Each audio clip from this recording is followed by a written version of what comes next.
from Abuja, Kaduna, and even Bauchi, Maiduguri, and it's extending even beyond the northern part of Nigeria. So yes, we are concerned, we're worried. We also feel that perhaps some of these issues should have been sorted, but I mean, the reverse is the case as what we have today. I'm very, very disappointed. I was hoping that by this present time that our state of security will be improved, but it's getting worse. So really, I am disappointed. If you look at the whole thing, you will understand that the security in this nation is giving us a kind of a bad name in this nation. For a long time now, for more than 4 years, every day when I wake up in the morning, when I look, especially if I'm going to work, I look at the things that happens on the go slow. You could see that a lot of people are being even robbed, and people are dying every day. I do not know what government is thinking about it, but to me, the insecurity is too heightened that no one is safe wherever you are. I'm tired because we just hear about bad news every day, and you're not even safe from. You can't even enter Uber, BLT, anything. Like if you're even going out, you have to tell people where you're going to because the insecurity is just crazy right now. The security situation in Nigeria is not pleasing at all.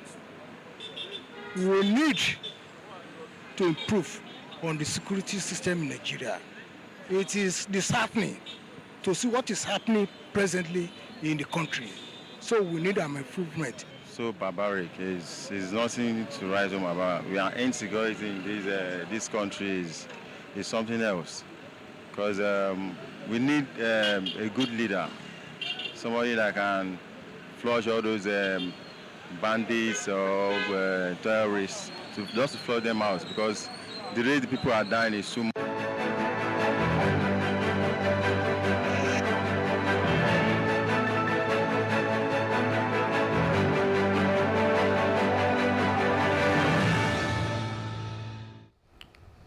Let's now get outside Africa. The U.S. experienced record job growth over the month of March, adding 431,000 jobs to the workforce. U.S. President Joe Biden confirmed this yesterday. The president acknowledged the strong U.S. jobs report would likely be overshadowed by rising inflation, in part caused by Russia's war in Ukraine. Today, we learned that in March, our economy created 431,000 jobs. A nice sound to it. We also learned that in January and February, our economy created 100,000 more jobs than we previously had thought. That means that over the last 3 months, the economy has created more than 500,000, more than 500,000 jobs a month. Over the course of my presidency, our recovery has now created 7.9 million jobs. More jobs created over the first 14 months of any presidency in any term ever. And that's striking. But what's even more striking is this. In March, the unemployment rate fell to 3.6%, down from 6.4% when I took office about 15 months ago. Now, business news. President Buhari has expressed his appreciation to Microsoft for its $200 million engineering hub of the African Development Center. This is as Nigeria is poised to welcome more initiatives and investments in digital technology.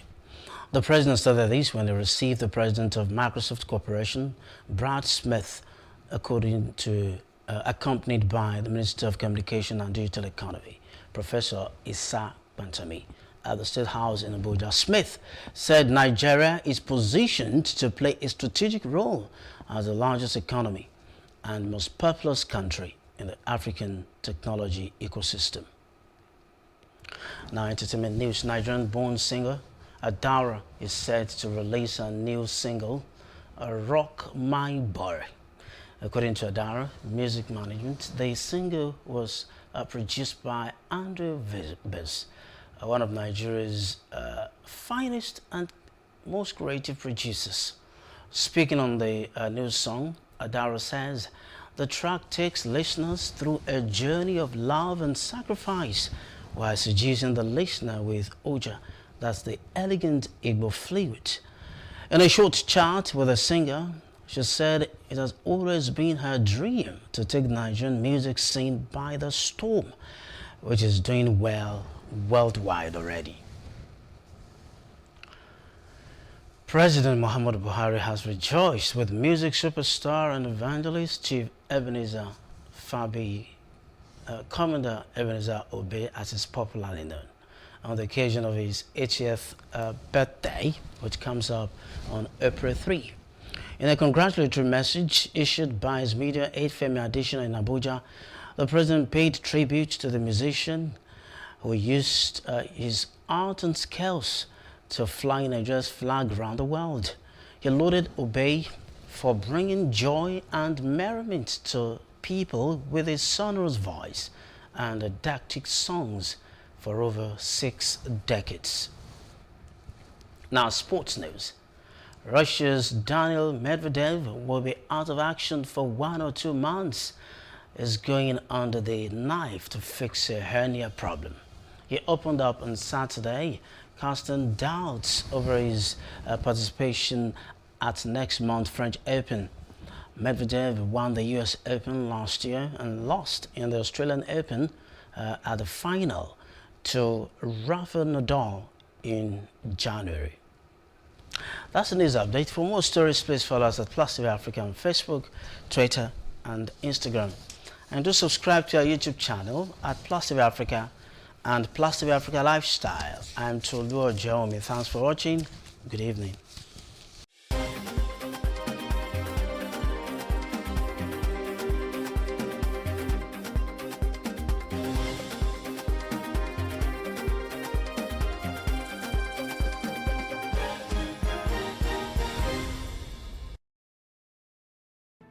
There is no voting on social media. To vote, you would require a permanent voter's card. To get your PVC, visit cvr.inecnigeria.org. Create your account with a valid email address and start the registration process. An activation link will be sent to you. Click on the link and activate your account. Fill out the form, pick and submit a convenient date and time for your biometrics. Print the application slip, which should have your QR code. On the appointed date, go to the nearest INEC office for your biometric capturing. Thereafter, you will get a registration slip to pick your permanent voter's card when ready. Get your PVC today. This message is from PlusTvAfrica.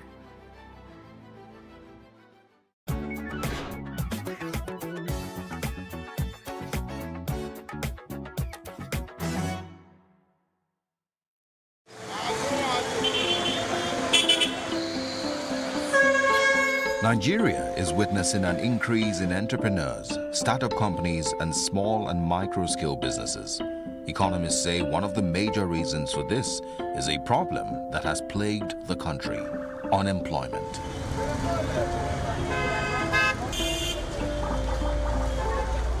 Many Nigerians spend several years at home jobless before securing their first jobs or settling for other options. The National Bureau of Statistics puts the country's unemployment rate at 33.3%, the highest on record.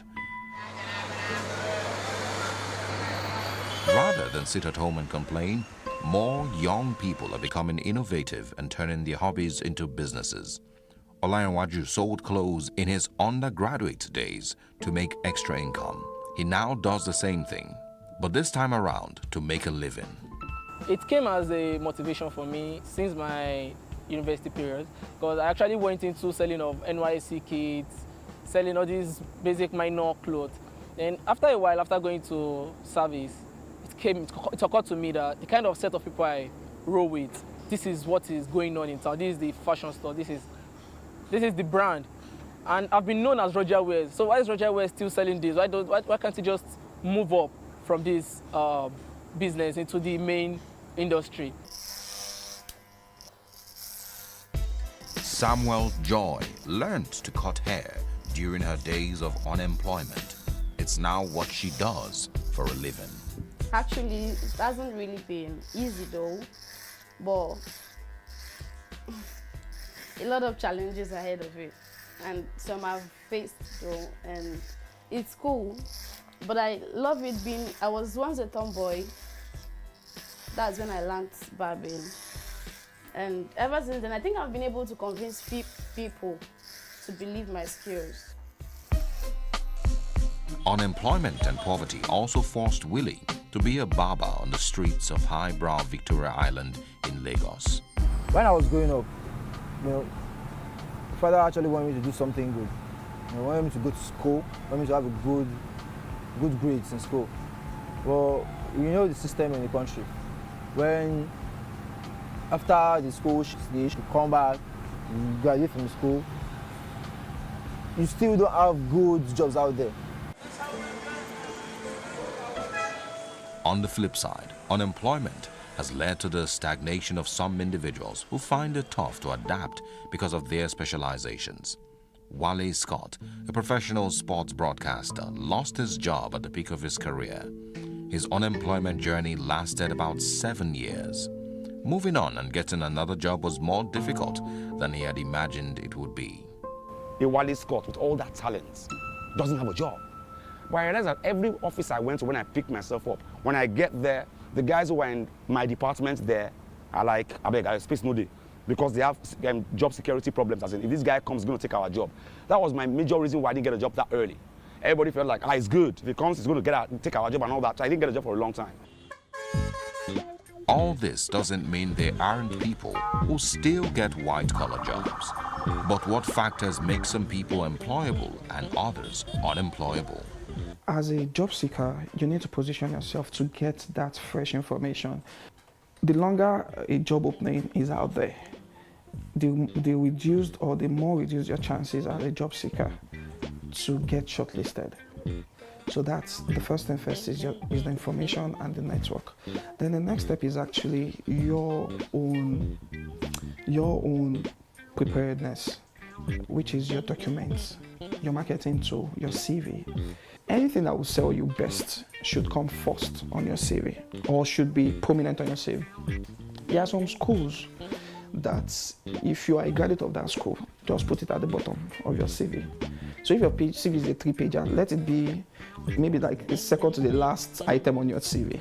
There are some schools that you need to put proudly on the first page because those schools are considered to be thorough and rigorous in their processes. So how do you apply?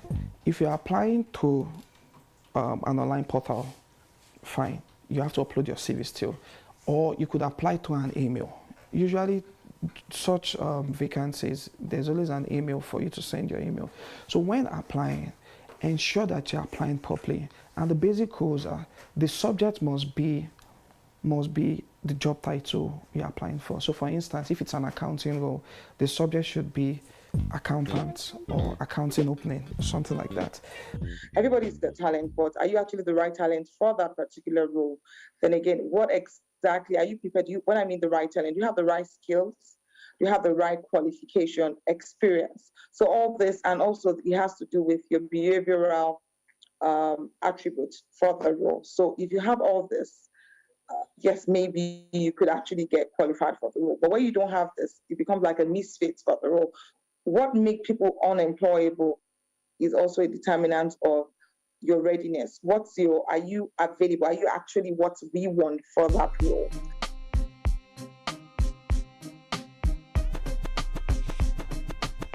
At a point in my life, I actually did consider it. And I was back in school. I did consider going into Yahoo Yahoo. All right, so what changed your mind? It's something that when I tried to, I felt this adrenaline rush of being scared of being caught, being scared of sitting in jail. It's something that I did try for like a week, not even, it didn't take up to 2 weeks, just a week. And within that week, it's something I understood that, no, this is no way for me. Because, for example, there are a lot of youths that are just like me in the same markets that were into this business. And I've seen a whole lot of them that have bought cars just from this business, that have gotten a house just from this business. There is no lady that is willing to do something that is illegal. Yeah. It's just due to the, what is it called? The bad economy in our country. Because I see myself as somebody that has really been focused from my childhood. There are some ladies that doesn't have patience. in doing some things they do. That's why you see some runs girls around. Our Nigerian youths won't try because go easy. That's it, kind of primary, from primary to secondary. Secondary, most of them are in university, not graduate. After graduation, on the serve, if you have a year, a little bit to be serve. So on serve that most of them want to send the federal, on serve the federal, and on serve the states. Instead to the country, me one, síbẹ̀, on that one le. So àwọn èèyàn ò pé kí làwọn fẹ́ ṣe, most of them want online business náà ń ṣe. Tó bá wo ní ọjà ń sìn, àwọn youth náà pọ̀ jù in business náà ṣe. So I feel a lot of people actually have this mindset of they want to go into legal ways and make it out of legal ways. So one day they can always say, back then I never had it, but today I have it because I set my mind into this market business and not the other shady business, because no one knows tomorrow.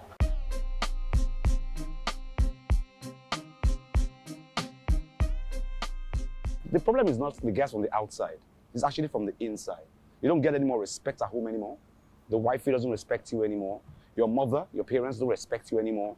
And if you are fortunate that you have siblings who actually have jobs during that period, the parents, people around you tend to actually give the respect to those people, and you lose your respect as the elderly one. So the time I felt I lost was the time that I got into drinking, because people at home expect you to come back and they want to talk to you, they want to insult you, and to forget it, to get a deaf ear to the insult. You get to get drunk, get high, just come home and sleep. Whatever they're saying, you can't hear them. And it's a terrible mental state when you can't bring money out to feed your family, you can't bring money out to take care of the house. The worst part is when you go out in the mornings, early in the mornings to go and look for a job and come back in the evening, your neighbors are wondering, where does he go every day, Seth?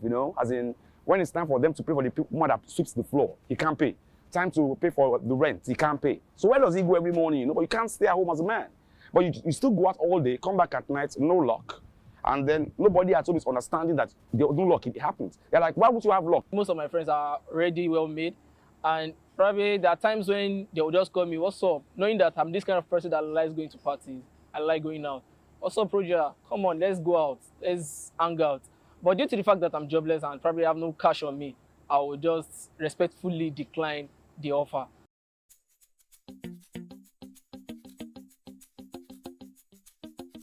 Both the private sector and individual have roles to play as far as employment-related issues are concerned. Take the private sectors, for example. Private sectors, or private sector rather, not sectors. The private sector have, they have to help to drive the public sectors in every area where it is failing. I give you a very good example. In the ongoing pandemic, the government of Nigeria has not been able to take to life any vaccine. Not because there are no researchers, not because there are no research institutes, but there were other factors that go into that space to make it happen. One of it is funding of research. We have to start changing the orientation of people. There is the mentality of quick wealth all around, all over the whole place, which is why a whole lot of young people are involved in Yahoo, in code, and all other things. And when you speak with them, they tell you, oh, it's because there are no jobs. That's why I have to go that way. But in the real sense, there is a due paying process period when people are supposed to commit to a job or a role or a work or a vocation and learn the ropes, become experts.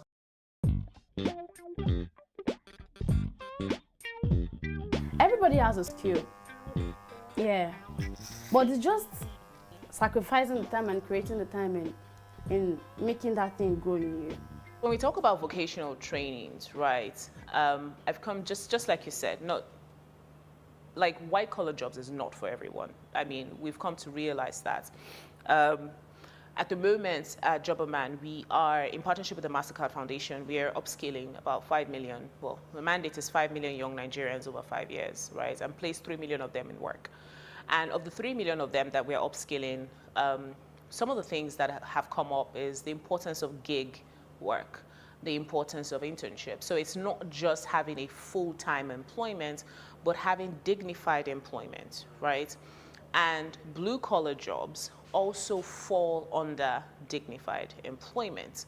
However, because of the country that we're in, a lot of blue-collar jobs are not regarded as dignified, right? So you go anywhere outside the country, so maybe the developed world, and you have like a plumber, you have like a carpenter, and they are regarded and they are respected, right?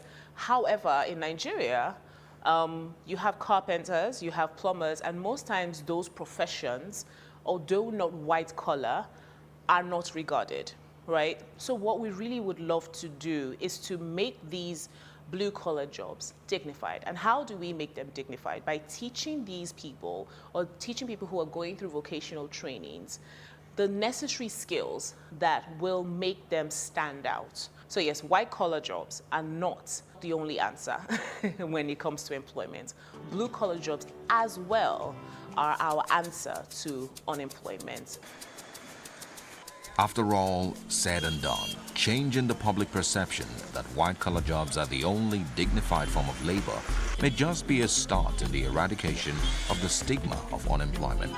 More people are building businesses from their talents, passions, and hobbies.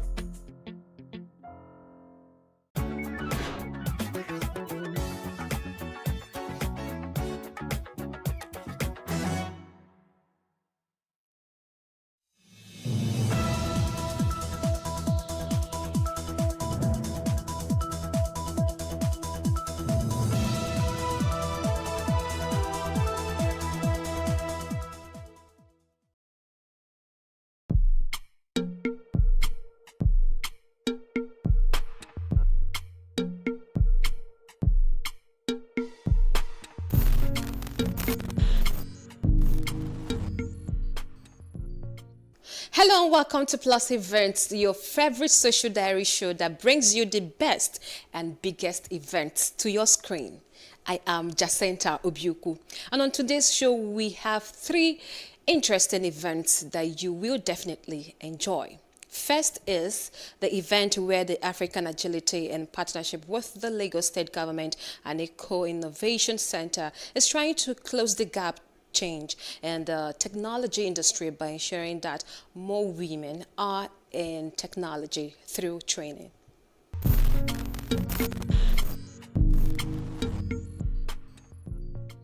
Women are an ever-growing part of the technology landscape, but inequality in pay and opportunities persists. There are many systematic problems that need to be addressed for women to achieve great quality in technology. Deloitte Global predicts that large global technology firms on average will reach nearly 33% overall female representation in their workforces in 2022, up slightly more than 2 percentage points from 2019. The Girls in Tech program is organized to bridge the gender gap between men and women in the tech industry by developing more girls with agility, machine learning, data science, and web development. In 3 weeks, the girls have been able to work together and develop projects that use tech to solve life issues. Another election is around the corner, and it will interest you to know that we do not have sufficient information about our candidates and aspirants. Our team has developed a solution to this. Like my colleague said, information is liberating, and we hope to give you political liberation. So we've developed Political. And what is Political? Political is a web application that seeks to provide a comprehensive database of politicians in Nigeria across all levels, from the federal, state, and local government. I bet you a lot of us do not know the political holders of local government positions in this room. Express Wings is a logistics company driven by technology. Our objective is to provide unparalleled means of supporting our clients and also becoming an extension of our client's business. This way, that even if our client's objective is to provide excellent services, Express Wing will also extend that hand with their deliveries. You might be wondering, how are we different from the normal and from other companies that operate logistically? Expressway, we have several competitive advantages. Number one, our rates are fair, and we also have a live track and trace solution. That way, you easily go to our website and input your tracking ID to enable you to see real-time data and real-time status of your package. You don't have to call the rider every time. Where are you? Where? You don't have to make up lies. You simply put in your tracking ID and you're able to check. A panel of judges at the event rated the project performances of the girls. So put your hands together for Connect 10. Come forward. Victor, come forward. Put your hands together for them. Put your hands together for them. Put your hands together for them. Developer manager at Microsoft Cloud, Iduaba Sichunwiki, shares her experience in the tech industry and encourages the girls to continue to do their best. Today it's not about me, it's about all of you. Have been the biggest believer of having loads of women in the tech sector. So for some of you that know, beyond my Microsoft life, I run an organization called Wenters. And I do know that most of you are part of the Wenters team. Thank you, thank you, thank you, thank you. To the amazing Wenties that are here, thank you. And it's been because of my experience in the tech sector. So when I started on my career, I started on managing the cloud penetration in Nigeria. And what that really meant was, it was at a time when cloud technology was just a thing. So think of conversations that were happening between most of the corporate organizations. I was the one having this conversation. The good thing was that I was in Microsoft, right? Microsoft had a really good diverse background of men and women. So at the time even when I had finished school and I had done a master's, I was very glad where I worked. But the interesting thing was, when my role was external facing. So in my external facing role, when I'm getting into conversations, I'm pretty much in a room with a lot of board members of IT, sort of just trying to say, the cloud is the way forward. And then you sort of turn around the room and realize you're the only woman.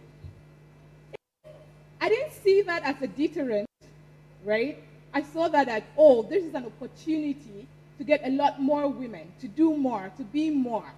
Anugo Poud, the founder of Africa Agility, says in the next 10 years, 5,000 female youth in the tech ecosystem will be trained. We want to launch the new CUDA Flutter Wave Pay Stack of Africa, and especially build, the founders are women, not just the men, because when you look at the top tech organizations in Africa, they are mostly male.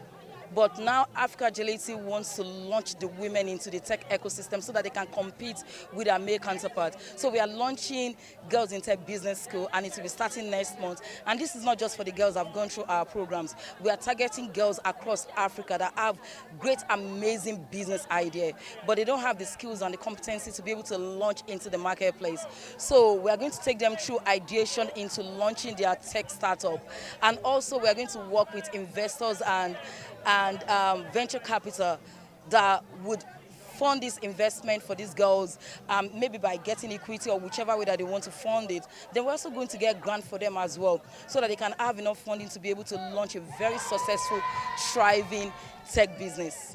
For us, really, we are big on employability and enterprise development. So what we were able to do for them this year was to, even apart from just doing their coding programs, we're able to design for them an incubation program that give them skills on how to basically run a startup, right? The foundational skills about problem identification, solution development, finance, corporate governance, and so on and so forth. So, and even fundraising.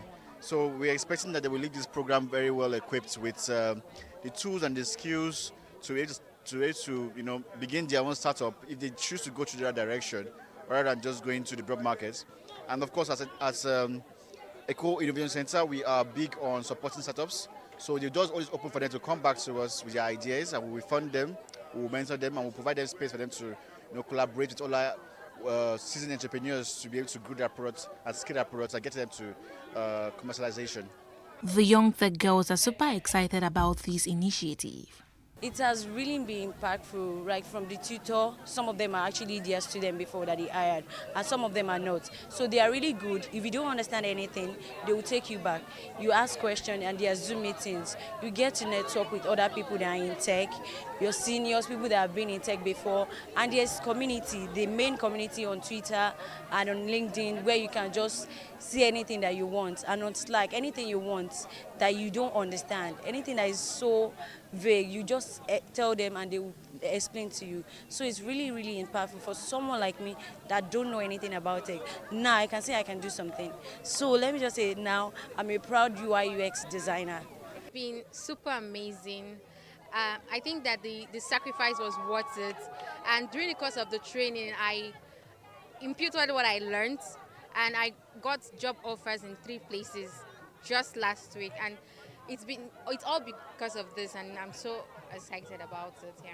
When I made up my mind to come for this program, because it was looking like it was not going to be possible distance-wise and my baby, because my baby is just 3 months, one thing I told myself is I am looking forward to invade and to explore the tech world, and this is one way to do it. I have to give sacrifice to make what I want come to pass.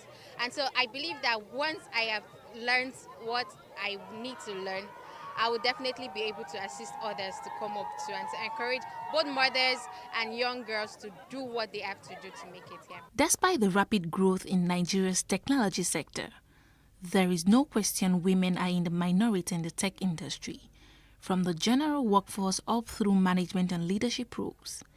More trainings like this will help bridge the gap.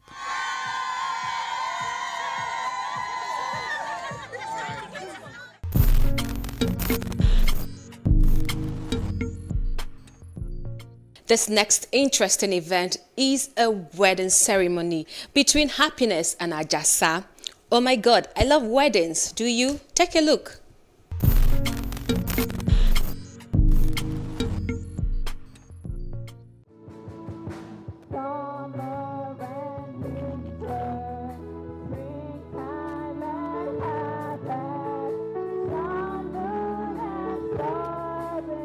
On Saturday, the 5th of March, Happiness and Sano Avi Ajasa got married in the presence of their family and friends in Lagos.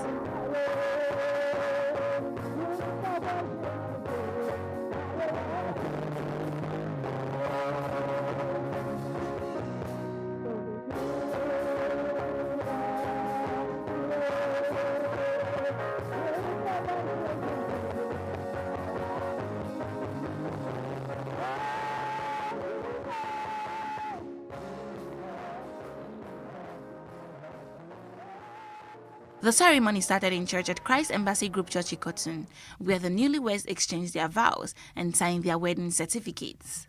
I do wed. I do wed. I give it as a token of my love. And give it as a token of my love. And my faith. And my faith. I believe with all my heart. I believe with all my heart. That this is for all time. That this is for all time. It is the seal of my vows to you. It is the seal of my vow to you. In the name of Jesus. In the name of Jesus. Amen. Amen. Can we clap for him, please? Okay, the groom's ring. Now the bride, you take your tongue, you place it on his finger and say this to him. With this ring, with this ring, I do wed. I do wed. I give it as a token of my love. I give it as a token of my love. And my faith. And my faith. I believe with all my heart. I believe with all my heart. That this is for all time. That this is for all time. It is the seal of my vows to you. It is the seal of my vows to you. In the name of Jesus. In the name of Jesus.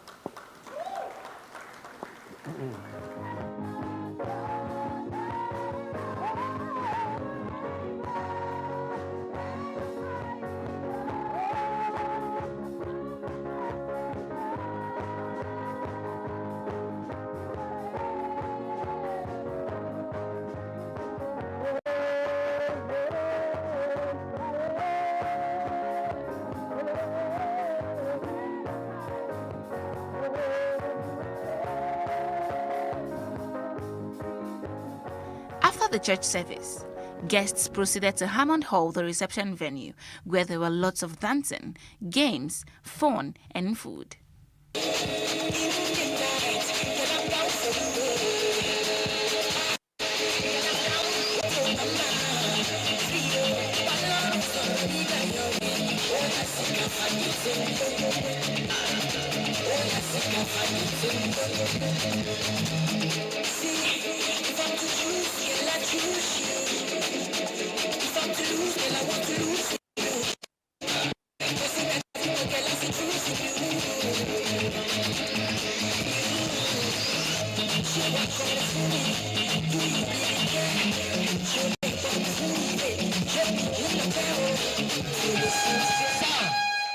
If it may interest you to know, I am here again. And you see the house rent. Now yesterday it's due. It's due again. And my spirit they tell me say I go meet you for this wedding. DJ, I better play 1 billion for Mr. Lekon. You know what he's doing for me. If you don't do this, Mrs. Happiness will not go and sit down. He know how to celebrate me. This man is a great man. DJ, play. Oh, I will sit on the floor. I must sit on the floor. Some colleagues of the groom also had beautiful words for them. We're just guests at this reception, and the two of you are the reason why we are here. However, you have been able to do it, to be together to the extent of deciding to spend the rest of your life together. Don't stop doing those things. I was there when the whole thing was done. So as it is now, the two of them have become one, both from village, from federal government, and from the court of heaven. So I know that my daughter is asking for what her faith can carry. She's actually a very nice person, fun to be with, and she's the kind of person that she easily attracts friends. You can't be around her and you're not happy. And that's why you can see a lot of people come around today to actually celebrate her, because her kind of person is open. And if she's around you, she gives 100% support in anything. My advice for them is just to keep walking in the fear of God and keep the love that they have for God in flame, because any man that loves God can actually do anything, because you must first of all love God to be able to love somebody. So I just advise them to continue in the fear of God. Congratulations to Happiness and Sanoa V. Ajasa.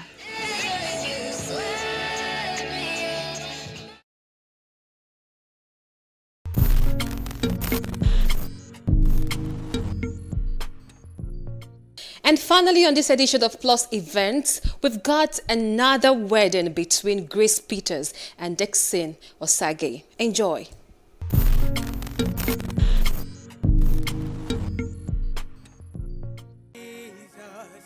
Just you trust His cleansing blood and in simple faith to plunge me. The lovely bride walks in with her father. It's another page in the book of her life.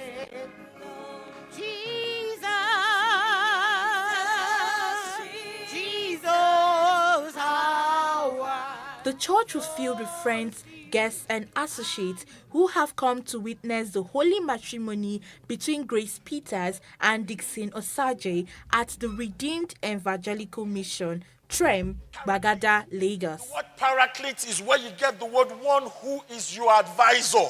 But you know the beautiful thing I love the word, helpmeet. It also means your sounding board.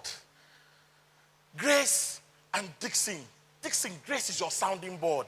That is when you are going through stuff and you need somebody to just sort of share your burdens and your pains. What do? You turn face to face. It was time to exchange their vows. Say to her, I, Brother Dixon. I, Brother Dixon.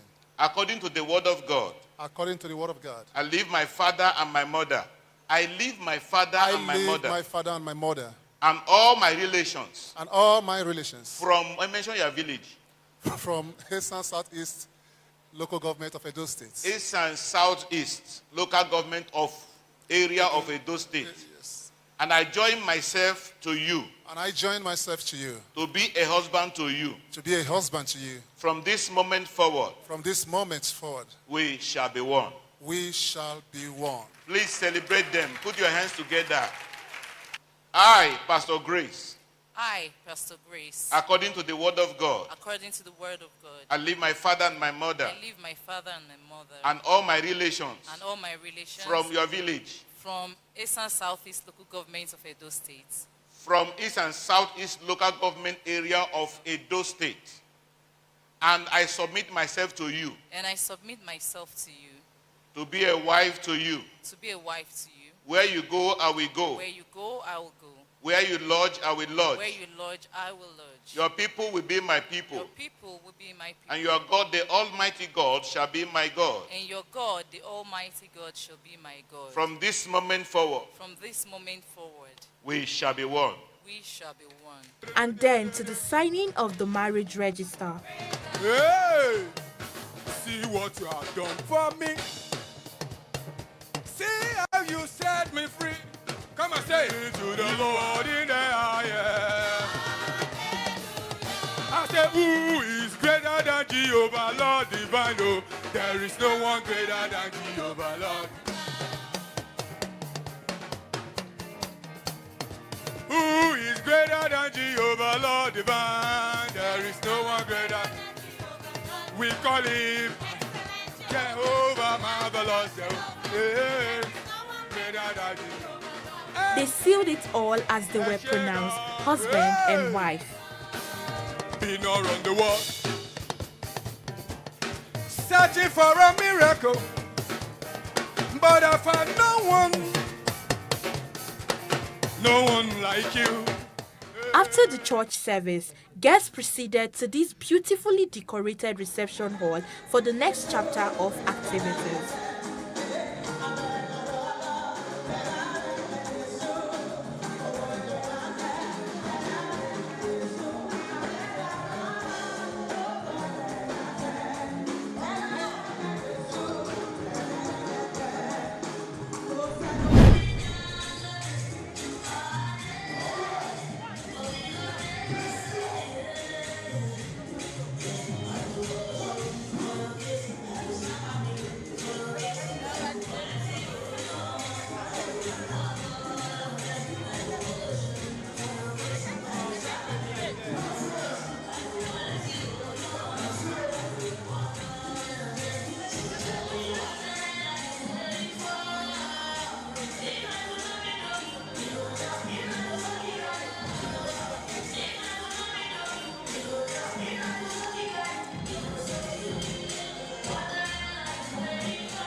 It was so much fun with lots of dancing, singing, games, food and drinks. Plus Events spoke with the family members of the new couple. I feel very happy. I'm elated.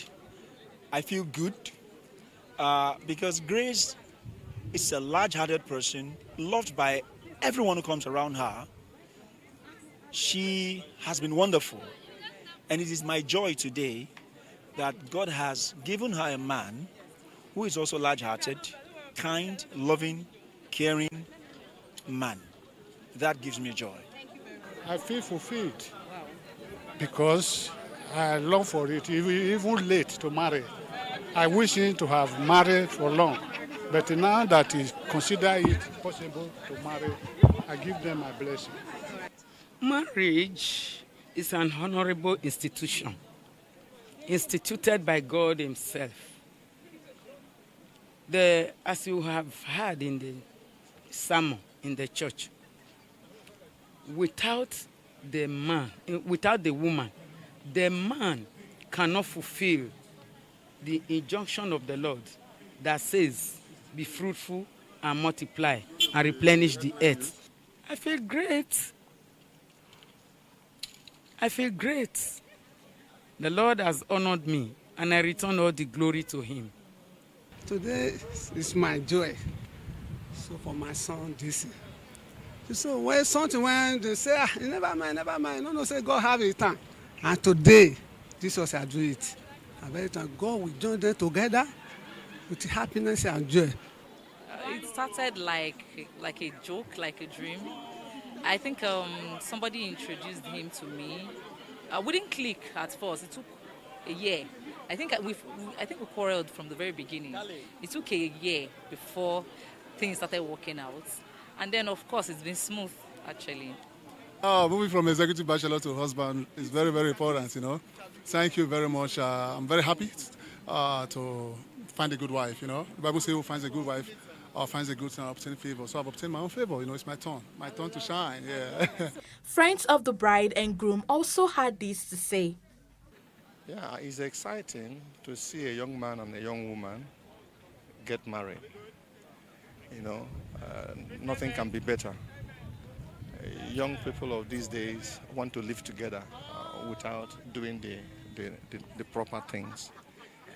So for them to choose to be different is interesting. Congratulations, Grace and Dixon Osaje, as they begin a new life.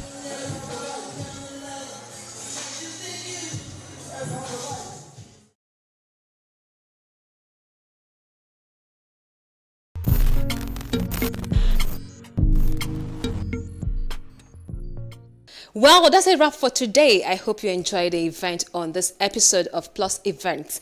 Remember, if you want to showcase your events to the world, Plus Events is the place for you. Subscribe to our YouTube channel at Plus TV Africa Lifestyle. I am Jacinta Obiuku.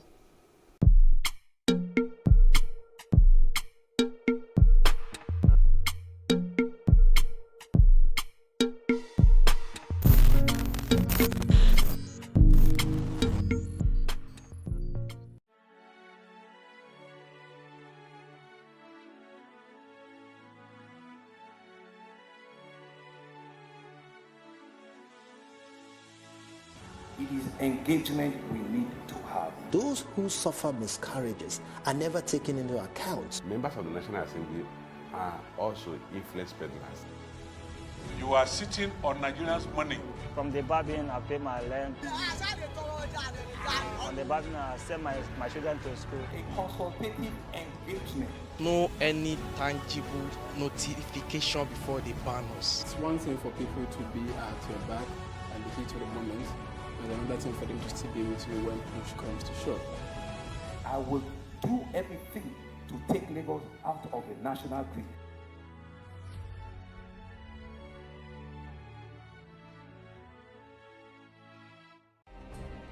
Nigeria's Niger Delta region, from where the black gold fuels Africa's largest economy, where the lines between wealth and poverty has never been thinner. Conflicts, poverty, insecurity, and environmental challenges daily confront the region.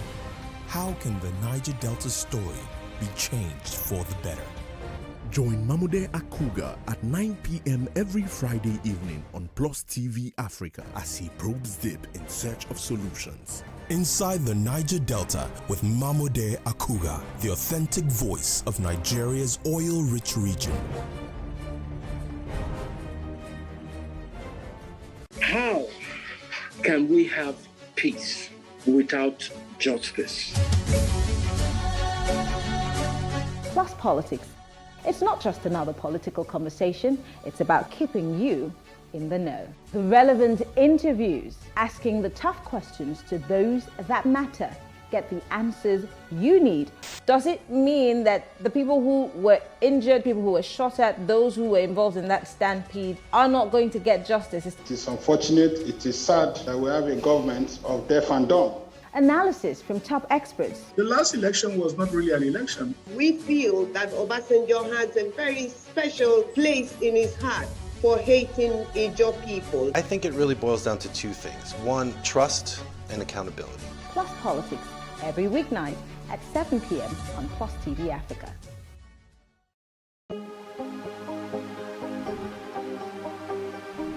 This is it for upcoming artists to blow in Nigeria.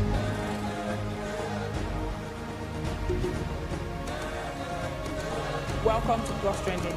I am Booking November, your host, saying thank you for joining us on today's episode. Welcome back. It's tea time on Plus TV Africa. Practice makes perfect. I'm not perfect yet, but I'm a lot better than I used to be. He's a king. He's entitled to marry 100 if he wants to.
Hello, this is the Greater Lagos Vision and I'm your host, Love Ikuku Oyedokun.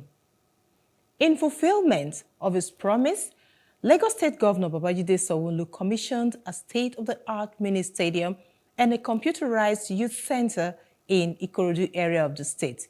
The youth center project is aimed at providing or producing a conducive environment for sporting and vocational needs of youths in Ikorodu. According to the governor, it is also to address the growing social vices among young people. The governor hinted about more youth centers at various stages of completion across the state, including Badagry, Orile-Agege, Isheri, Ekpe, and Ikeja. This is the Greater Lagos Vision. Welcome once again.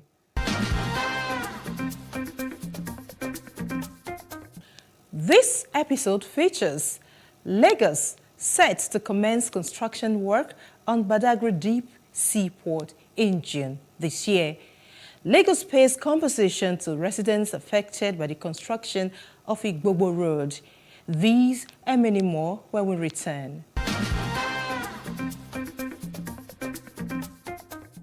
The Lagos State Governor Babajide Sanwo-Olu says the construction of the Badagry Deep Seaport is set to commence in June as soon as the state is granted ratification by the federal government.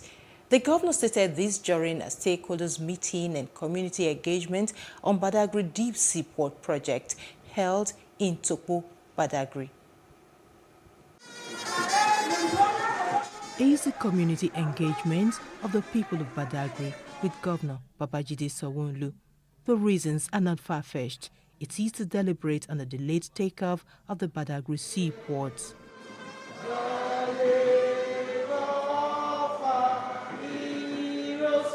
The idea of the Badagry seaport was bettered 10 years ago by the former governor of Lagos State, now the Minister of Works and Infrastructure, Raji Fashola. After a decade of delay, the project is about to see the light of day.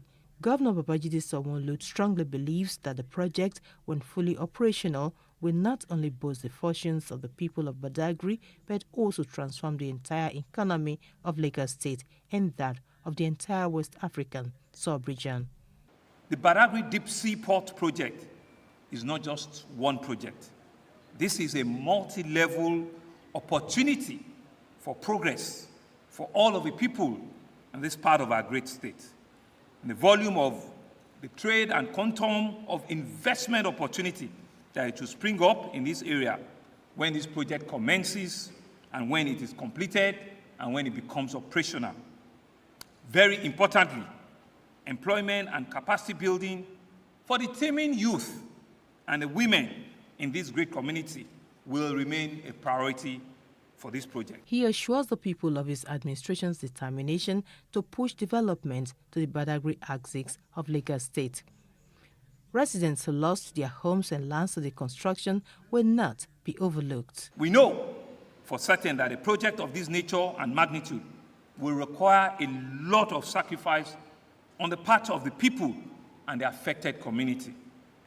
I wish to assure you that we're ready and willing to adequately compensate you for your economic losses and to replace all of your lost assets. Ensuring a smooth and cordial relationship between investors, Badagry Deep Seaport Limited, and members of the host communities is the next focus for the government. I appreciate the leadership of the host communities for their cooperation with the promoters of the Deep Seaport project and for allowing peace to reign in the various communities. Undoubtedly, the ultimate winners of this gigantic project are the host communities themselves. The Deep Seaport is to be located in Gberefu area of Badagry, Lagos State. It covers an area of approximately 1,103 hectares, out of which 623 is dedicated to port activities.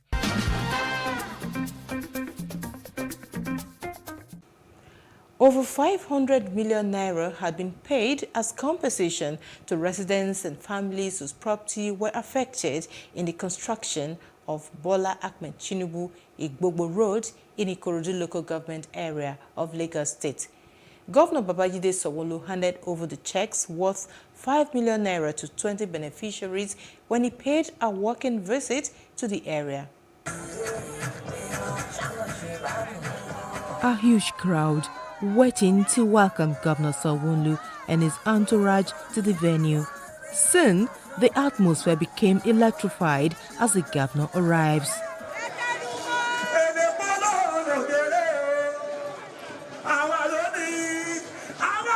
Sanwo-Olu used the walking visit to interact with the people and further reaffirmed his commitment towards making more of government presence felt in the area. I was at Odogion, the industrial estate, to commission and to hand over the big Kimberly-Clark factory. And on that road, we saw that we needed to fix that Odogion road that burst out onto the express, and we're ready to do it. He also used the opportunity to commission the Ikorodu Youth Center with the hope that this will reduce social vices and take the youth off the streets. Everything we're about is about ensuring that we can take our citizens out of the poverty line. We can produce and engage our youth. We can create for them job opportunities. Chairman of Ikorodu local government, Wasiu Adeshina, on behalf of the people, thanked Governor Sanwo-Olu for embarking on developmental projects in the division. I have no doubt stating that your administration has transformed Lagos into economic hub of Nigeria. On the realization of dividend of democracy, your leadership has brought immense progress, not only to Ikorodu, but to Lagos State at large. He told the governor that they are working with stakeholders, security agencies, and state agencies on the security architecture of Ikorodu Division to boost the governor's efforts at attaining a crime-free state. The wife of the Lagos State Governor, Dr. Ibijoke Sanwo-Olu, has decried the rejection of the gender bills by the House of Representatives. She described it as a discrimination against Nigerian women. She spoke during a 1 Million Women March against gender discrimination. She called on the National Assembly to promptly reconsider the bills and approve them. So sing a song for women everywhere. This rally saw the women from different walks of life marching from Lagos State Secretariat to the House of Assembly in Alausa, Ikeja. It was put together as part of activities to commemorate the 2022 International Women's Day. The theme was Break the Bias, Gender Equality Today for a Sustainable Tomorrow.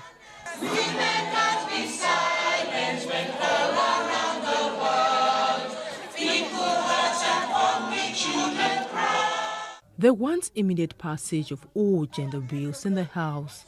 Women from all spheres of life, standing for their rights, not happy with the rejection of what was passed at the National Assembly on the 1st of March 2022.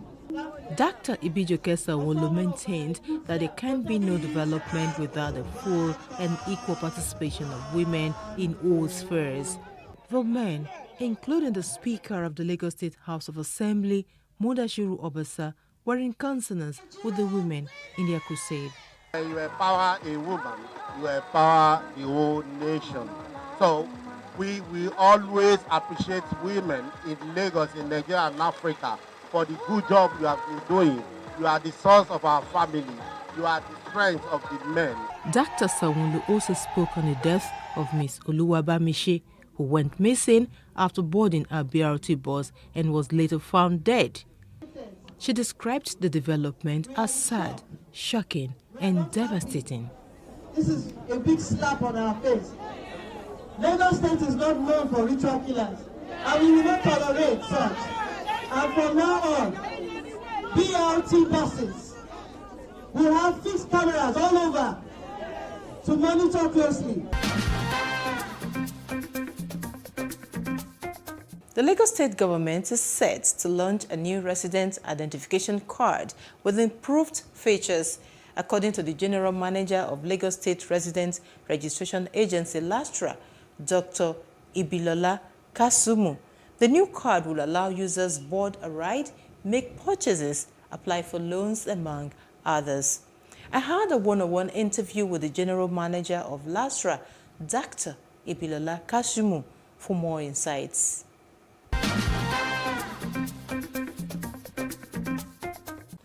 This is the Greater Lagos Vision, and with me today on this episode is the General Manager of Lagos State Resident Registration Agency, LASTRA, Engineer Ibilola Kasimu.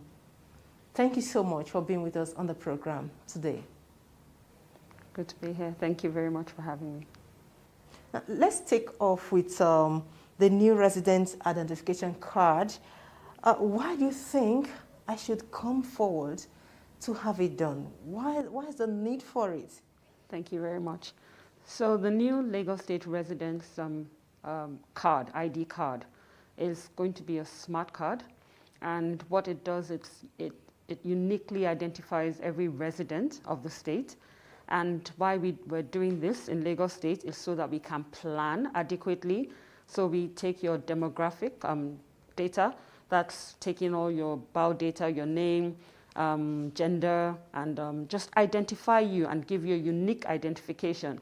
And then with that, we can plan resources, how we deploy infrastructure in different areas of the state. So that's basically what it is. Then also, it's not just about planning. Social benefits, welfare benefits, packages that we want to offer the state, discounts for certain identified residents. This will be easier done if we can identify you with this unique identification number. So that's really what this is all about. Like those of us who have had it done in the past, like I have done it, what do I need to do? How do I key into this new process? So by simply visiting our website, which is www.lagosresidents.gov.ng, it's very clear. There's a validation portal where you can go to, and once you click on the validation portal, there's a guideline on how you can update your records. So what we want is for proof of life, we need to know that you're still in existence, one. Number two, you need to update your records because certain information may have changed about you. You may have been single when you registered and now you're married. You need to let us know that and update the records. Your address may have changed. So many information about you may have changed, which you need to update before we go ahead to print the new cards. So that the portal is self-explanatory, how you need to go about it. Even if you don't have your current number, that there's a way which you can retrieve your number in order to update your records. But the most important thing is that you must have the original phone number which you registered with, because there will be a one-time password, an OTP sent to that number. This is just to validate and confirm that you are still the holder of that number and you own the information you want to change. So what happened if, for instance, I used a particular number then, to register, and I no longer use that number, it's been reallocated to another person? So how do I go about it? You won't be able to do that on the portal. You would need to visit the head office or any of our offices in order for you to do that. Because the reason why you need to do that is because we need to validate and verify your identity. And the only way we can verify your identity, that you are the owner of the information you want to update, is by taking your biometrics at that time. So you would use your fingerprint to validate your identity. Then you would now provide us with the new information which we would update ourselves. Tell us about some of the unique features that this new card possesses. So the new card is a smart card. It's a smart identity card. It's not just a plastic identity card. So what we mean by that, it's a smart identity card, is it has a chip on it. So it has 28 applets. The first applet, which is like combining, when I say an applet, you're combining 28 cards into one. You're compressing it into one card. Now, it has 28 different features and use cases that can be put on the card. So the first use case is a payment card. So it comes with an EMV payment module, which is a bank account and all. So it can be used for a payment. You mean you can take it out and use it like a normal ATM card or at a POS point to make payments? Yes. Card. Yes. That's really unique. Because it comes with a bank account. So we're working with the financial institutions as well. So each card comes with a bank account which has payment capabilities. So you can withdraw at any ATM of any bank, use it on the web as well to make purchases on the web. That's one. Then the second applet is an ID applet where we've stored your basic information that will confirm, and it would probably deter people from trying to duplicate the card, because the information written on the card must match what is on the chip as well. So you have certain information there. And then for emergency purposes as well, we have your next of kin as well on the chip, so that for medical issues or any security issues, somebody, they can get to that information once they have that ability. And then the third applet that is configured right now is a transport applet. So the same way the new carry card that Lagos State is using now on our bus public transport system, the same card will be acceptable. So the Lagos State resident card will be acceptable on the transport system. So on the BRT buses, on the Lagos ferry, and then when the rail starts as well, the card will be acceptable. And it's also eases your access to government services. So right now we're speaking with other government agencies, like the Lagos State Health Insurance Scheme as well. That would have an applet on board. The pensioners would have their unique identification as well. So it helps the government to identify people that deserve or require benefits, certain benefits. So if you are identified as a vulnerable person living in Lagos and there's certain benefits that should come to you, it's easy because we already have your identification number. It's unique and it's yours till death and all. So that helps us to plan. It helps us to find out the demographics of certain areas. So we know how many primary healthcare centers are required in certain areas. We know from the demographic data that we get, we will know how many infants were born in that area, and do we have adequate provision for primary healthcare, for primary schools, for secondary schools, certain infrastructure and social benefits, welfare packages. These things are easily deployable when we know the demographics of a certain location. Right. You projected that not less than 6 million residents would have been enrolled or gotten this new registration card by the end of 2022. Tell us, what are the measures you have in place, or how do you intend achieving this? Okay, so currently in the database now, we have over 4 million records. Out of the 4 million records, just over 1 million are already validated, as in they're ready to go to print as we speak. Then we have about just over 3 million that are subject to validation. So these are people that have registered in the past that we expect them to go to the portal just for proof of life, so that we don't just print cards that will never be collected. Then we're aggressively also registering residents right now. So we have offices, or we have presence in each of the local governments and LCDAs, so that people can go in there to go and register. And then we're also engaging independent partners, where they are enrollment partners with LASRA, and they go into the communities to register as well. So this, with advocacy, we expect that Nigerians would come out to come and register, and we build the database from there. So that's the plan. Talking about awareness, it looks a bit low, and more awareness on this needs to be created. Are you looking at that? Yes, so we just started our advocacy program where we're going to embark on stakeholders' involvement or stakeholders' meetings in all the 5 divisions of Lagos State. So right now we're going around engaging the community leaders and people in the local government chairmen and all, so that they buy into this before we now proceed with the stakeholders' engagement and then the official launch. And once the official launch takes off, that kicks off the main advocacy program. But this is ongoing, and this is part of it, what we're doing here now. Correct me if I'm wrong, but I know I'm not totally wrong here, but correct me if I am. Approval for this was given sometime in 2019, to be specific, in December. Why is it just taking off now? So the approval process, commenced really, or was given December 2019. So implementation really started, or when we started executing, planning, strategizing and all, in January. So what looks like a delay was actually developmental progress, where this is the first of its kind that has ever been done. And there's quite a lot of development work that goes into it, where you're kind of condensing 28 cards into one, so that this becomes your one card that you need to function in Lagos State.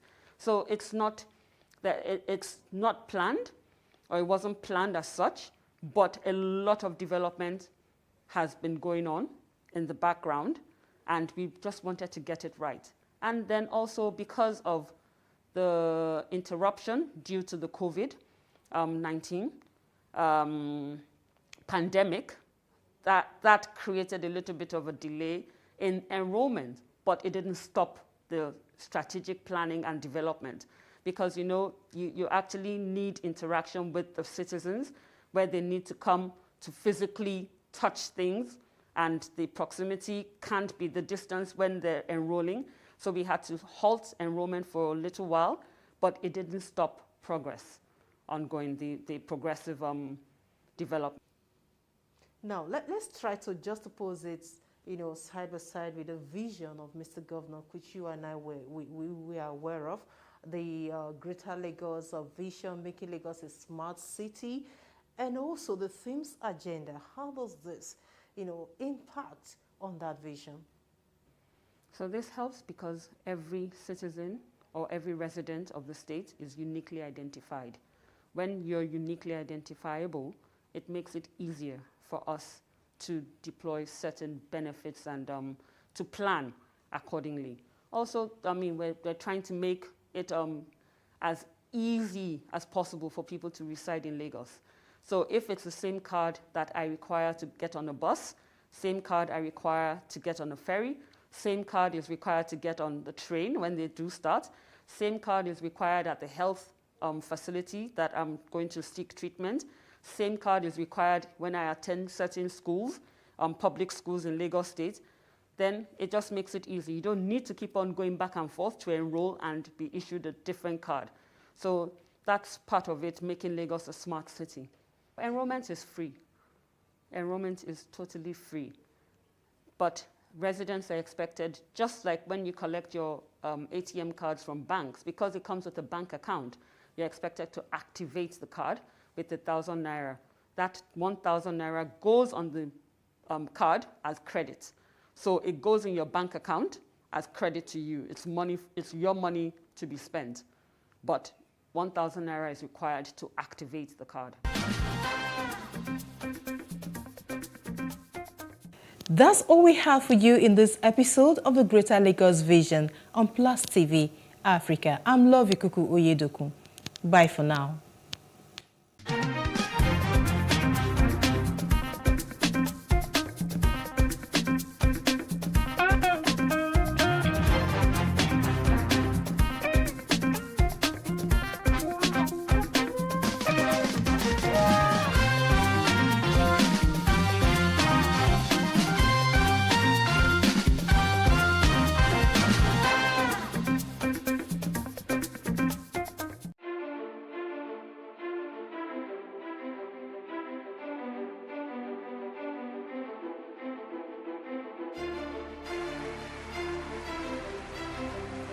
This medal has been directed to empower 1,000 persons with disabilities in each state in the next 12 months. When I start hearing the shoot of gun.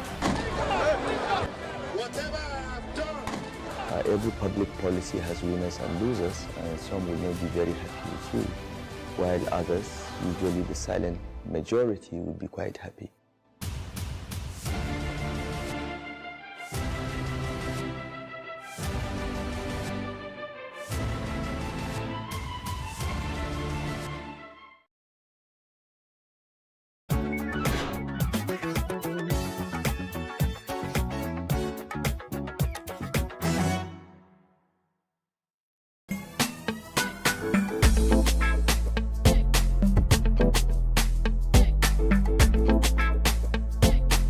I was pushed to the point that I had to start something not numb.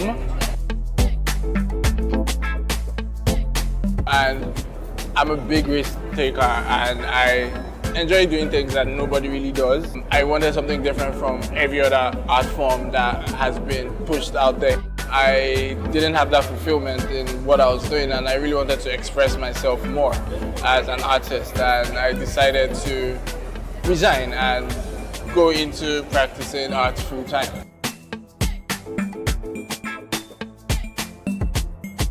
I loved subjects that had illustrations or drawings in them. I just kept pushing it and went to the extent of studying art in school, so it's been art all my life for me. I try to conceptualize what I want to create in my head.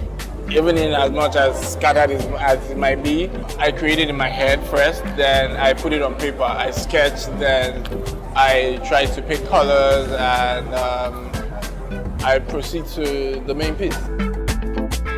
A friend of mine told me, like, there's really nothing that could be achieved with graffiti here. The piece behind me is titled Bold Steps. So I'm just trying to put my own, it's an abstract journey of African fashion has come so far. The word there is Ikeakpa. Ikeakpa is a Bini word for movement. So we are it's just a movement, and we have the shoes here which shows the flow and the storm which the movement creates while working. I'm also 7. I'm an African urban artist and design consultant.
Zamani ushanga ambayo tulikuwa tunashona. Ushanga alikuwa anashona, ninashonea hii kidole, ninashonea masikio, ninashonea shingo. Hatuna biashara yoyote ya kuwa tunauza ushanga. Utauzia wapi? Sina juu pahali ambapo najua. Hata tulikuwa hatujui kwanza ushanga unauzwa. Tuuzie nani?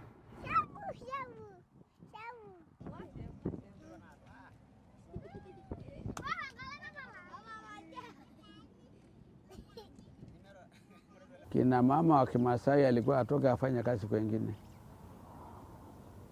maana kuna majukumu ya nyumbani.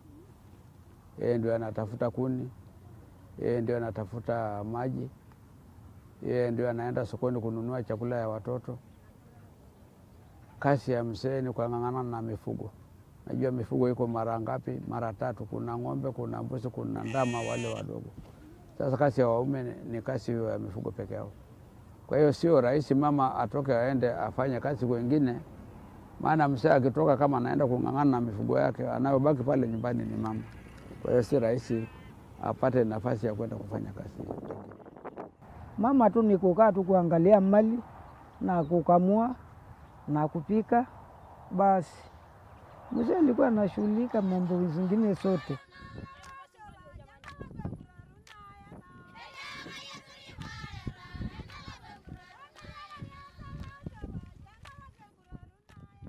Akishika ng'ombe mmoja ama 2 na ana mahali nzuri anafuga, kwa miaka 10 utakuja kuta hiyo ng'ombe 2 imefika ng'ombe 50. Maana ndio kazi yao. Lakini sasa kulingana na hali ya anga vile ilivyo, imekuwa ngumu pia wafuga hivyo.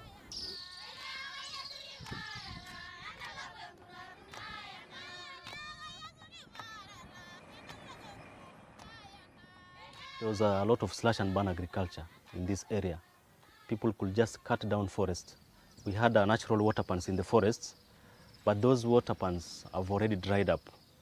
We had some rivers which were flowing down from the top of the hill, and that water could stay for a longer time.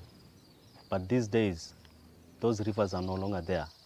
This is because of the change of weather patterns, and it's because people have destroyed the forest.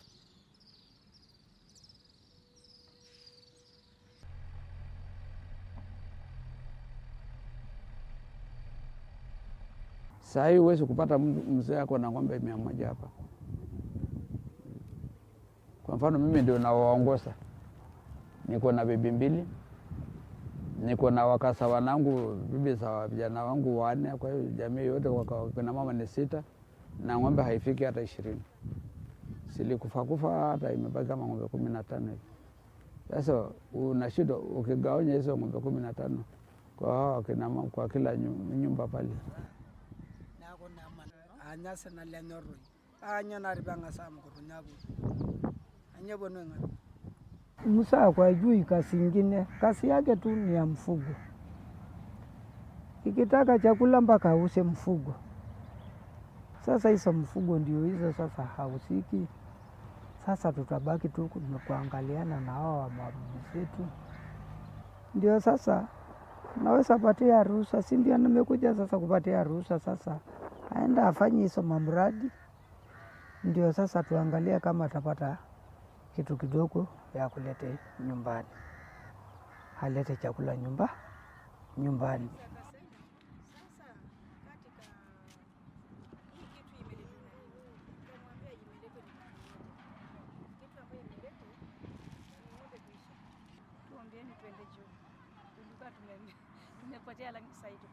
Hiyo shida ya mume wangu vile amekuja paka akaja kaaga, imeletwa ni hiyo. Kumbe kitu ambayo unaizamini unaifanya kama mtoto. Mzee wangu ameanza peresha hapo na mwisho wake amekuja kwangu kuchukuliwa ni hiyo peresha. Amejamu tu kumpeleka Voi hapa na ikawa ya kwake imeisha. Na peresha imekuja kwa ile mfugo yake. Watoto kama hawa wote ng'ombe zimeisha, nitawapa nini?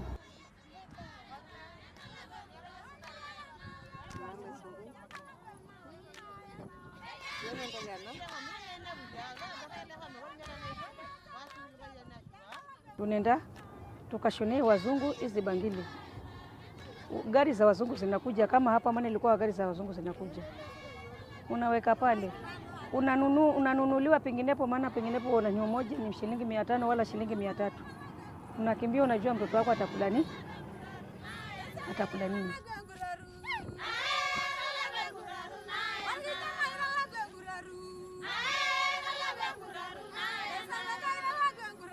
Mwanaume sasa Kimasai sasa akifika mahali yeye anachua watoto, aisee, hiyo ndio inakuwa ngumu. Lakini sasa mama sasa ndio akaona kazi, na asipoenda hatutapata kitu, itabidi tuvumilie. Na bado kuna shughuli za mifugo pia, wadogo hao hajatoka pia, unaangalia pia hapo. So tumekuta sasa sisi wanaume tumekuwa na kazi nyingi nyumbani kwa sababu mama kutoka kwenda kwa kazi yao ya kikundi. Kitambo wasee ndio natafuta wamama wakaa kwa nyumba, nakamua, naosha hiyo kibuyu yetu ya kukamua maziwa, alafu nafanya kazi yao kwa nyumba. Mzee naenda kutafuta jioni na kuja kukula, nafanya kazi wa boma.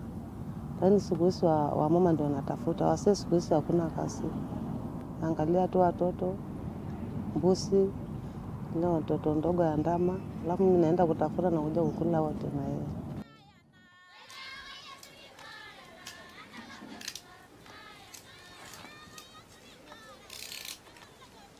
Wanataka mind zao zimepanuka sasa. Wamekuwa na mindset tofauti. Wanataka amke, asimamie wengine, wanataka kwenda mbele, warejeshe zile vikundi kama za walemavu kwao. Naona tu wamebadilika. Hawako kama vile walikuwa. Zamani ulikuwa unaambiwa kichwa ya nyumba ni nani? Kichwa ya boma. Si ndio? Unaambiwa ni mwanaume. Sasa hivi mimi naona kichwa ya boma ni mwanamke. Kwa nini si kwambia hivyo mtoto wangu? Naona wajukuu wangu anatoka huko, wachija. Anakimbia kuliko aende akamwambie babake nimepokuzwa skuli. Anakimbia hata kama ni kumsalamia, anamsalamia tu kwa kichwa, anakimbia. Kwa nini umekuja mama? Nimepokuzwa ni mwalimu, anaenda kwa mamako. Zamani ilikuwa kuna hiyo. Sasa hii ukikaa mtoto anakuambia mama siende kushona, nipate chakula. Sasa utabidi utatoka. Anajua mama ametoka, akirudi tena, akirudi anaka mfuko ya unga, hawezi kulala njaa.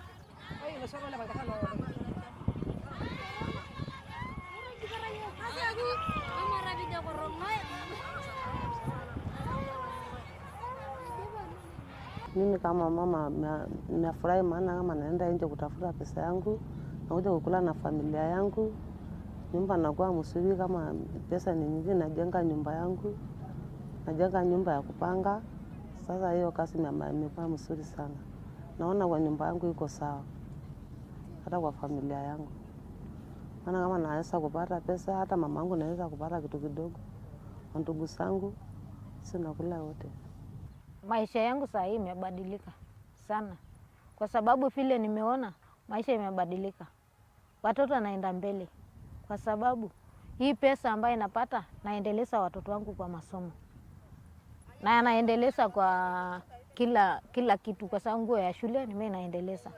Sasa hii nimeona mbali sana, kwa sababu watoto wameenda shule kubwa sana, na kwa sababu ya hiyo miradi yangu.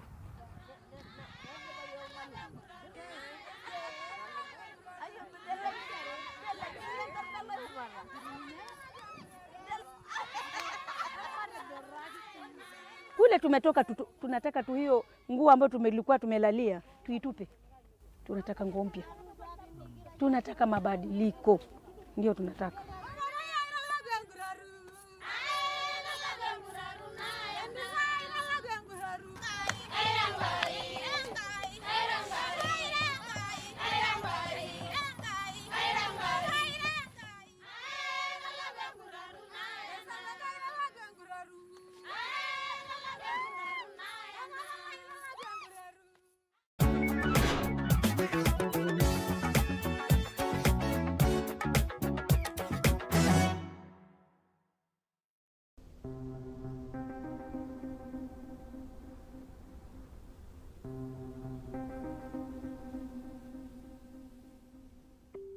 The Sahel extends almost 6,000 kilometers, 3,700 miles along the southern edge of the Sahara, from the Horn of Africa on the east to the western Atlantic coast.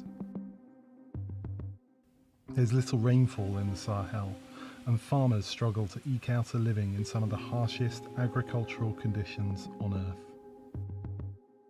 As climate change brings more intense droughts and degrades land in the Sahel, intercommunal violence over dwindling resources has increased.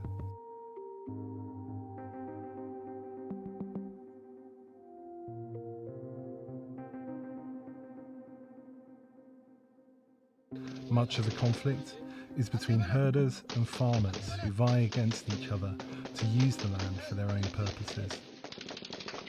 Some in the region have joined terrorist groups, militants linked to Islamic State and Al-Qaeda, who ride into villages on motorbikes and attack civilians indiscriminately.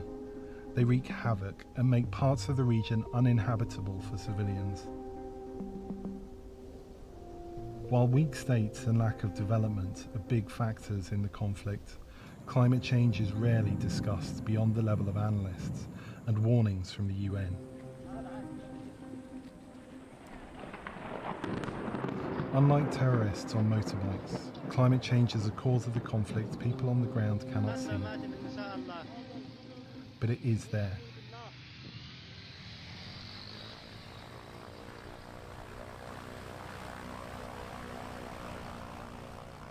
We travelled to Dori in northeastern Burkina Faso, where people are living on the front line of war and climate change. We wanted to find out how the invisible enemy of climate change is affecting people's lives and driving them from their homes. But first, we had to get there.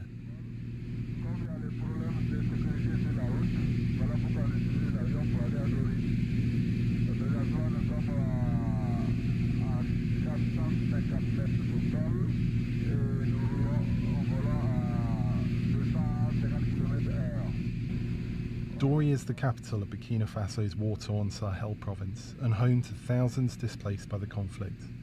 The road from Ouagadougou, Burkina Faso's capital, to Dori is dangerous because of IEDs and pop-up terrorist checkpoints. Just 5 kilometers outside Dori, Terrorists have attacked civilians and UN vehicles multiple times this year. Bagai Lamizana grew up in Burkina Faso. Today she's based in Bonn, Germany, as project officer for the United Nations Convention to Combat Desertification. Climate change is a kind of invisible enemy in the Sahel conflict. UK Ministry of Defense say that 60 million people will migrate from degraded land, part of Africa, if nothing is done. I think neighboring countries and Europe can see this migration affecting them. Migration manifests itself in different ways in the Sahel. Some people, as farming becomes impossible, move to the cities in hope of finding work, but often they end up with low-paying jobs or living in poverty. Some of those migrants in turn begin to move further afield, often to Europe. They take trafficking routes through Niger, Algeria, Libya, and then take boats across the Mediterranean. The crisis in the Sahel has displaced nearly 3.5 million people, according to the UN. We met Zara Ureta, living in a host community on the edge of Dori. She's one of the 1.3 million internally displaced people in Burkina Faso. Zara came to Dori from Arbinda, a town about 60 kilometers away, where extremists regularly terrorized the communities, killing men, women and children. An attack on Arbinda in August left more than 80 people dead. She describes the raid that led her to flee Arbinda 2 years ago. Il n'y a pas ce qu'on, puisqu'on pensait même qu'on ne va même pas sortir, puisqu'il y a deux fois, il y a des balles perdues là même, c'est pas facile quoi. Voilà. En tout cas, c'est qu'on pensait là, on pensait que c'était bon, la fin du monde seulement, puisque les bruits de feu là, c'était trop. On a fui rentrer dedans jusqu'à bon, les feux, bon, on n'entendait plus les coups de feu. Maintenant, on est sorti au dehors. Quand on est sorti au dehors, bon, on entendait des nouvelles qui n'est pas bon en tout cas. Ce qu'on a tué plus de. Ce jour-là, on a tué plus de 18 personnes.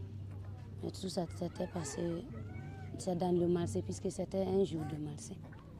Ils ont rentré la première fois. Puisque ça fait que moi-même, je ne me sens pas. J'ai des ulcères, ça fait même. Deux fois, même si j'entends cri ou bien quelque chose comme ça, ça me rappelle de ce qui s'est passé à Arbinda. Je suis une femme mariée, j'ai 5 enfants. Bon, deux fois aussi, en tout cas, c'est que je fais le commerce, je fais le levage aussi. Bon, je fais travaux de ménage, travail de ma famille. Je m'occupe de mon mari et de mes enfants aussi. In the years before she fled Arbinda, she noticed the weather starting to change. It diminished usable land and forced the community to change too. Avant, il pleuvait, mais aujourd'hui, en tout cas, il ne pleut pas. Les gens mangeaient en famille, quoi. Et puis surtout, les enfants respectaient les grands. Les grands aussi respectaient les enfants. Les gens venaient, ils soutenaient. Par exemple, les baptêmes comme ça, les gens venaient, ils soutenaient. Zara says that tensions between herder and farmer communities have increased, shattering the unity that once existed.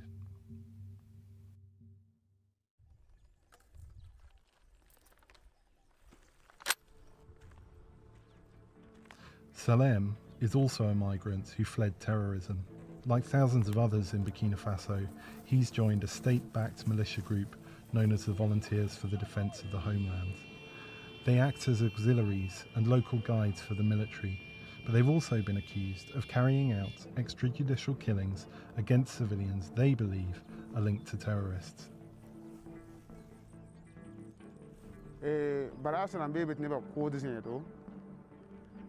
Pagla kam koda me sakda gulo sakda wala kodo butoto sakda pihla la terroriste huwa baras kalatin ko jende gulo kalatin gole ko kalatin ko abkin ha ton pil sora kom la konyudu la nimbana école qualité karmi l'autre yi kalebe terroriste namba ouais ton nembuide libre nimba ran tar ton pisla ton ko ta songre ton kami be pisi ton a été au rapport ton ka au rapport ton yi gonta au rapport wakad le nem tien da base do wa bi ko lore tiam ta mi ti ka wa ne ba jin kan yi kan lore la be ya tiesa ye yam kami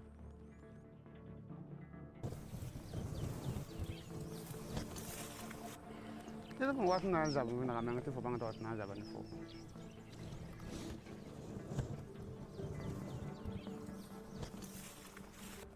Cái gì model là cái thêm bang ấy. अब से ऐसा करना है ना मंगा हुआ थोन ना bang हम थे बंगला हुआ था. La problem हम पाम थोन जीनी सा.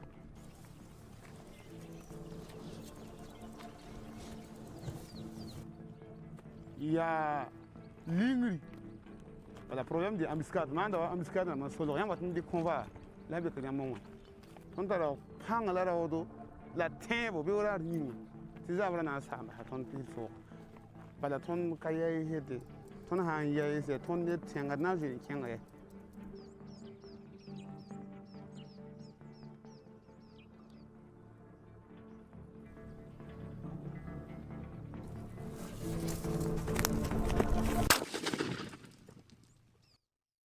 Having lived in Burkina Faso for 2 years now, I've borne witness to some of the worst effects of climate change anywhere in the world. It's a big factor in this country's conflict. Step outside of Ouagadougou and into the countryside and you'll find vast numbers of internally displaced people living in extreme poverty. There are IEDs on the roadside, terrorists roam the countryside freely. The state is unable to provide security with an overstretched military and people are living in fear. It seems where people clamour for resources diminished by climate change, they go into fight or flight mode. For those who want to fight, it means joining terror groups. Those groups mostly do not have a religious ideology as their primary aim. Instead, they're financially motivated. They're looking for resources to survive, resources that are being diminished by climate change. For others, like Salem, the effect of climate change means joining a local self-defense militia to try and fight back against the militants. But even he had to leave his hometown, just like Zara or Etta. Resources are simply becoming too scarce, and it's too unsafe to stay. All of them are bound by the same thing, the enemy they cannot see, the man-made warming of the planet. Climate change contributes to conflict, and conflict leads to migration on an unprecedented scale in the Sahel. Analysts say the Sahel is a prototype for what will soon start happening in other parts of the globe as climate change continues and nothing is done. But aside from the devastation, people in the Sahel want to take back control of their futures. What is the narrative of the Sahel which we could put out there? The Sahel is not only the land where it's a black doom and dying. It's a land of opportunities, having the two faces of the coin, not only the dark one, but also the lightened one. It's a region where you had the great kingdoms. It's a region where you have a vibrant youth. It's a region where you have a massive natural resources. Climate change is not just happening in the Sahel or in Africa. It's a global issue. And it's undermine health, it undermine agriculture, peace, security, in employment, and even economy. So by bringing together and intervening the political will with the action on the ground, we could really change a bit the narrative of the Sahel and give hope. Ce que, en tout cas, moi, je pense tôt ou tard, en tout cas, il y aura la paix. Et moi-même, je souhaite que la paix règne sur cette terre. C'est ce que, en tout cas, je prie Dieu chaque fois et que je demande à Dieu que la paix règne pour que toute personne déplacée puisse retourner dans son coin et que la vie continue comme avant. Tondo kota wende. Ti tondo kamba. To leba kan dik tondo ha ton naure. Bala tondo ya buri kionde buri kimbi.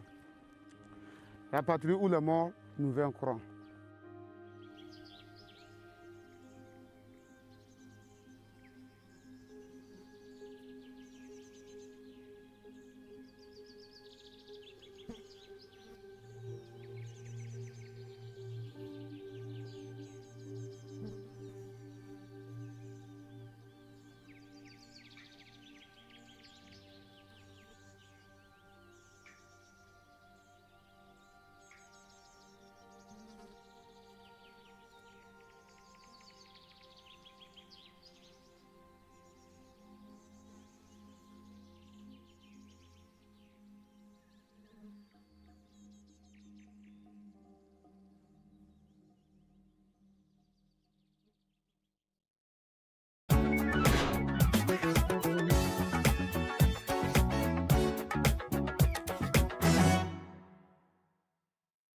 Everyone talks about getting their dream jobs, but what does it take to get that dream job?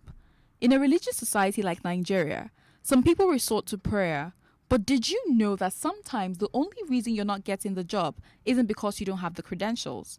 Many times about how well you can defend your credentials through your presentation and communication skills during the interview. According to the National Bureau of Statistics, the rate of unemployment in Nigeria rose to 33.3% in December 2020 from a 27.1% in 3 months.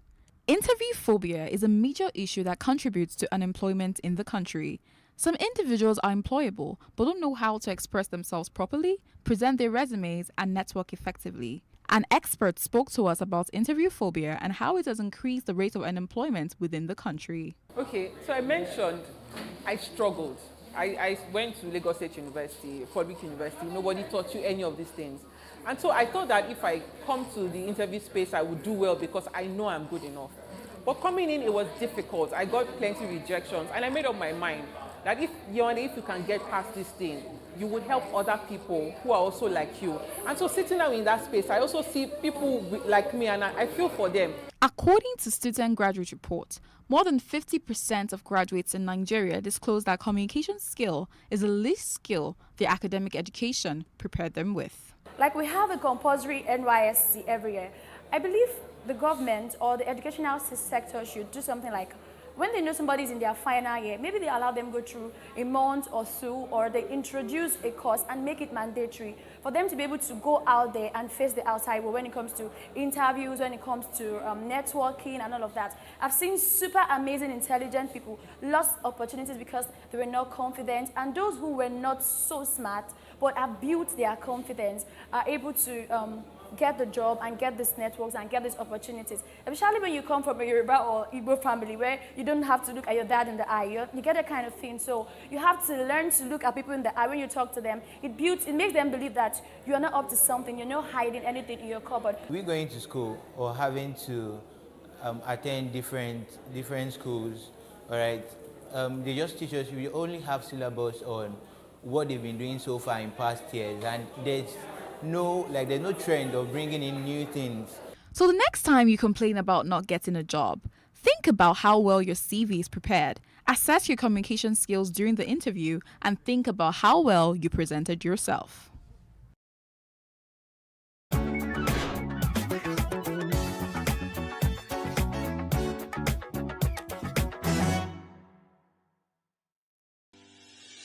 Increase the reach of your events or business services.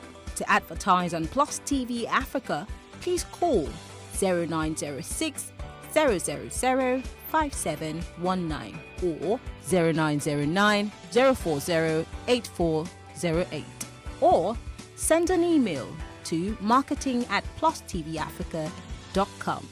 Plus TV Africa. Big stories live here. Hey, what's up, guys? You're welcome to another edition of Plus Event, and I remain your host, Ifeoluwa Oshuke. Your absence isn't an excuse anymore, as Plus Plus Events is all you need as we bring you the glitz, the glamour, and loads of fun. Oh, definitely. No question. He's a living legend.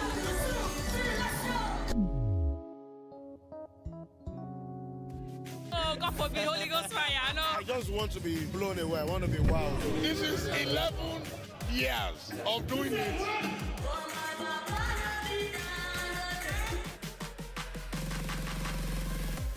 I'm surrounded by so much positivity. No, it's okay. Yo, what's up, my people? It's your boy Starboy Terry. You're watching Plus Event on Plus TV. Stay glued to Plus TV Africa every Saturday and Sunday, 4:30 p.m. West African time. There is no voting on social media. To vote, you would require a permanent voter's card. To get your PVC, visit cvr.inecnigeria.org. Create your account with a valid email address and start the registration process.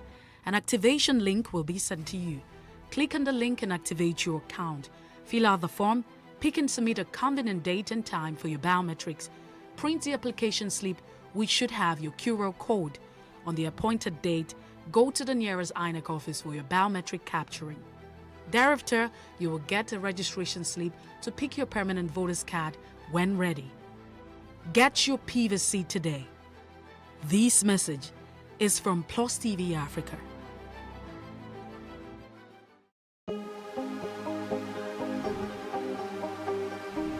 This is it for upcoming artists to blow in Nigeria.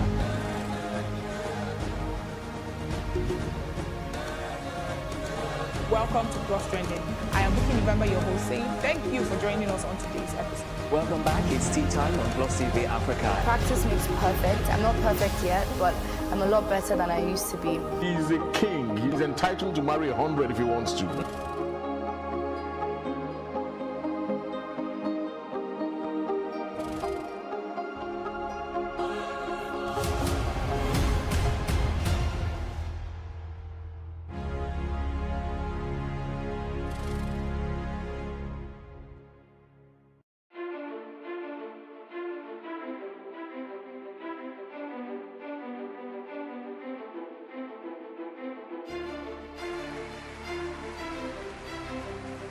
This medal has been directed to empower 1,000 persons with disabilities in each state in the next 12 months.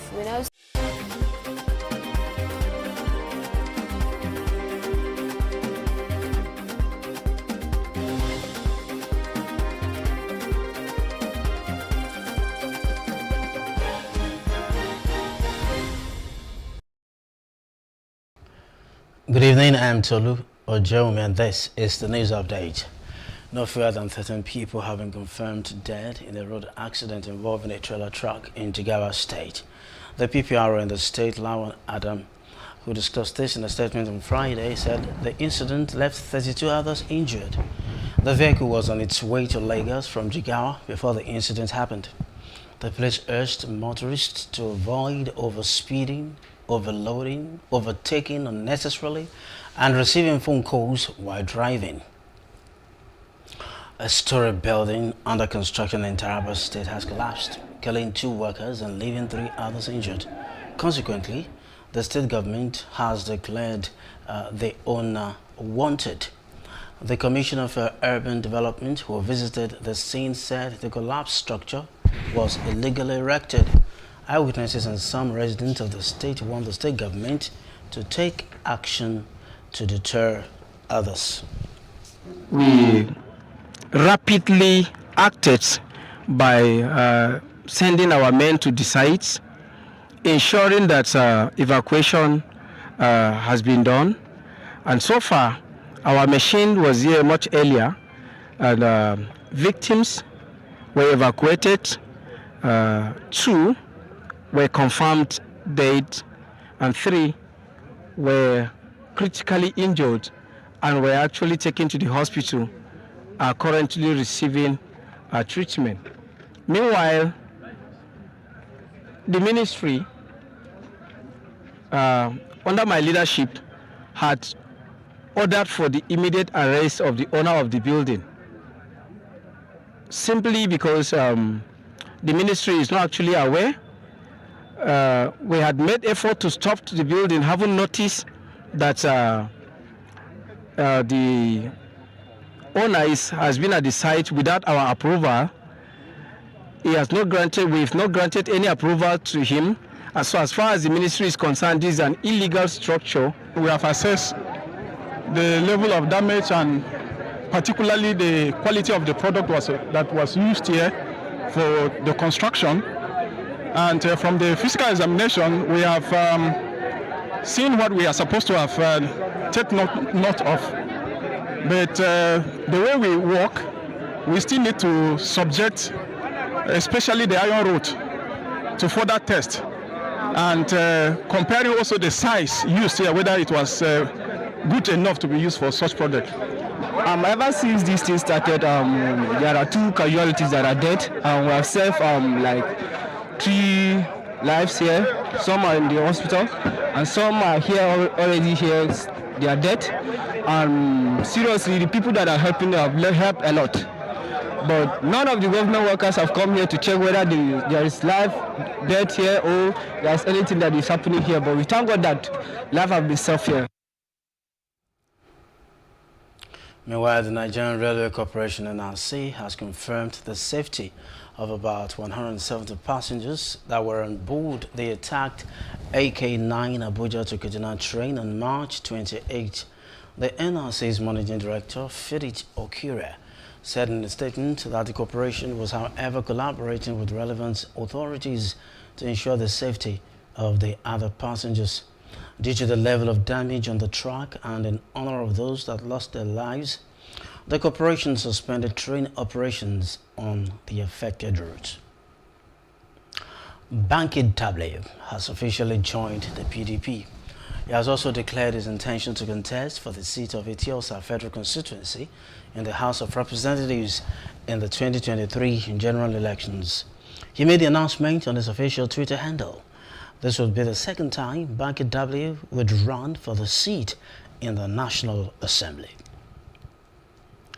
Every 2nd of April, the world is reminded to recognize and spread awareness for the rights of people living with autism.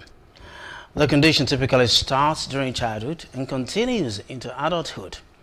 Dr. Yinka Akindayobi, a service director and service provider for children, insists that until Africa understands what autism means, it will be difficult to break even with an awareness plan. Our health correspondent Ngozi Kahiachis reports. We'll bring you that report in our subsequent bulletins. Fear grips Nigerians as insecurity heightens across the country. That's on Street Views. Take a listen.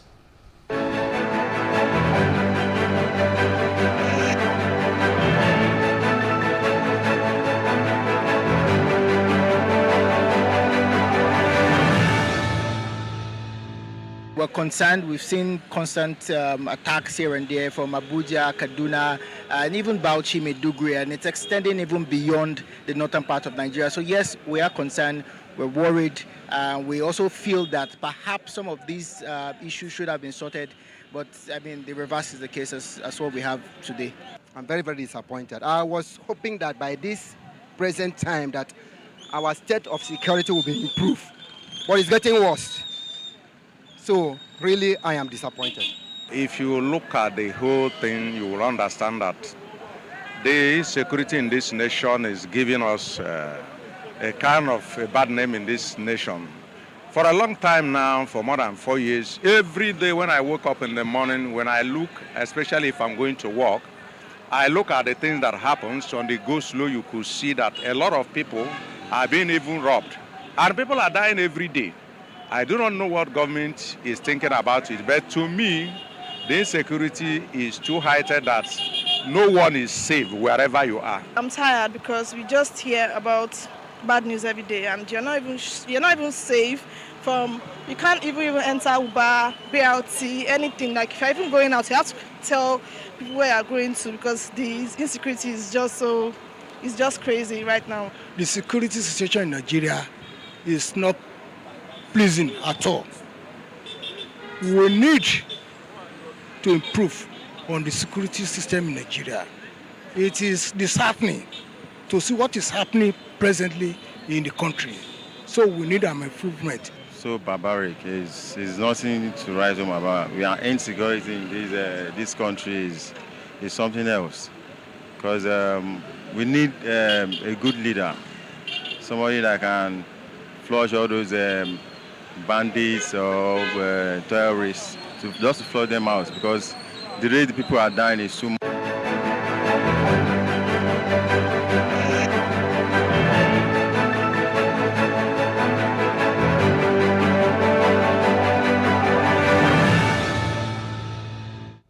When I bring you again the story on autism, every April 2, the world is reminded to recognize and spread awareness for the rights of people living with autism. The condition typically starts during childhood and continues into adulthood. Dr. Inka Akindayomi, a service director and service provider for children, insists that until Africa understands what autism means, it will be difficult to break even with an awareness plan. Our health correspondent Ngozi Kayachisi reports. Autism, also called Autism Spectrum Disorder, ASD, is a complicated condition that includes problems with communication and behavior. It can involve a wide range of symptoms and skills. ASD can be a minor problem or a disability that needs a full-time care in a special facility. People living with autism have problems with communication and learning. They have trouble understanding what other people think and feel. This makes it hard for them to express themselves, either with words or through gesture, facial expression, and touch. According to service providers for children with disabilities, there are common symptoms of autism that people living with it experience, which include lack of eye contact, doing something over and over like repeating words, rocking back and forth, not listening to other people or looking at things when another person points at them, and much more. It's been said by experts that if autism is caught in infancy between 12 and 18 months, treatment can take full advantage of the young brain's remarkable plasticity. It is true abroad, the US, the UK, developed countries, they're telling us that they are able to identify children on the spectrum pretty early, between the ages of 12 to 18 months. But does that really occur here? I guess not, because we actually are diagnosing children a lot later. Having said that, it's not just autism that we diagnose much later in our children here. And I guess, as I said, the factors are rejection, denial, superstition. We don't want that, no, nothing is wrong with our child. Or, and sometimes people go from one place to the other, and then they get the news, and then all of a sudden parents are now stuck with a diagnosis that they really didn't want. Dr. Akindayomi is a mother to an autistic child for over 20 years. According to her, she discovered her son's disorder at age 3. I think he's been really lucky, and well, I wish he had more words to express himself, because he's more non-verbal than verbal. He's been very fortunate that we've built up a network together for him. He's very sociable, which is usually not the case with people on the spectrum. A lot of adults on the spectrum who have autism they're not always so sociable, but he is very sociable. I mean, he goes out. In fact, he does what adults do. Sometimes I don't know what he gets up to when he's out and about with others. He goes to the East. He knows the East Onitsha better than I do. He has made so many friends on that side, made so many friends in Lagos, everywhere he goes, people like him. It's been good for him. I'm happy. It's not that we don't still have our challenges in terms of behavior. Sometimes, we could be a little bit out of it. This year's theme harps on inclusive quality education for all. Over the past decade, major progress has been made towards increasing access to education generally, as well as for persons with autism specifically. However, in 2020, as the COVID-19 pandemic spread across the globe and schools were shut down, there was a high disruption of learning caused by the pandemic, which has reversed years of progress. Over the last couple of years, the center and my team have had the opportunity to actually promote inclusive education. So one of the things that we have done is to try and educate people, train people up as to what autism, developmental disabilities are all about.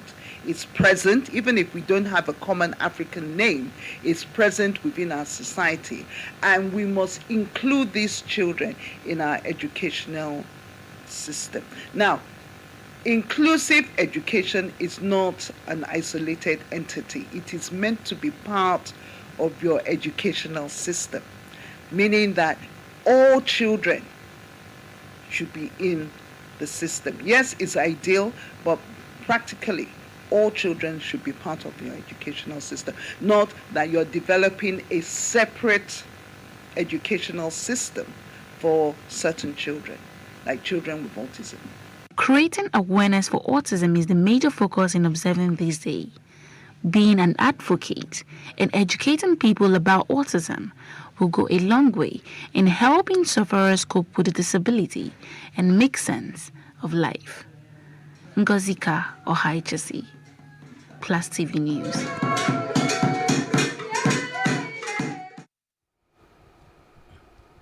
That's the news update. For more stories, please follow us at PlusTvAfrica on Facebook, Twitter, and Instagram.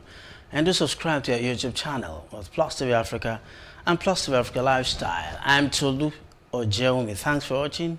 Good evening.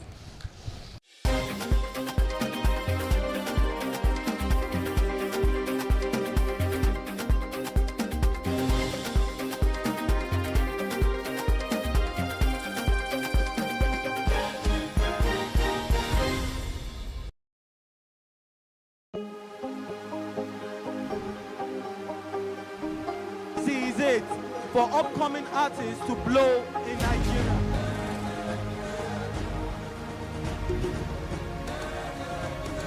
Welcome to Plus Trending. I am Bookie November, your host, saying thank you for joining us on today's episode. Welcome back. There is no voting on social media. To vote, you would require permanent voter's card. To get your PVC, visit cvr.inecnigeria.org. Create your account with a valid email address and start the registration process. An activation link will be sent to you. Click on the link and activate your account. Fill out the form, pick and submit a convenient date and time for your biometrics. Print the application slip, which should have your QR code. On the appointed date, go to the nearest INEC office for your biometric capturing. Thereafter, you will get a registration slip to pick your permanent voter's card when ready. Get your PVC today. This message is from PlusTvAfrica.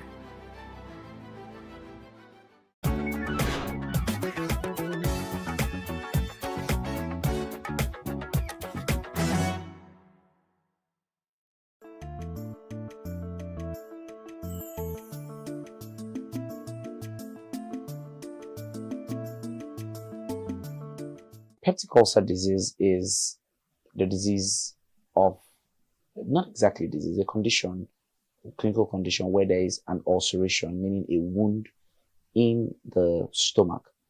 Peptic, coined from the name peptic acid. Peptic acid is found in the gastric. So sometimes you hear gastric ulcer, you hear peptic ulcer. They're not physically different. They are just relating to the stomach. The only other different type of ulcer is duodenal ulcer, which is just the next organ after the stomach. All right. The stomach, which is the sac that contains food, also contains gastric acid or peptic acid that helps to break down protein. The word peptic there is directly related to protein, okay? So it helps to break down protein. But over time, there could be hypersecretion of this acid that could now cause a breakdown in the walls of the stomach. Now, the stomach walls originally contains mucous membranes or mucosa that prevents this acid from eating up the stomach lining. For some reasons, again, this mucous membrane could also be reduced or absent and further allowing this acid to eat up the stomach. And when this happens, you come down with what you call the peptic ulcer disease.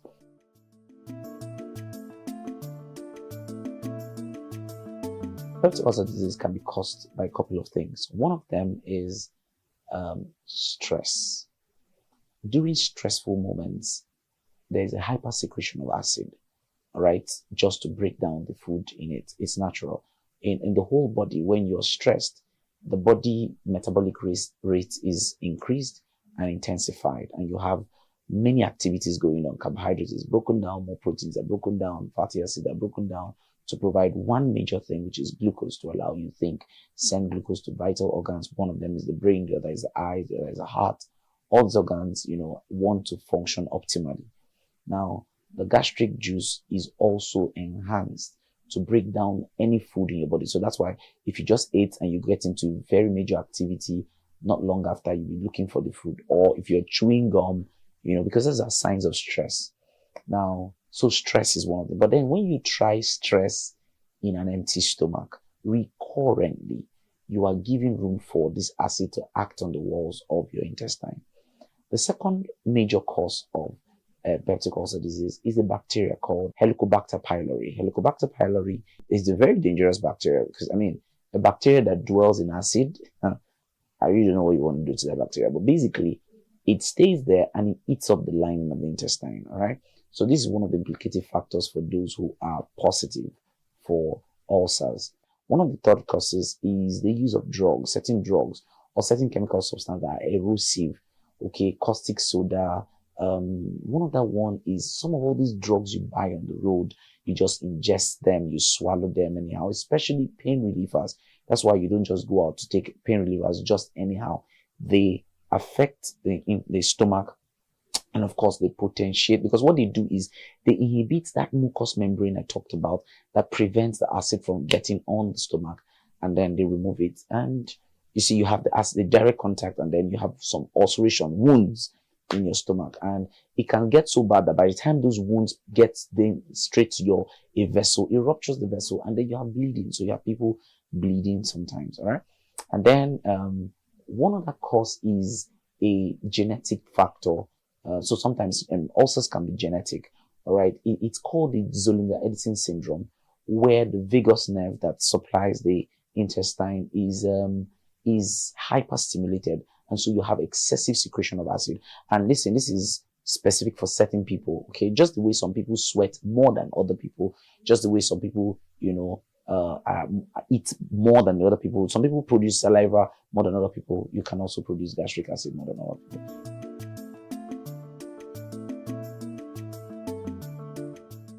Well, the word is try to eat recurrently. Don't fast every time. If you're fasting, let it clear that you're fasting, okay?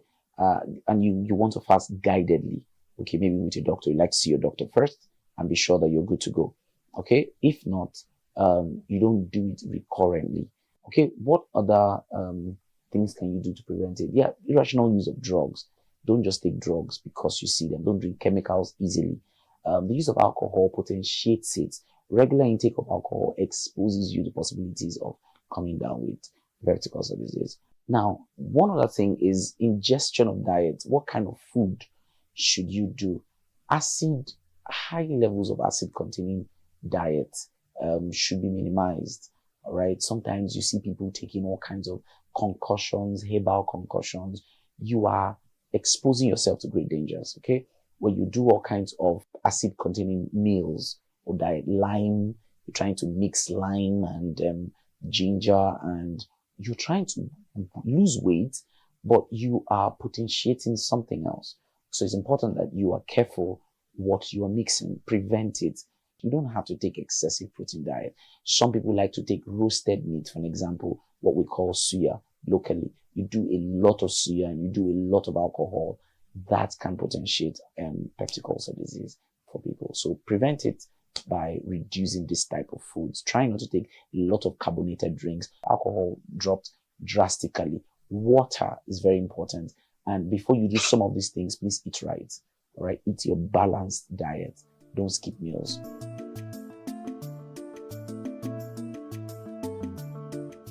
For basic treatments, you just get to meet your doctor who would prescribe the drugs for you. But you're not supposed to eat heavy foods, but just eat in bits. All right, so you wake up in the morning, you want to sometimes do alkalinized water and then a slight breakfast. Not anything acidic. A balanced diet is fine. If you must go for a fast, then tell your doctor.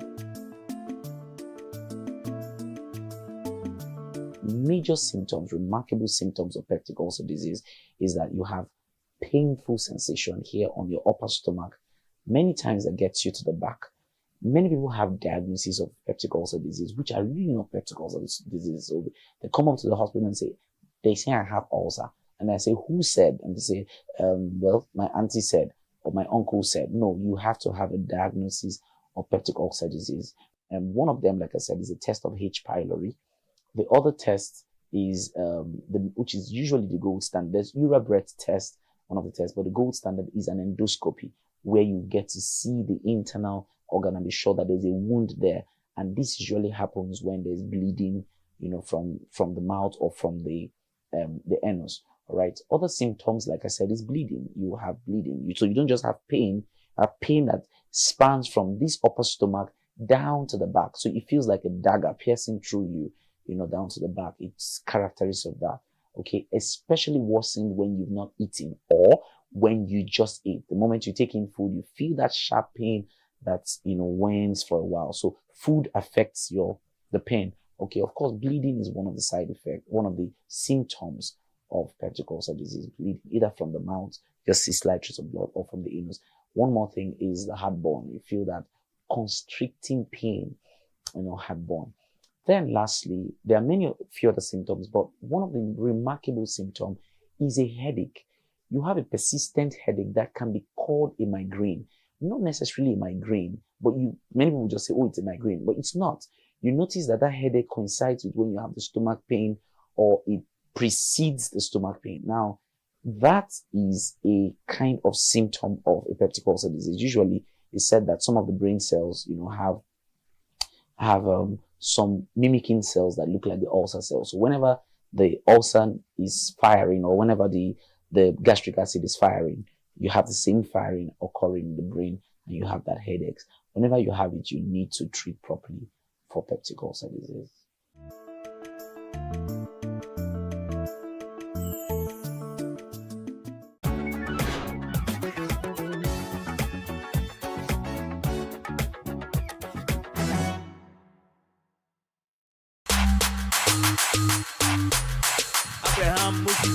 You are one family. There's no dream of this sport in Nigeria. See how your body just dripping diamond.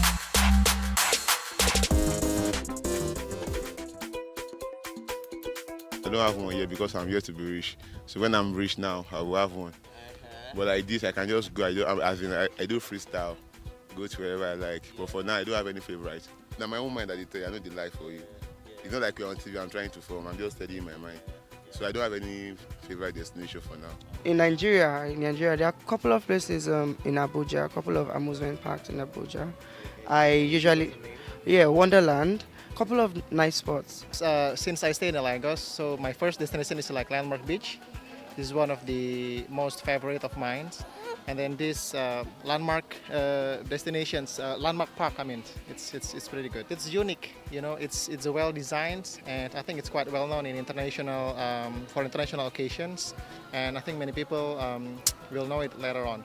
Yes. Landmark is cool. I like Landmark. Everybody loves the sun, like beach sun and everything. The surroundings is very alright. And the girls? No, I don't know about the girls. I'm not a girls guy. So what do you like, guys? No, I like girls, but I'm not like, nah, I don't do everybody that way. In Lekki Conventional Center.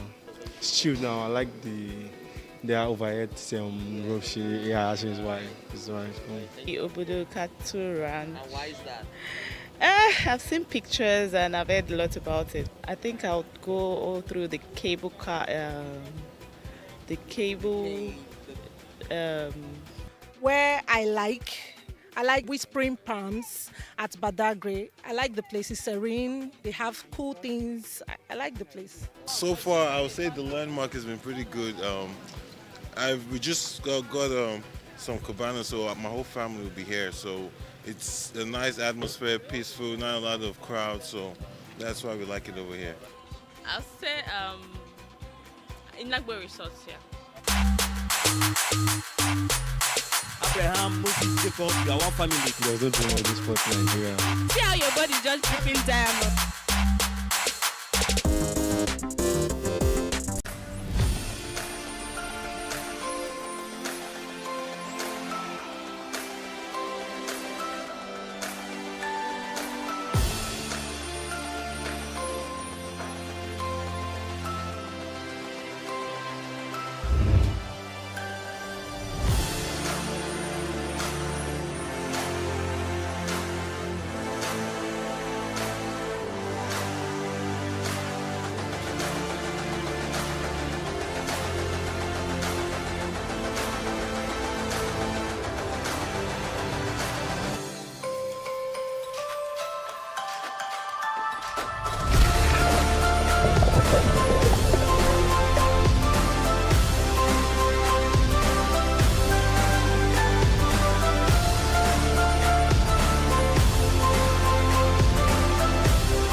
It's my pleasure to welcome you back to another interesting episode of Space and Style.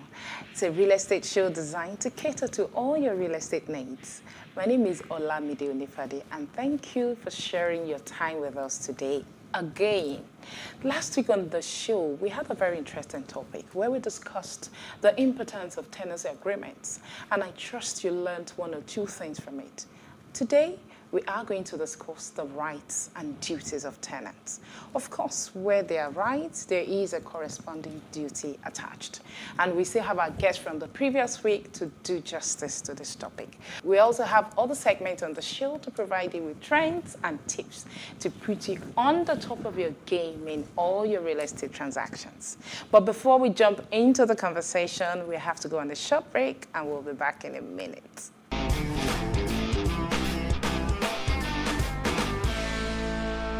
Thank you for staying with us. Before the break, we were talking about the rights and duties of tenants, and to discuss this topic with me is our guest from the previous week, Mr. Roland Dogal.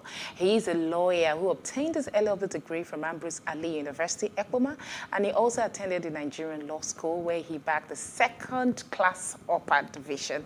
We also attended the University of Lagos and also backed an LLM degree. He has been in active legal practice since his call to the Nigerian bar.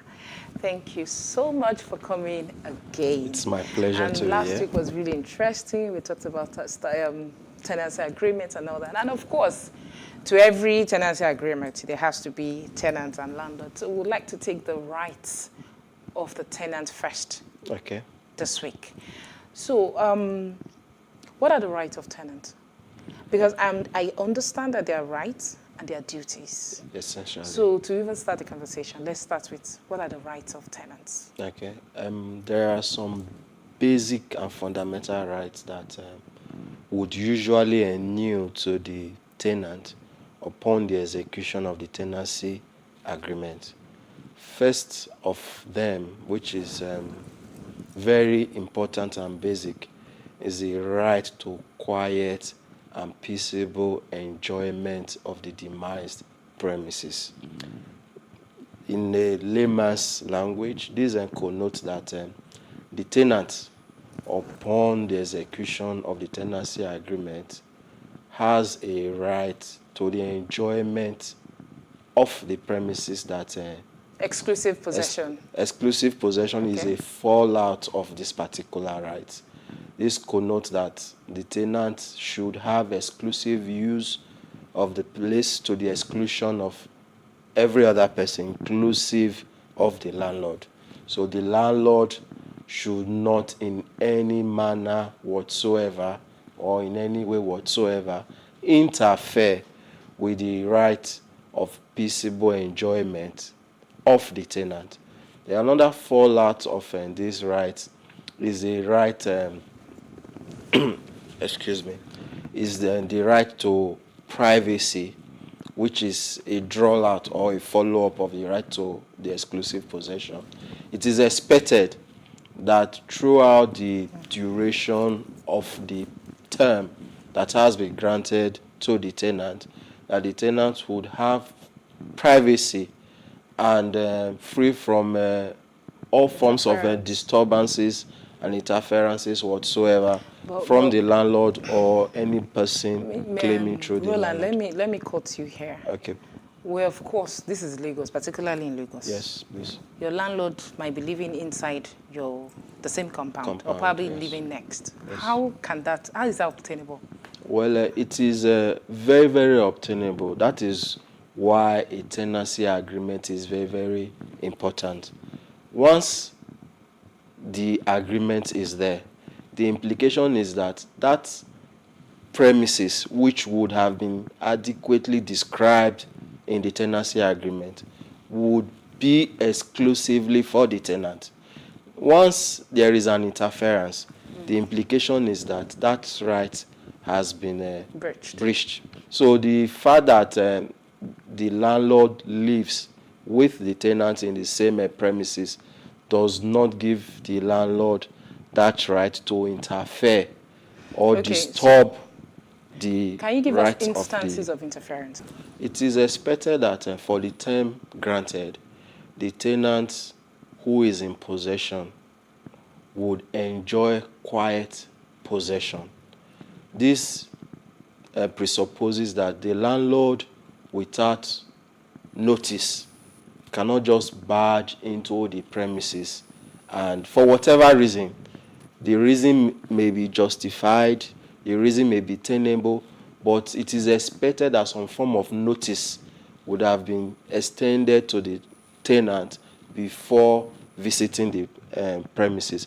For example, where for any reason there is a repair that is to be effected, it is expected and it is only reasonable that the landlord will give notice, adequate notice to the tenant that on so day at so time I will be around to either inspect the premises or for the purpose of carrying out a particular repair. So once there is no notice and the landlord shows up, that would mean some form of interference. And the tenant, to some extent, has reasonable right to protect his exclusive possession and his privacy. And how does he do that? Well, if there is a knock on the door, for example, and the tenant has guests in his apartment, and it's at that point that the landlord decides to come and do an inspection of the accommodation, I think the tenant can politely tell the landlord that it is not convenient, where such notice was not previously communicated to the tenant. Sorry to put in, something just came to my mind again. Okay. It's very usual. It's a practice amongst landlords to tell you that, take for instance, you rented a flat, a 3-bedroom flat. Yes, please. They still come around to ask to tell you the number of people that can occupy.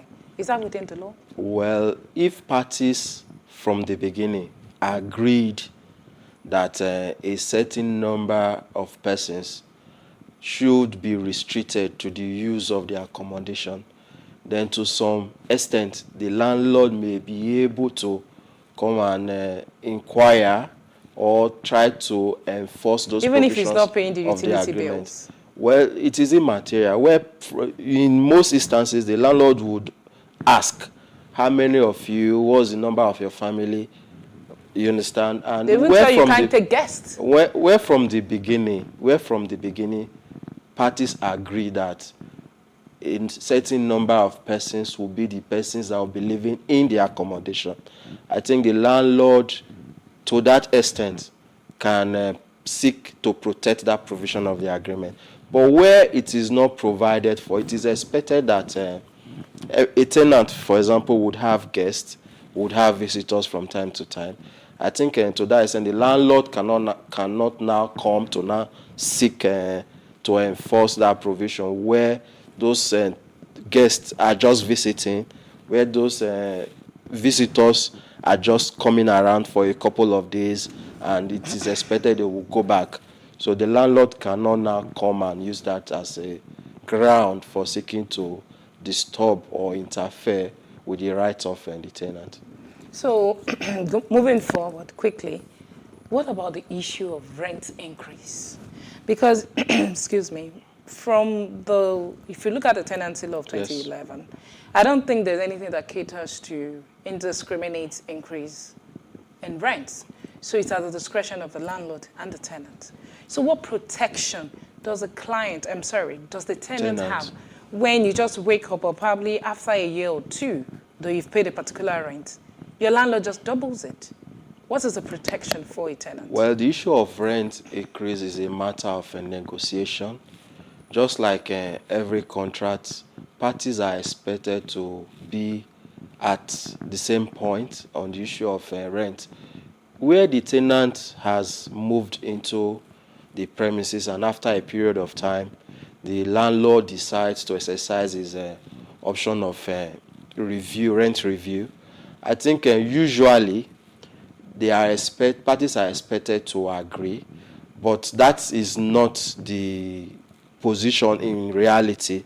You find a situation where the landlord or the landlord's lawyer would write to the tenant informing the tenant of increase of rent from XYZ to a particular amount. What is expected in such a situation is for the tenant to open a line of communication. Whether you like it or not, the landlord has a right to review his rent.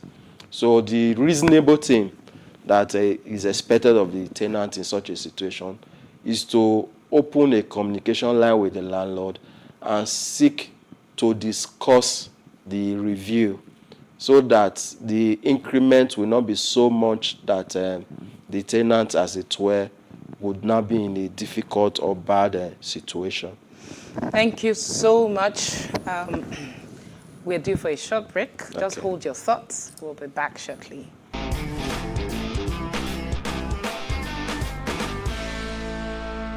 Welcome back, everybody, and thank you so much for staying glued to your screens, and you're still watching Space and Style.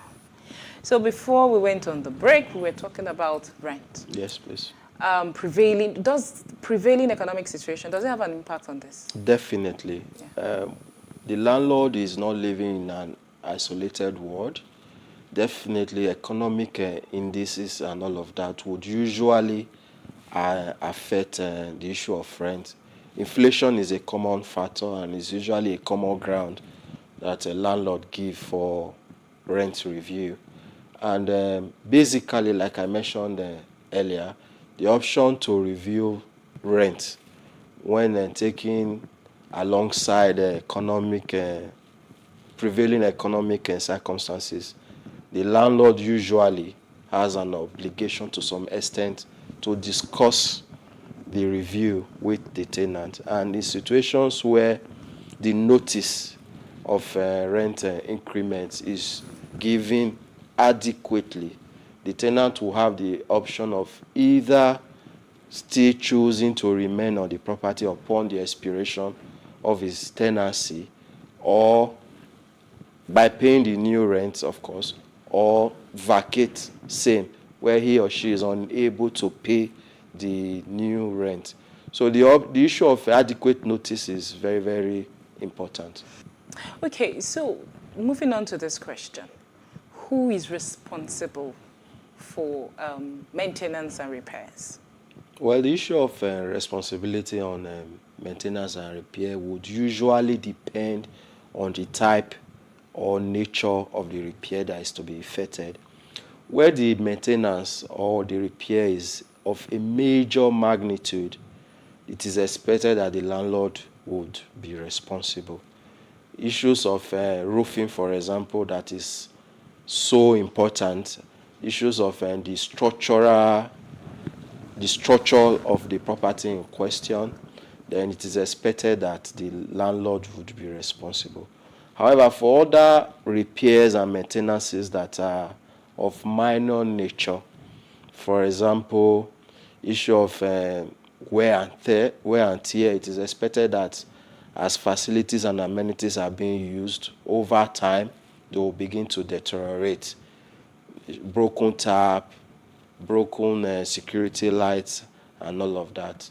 It is expected that the tenant would effect those. But what happens in a case I send notification to my landlord that it doesn't come on time to repair, and especially when the repair is very, very urgent? What should the tenant do in that instance? Well, in such an instance, in as much as a notice has been given to the landlord to draw his attention to a particular defect that need urgent maintenance or urgent repair, as it were, it is expected that after a reasonable time, the tenant, in order to protect himself, particularly from the harshness of the weather and all of that, where, for example, there is a thunderstorm which has affected the roof of a building, and then the tenant is able to put the landlord on notice, and the landlord fails or neglects to effect such repairs as soon as possible, the tenant can go ahead and effect such repairs. Then he will now need to seek some form of a compensation or reimbursement from the landlord, because the obligation to effect those repairs is primarily that of the landlord. Okay, what about the issue of service charge? Yes. Because the law says in every 6 months, you're supposed to get a written account when you pay service charge. What do you think of this? Well, the issue of service charge, it's a different contract entirely, because apart from the tenancy agreement, you find instances where the landlord and the tenant will also go into another agreement for the provision of certain services for the tenant in the premises that is rented. The law has also given some form of protection so that the tenant is protected from abuse by the landlord. That is where the issue of accountability comes in. The landlord is expected to be transparent and open on the issue of service charge. To that extent, the tenant is entitled to periodic account of how the service charge is put to use. This also protects the landlord such that where economic reality is no longer possible for a particular amount that was being charged as service charge. Like now that diesel has gone up. So the landlord too, if he's transparent and open the tenant, he can also tell the tenant, this is the reality on ground. The XYZ amount that you were paying previously is no longer enough to take care of this particular service, and there is the need to review what was being paid. So it's both ways.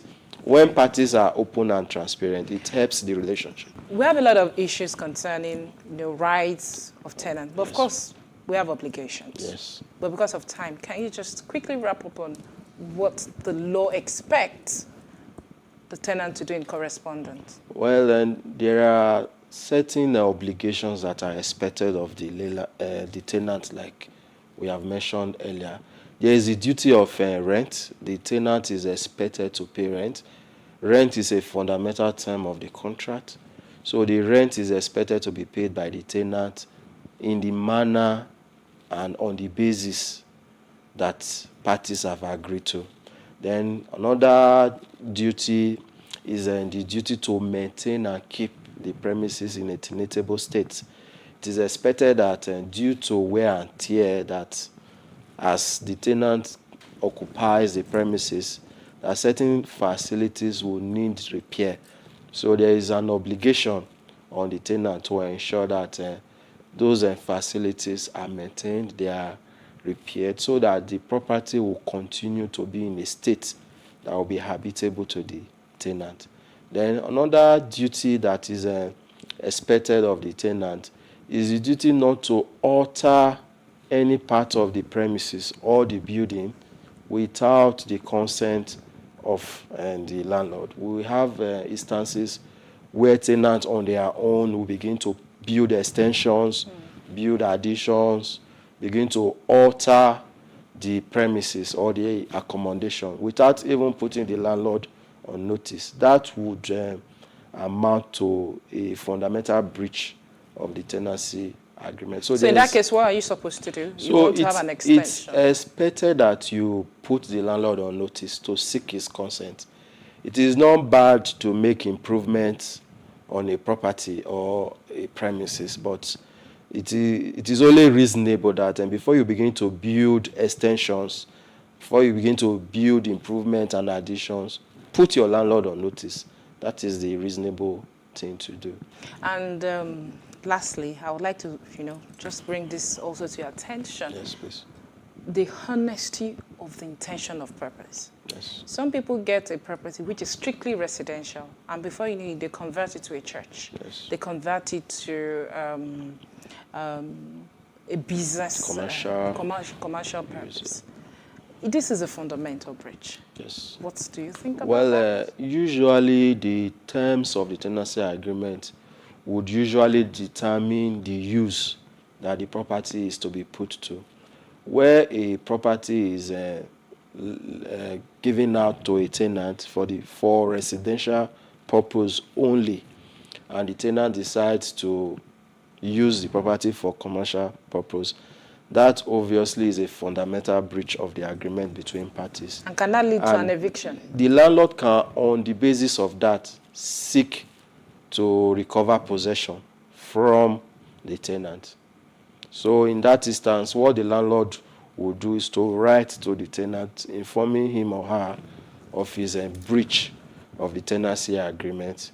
And depending on the terms and conditions of the tenancy agreement, it will not take steps to recover possession from the tenant. Because of time, I think this is all we can take. But of course, this is an ongoing discussion, and we hope you'll come back again. Well, it will be my pleasure to do so. Thank you very much. Thank you for having me. Thank you for staying with us. We have come to the end of this segment, and I hope you enjoyed yourself, and I hope you learned one or two things from the segment. So we also have the next segment, which is the design tip of the week. Please enjoy it and incorporate it into your DIY.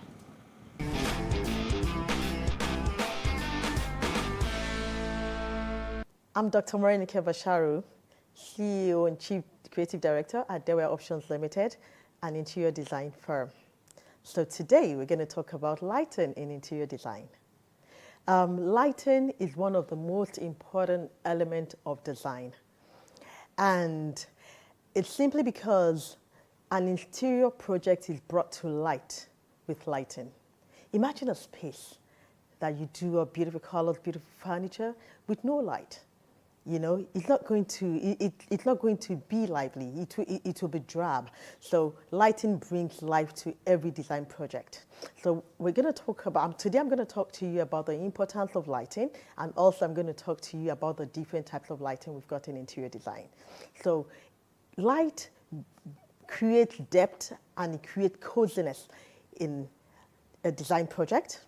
Also, light can be used to focus on very attractive areas in a design project because, let me take for example, you design a living space and you put a particular beautiful furniture in a corner, and you want to highlight this furniture, you can put a lighting around there, to bring focus to that furniture. So you use lighting to do that. Also, lighting can be used for tasks. right? So we want to read, for example, we can have the reading lamps, we can have lighting that are used in kitchen cabinetry, for instance, that you want to focus on some items that you put in your cabinets, right? Or you put wall art on the wall, you may want to have lighting on top of this wall art, to focus on some interior accessories that you put on them. So lighting can be used for this. So we're going to go into types of lighting that we have. So we've got three broad category of lighting. So we've got the ambience lighting, we have the task, and we have the accent light.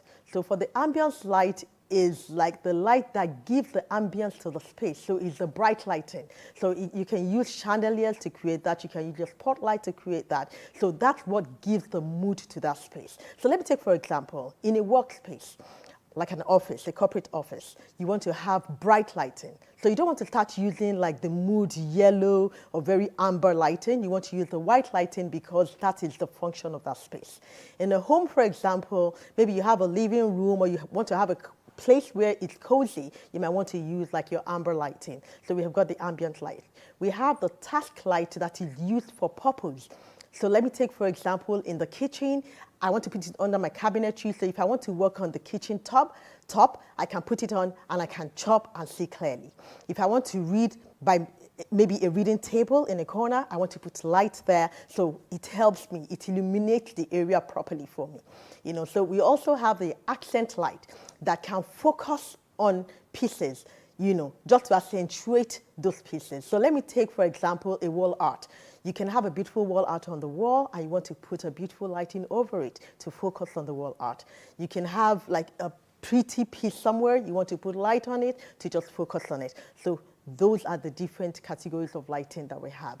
But and we also have the decorative lighting. And in some instances, you can have some lighting that are ambience lighting, but again, they're decorative. And that's when we talk about our chandeliers. And that's why we have some chandeliers, they're not drab, they're a bit dramatic, to bring, to pop the space. All right, so let me give you a tip to go away with today. So if you have a small space and you don't want to spend too much and you still want your space to be a bit dramatic, you can just change your chandelier. Have that dramatic chandelier in place. I hope you've been able to learn one or two things today. See you again next week. Bye-bye. Space and style.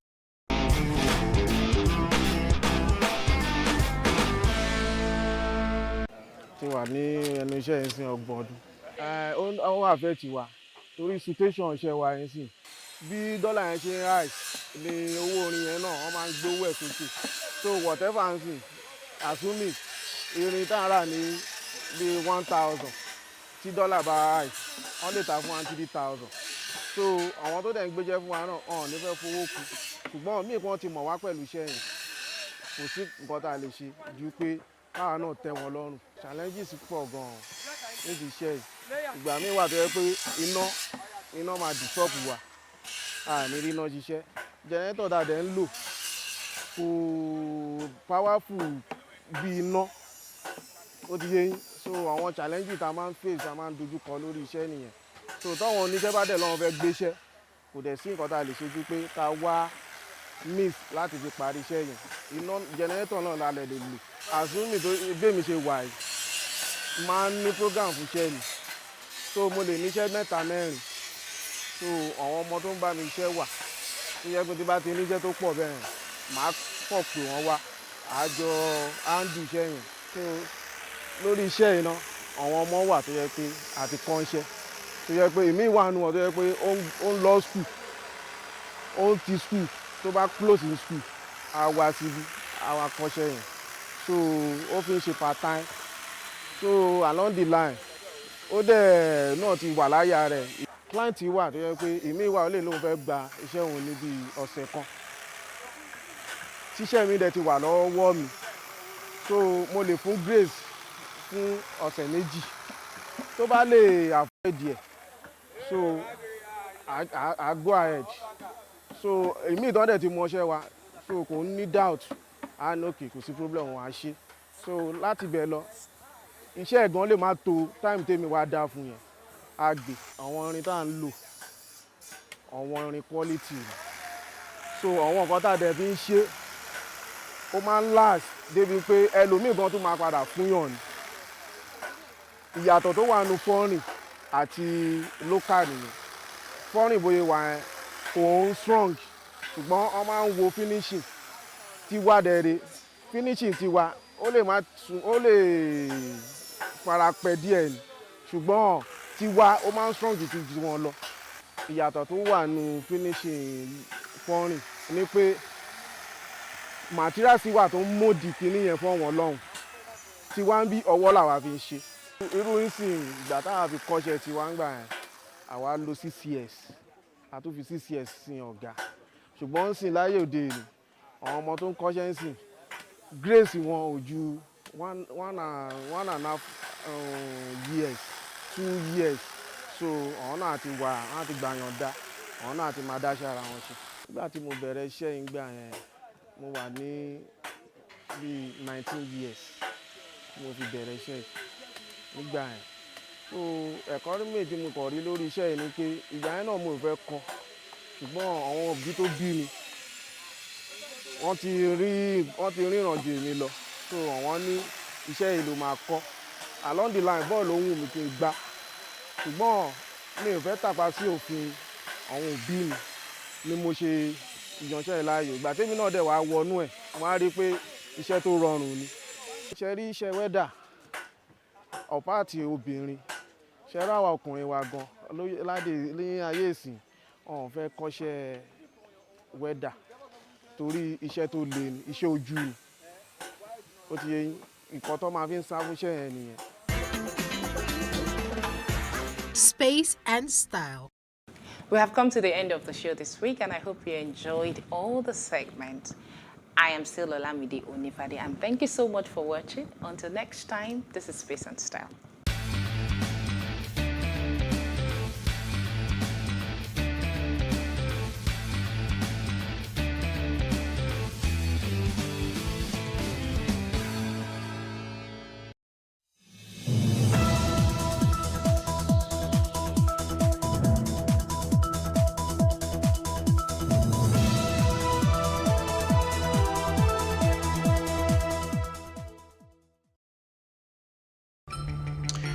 After dumping the People's Democratic Party, former Kano State Governor Rabiu Musa Kwankwaso is named the national leader of the new Nigeria People's Party.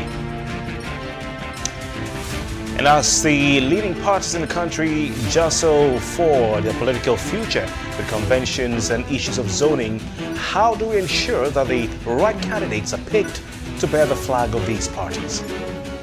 This is Plus Politics, and I'm Kofi Bartels.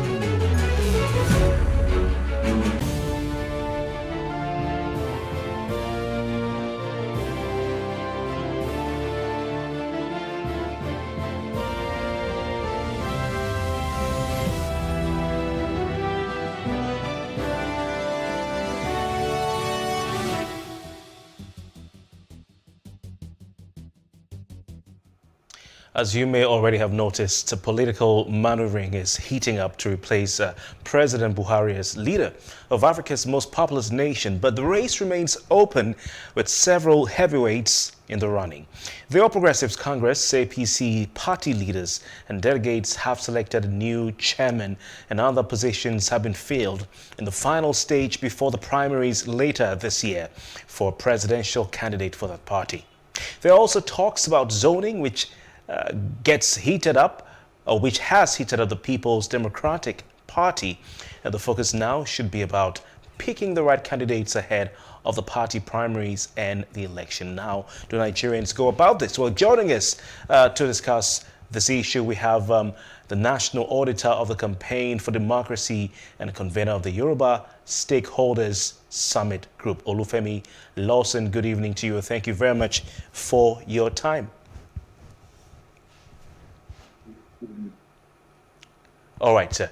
What are your thoughts on the entire situation as far as politicking is concerned? Of course, all the parties are neck deep in their maneuverings, and of course the horse trading and the lobbying, for the positions in the parties ahead of the 2023 elections. What are your thoughts? It's getting pretty heated up in the Nigerian polity. It's fine, and I think what we're experiencing is very much in line with the decision of the INEC to roll out its timetable, in line with the newly amended electoral law.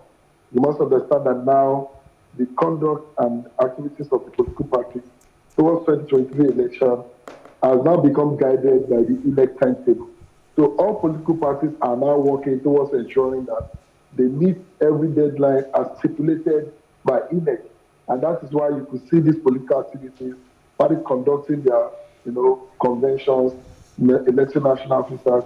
And in the next couple of weeks, we'll be witnessing the election of candidates, especially by the major political parties that are participating in the presidential election. They'll be electing their flag bearers for the 2023 general election. So the political parties are beginning to sell nomination forms, and I think everything is guided by law, because now we have an electoral act that has created a time frame for which political activities must be conducted. And that's what we're witnessing. How would you describe the forthcoming, 2023 elections? How important is it to Nigeria? Some have said this is the most important election in the history of this country. Do you agree with that? And what are your thoughts on the importance of the 2023 general elections to Nigeria? Very important, and we must understand there's going to be another major transition period, especially when you look at the need to elect a new president. We have a situation whereby the incumbent president who will be leaving in 2023 is not recontesting this election. So it's going to be a major transition period, unlike when we have the incumbent run, to return into office. So it's a major transition period, and it's coming at a time that the country is in a desperate need for leadership, whether we like it or not. Whoever succeeds President Muhammadu Buhari will be coming to play a very fundamental role of, either consolidating on what President Muhammadu Buhari has been able to do in 8 years, or, of course, charting a course that will drive the nation forward from where President Buhari will be leaving it. It's a very important election year for Nigerians, especially when you look at the current realities, when you look at the current situation in the country, you realize that this is not going to be just another election for us as a people. Olufemi Lawson, we're talking about picking the right candidate. But before you even get to do the picking, you have to know what constitutes the right candidate. In your opinion, as far as the presidential elections go and the general elections, what do we mean by the right candidate? Who is the right candidate? Are we talking about gender? Are we talking about, ethnicity? Are we talking about geographical origin? Who is the right candidate? What should people know as the description for the right candidate? 2023, it is not going to be acceptable to assume there's going to be an election as usual. Like I raised, it's a very important transition year. And a lot of factors must be considered. And for us in the Yoruba Stakeholder Summit Group, one of the fundamental factors that we think the major political parties contesting this election must consider is where the next president of Nigeria is coming from. The president that is there who will be leaving by 2023 has come from a region of the country which is the north. And at a time where the policy is so heated, where the policy requires serious, effort at unifying the country, we must be sensitive to the fact that the southern Nigeria must produce the next president of the country. This has been one of the advocacies that we have consistently, embarked upon. The political parties must be considerate, not only in terms of the competence of the character they might emerge as their candidates, but also the need to entrench, national unity and peace that the country is currently yearning for. And this can only be achieved if the principles of equity, fairness is brought into play in the choice of political party candidates for the 2023 election, especially by the major political parties of PDP and APC, who are likely going to produce the next president of the country. All right. So you're sure that the People's Democratic Party or the All Progressives Congress will produce the next president? It's not going to come from any party outside these two. What makes you so convinced? Not an absolute opinion, but I think it's a realistic opinion. The truth is that these are the dominant political parties in our democracy. These are the political parties that control majority of the states, in the country. So it will be, it may sound like an illusion if you think that the election that is just about 8 months away or 9 months can be won by a political party that does not have, structures in any of the 36 states of the country, except the least unexpected happen. The next president of Nigeria will likely be produced by either of the two major political parties. And it is not only peculiar to Nigeria, this is the trend as far as other advanced democracies, are concerned. Interesting, very interesting. Looking at the politics of the past 24 years since Nigeria made its return to democracy in 1999, of course, the PDP, the People's Democratic Party, had been in power for 16 years, and the All Progressives Congress has been in power for 7 years, so that's 23 years. They'll be completing the 24th year, or the 8th year rather, next year. You've said that Nigerians, you don't foresee realistically any other party apart from these two producing the next president. Are you confident that the right candidate, in your estimation, can come from any of these two, looking at what's been going on amongst them? Of course, every political party have competent and have credible people. And if you recall, it's one of the bases upon which President Muhammadu Buhari was elected in 2015. It was a campaign of integrity, of change, of renewal, to bring somebody who can actually, drive the process on the basis of his integrity and competence is concerned. And if you look at the PDP have also produced credible individuals, not only as president, but as governors, as ministers in the past. If you look at other smaller political parties that have also been opportune to govern smaller states, or some states in the country, so every political party has a tendency to produce credible candidates for the election. But I think the All Progressives Congress, the APC, which is the governing party, should be interested in who succeeds President Muhammadu Buhari. It is important that the process is guided not only in the interest of the party, but also for the sake of our democracy. Because whatever becomes the outcome of this transition will be given to the party as a credit or otherwise. Today, everyone celebrates former President Goodluck Jonathan because of that heroic step he took by handing over power to President Buhari in 2015 in a situation that was never expected from the average political leader in Africa. So 2023 is also going to be another opportunity for the governing party to prove that it is transparent and it is willing to entrench our democracy by ensuring that the process is smooth, is fair and free. And this will start from within even the APC itself before we get to the general election.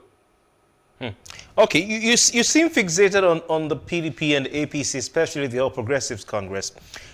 We're talking about picking the right candidates ahead of the 2023 elections, and I suspect you have a soft spot for the All Progressives Congress. So I will come to that in a minute.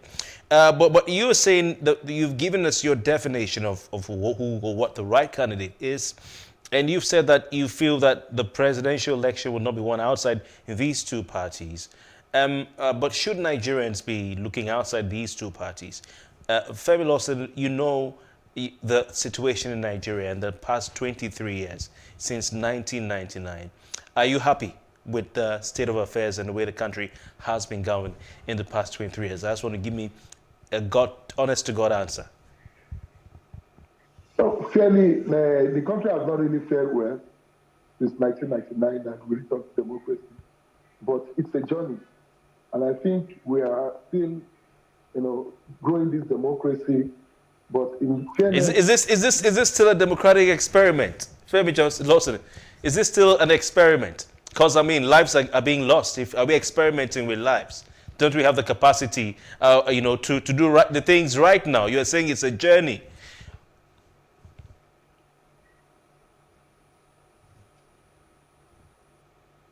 All right, we seem to be having a bit of a network glitch with the gentleman. We'll try and get back to him. But of course, even in advanced democracies, there's no democracy that has gotten to the ultimate destination yet. Democracy keep evolving, from time to time, and our own cannot be an exception. We cannot claim to have a perfect, system in just 24 years. But I want to believe that we have made some progress, and we'll keep demanding as performances and delivery as far as the dividends of democracy is concerned. We are not yet there. No government can even be given, the average of marks in the area of performance since 1999. But the truth is that where we are now is not, where we were in 1999. We must have been. Are we, Femi Lawson, where we are now is not where we were in 1999. Are we better off or worse off? We have made some progress. It's inevitable, and that is not in doubt. And there have been a lot of setback also, considering how stable the policy was between 1999, particularly between 1999 and 2007.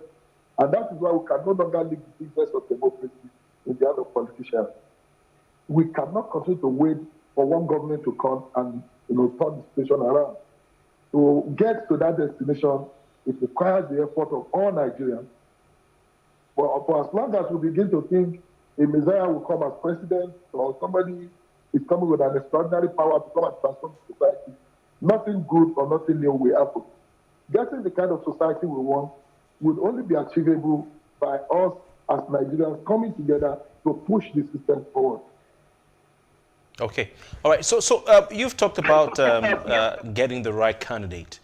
And you said that the right candidate is someone who comes from the South. Is that the only thing? Is that what Nigerians should be looking at when thinking of who should we elect as president? Should it not be about more than someone who comes from the South? Are there not other things to look at? Well, every other factor should be considered because there's no part of this country that does not have, like I used to say, competent and a brilliant mind or someone who can govern this country.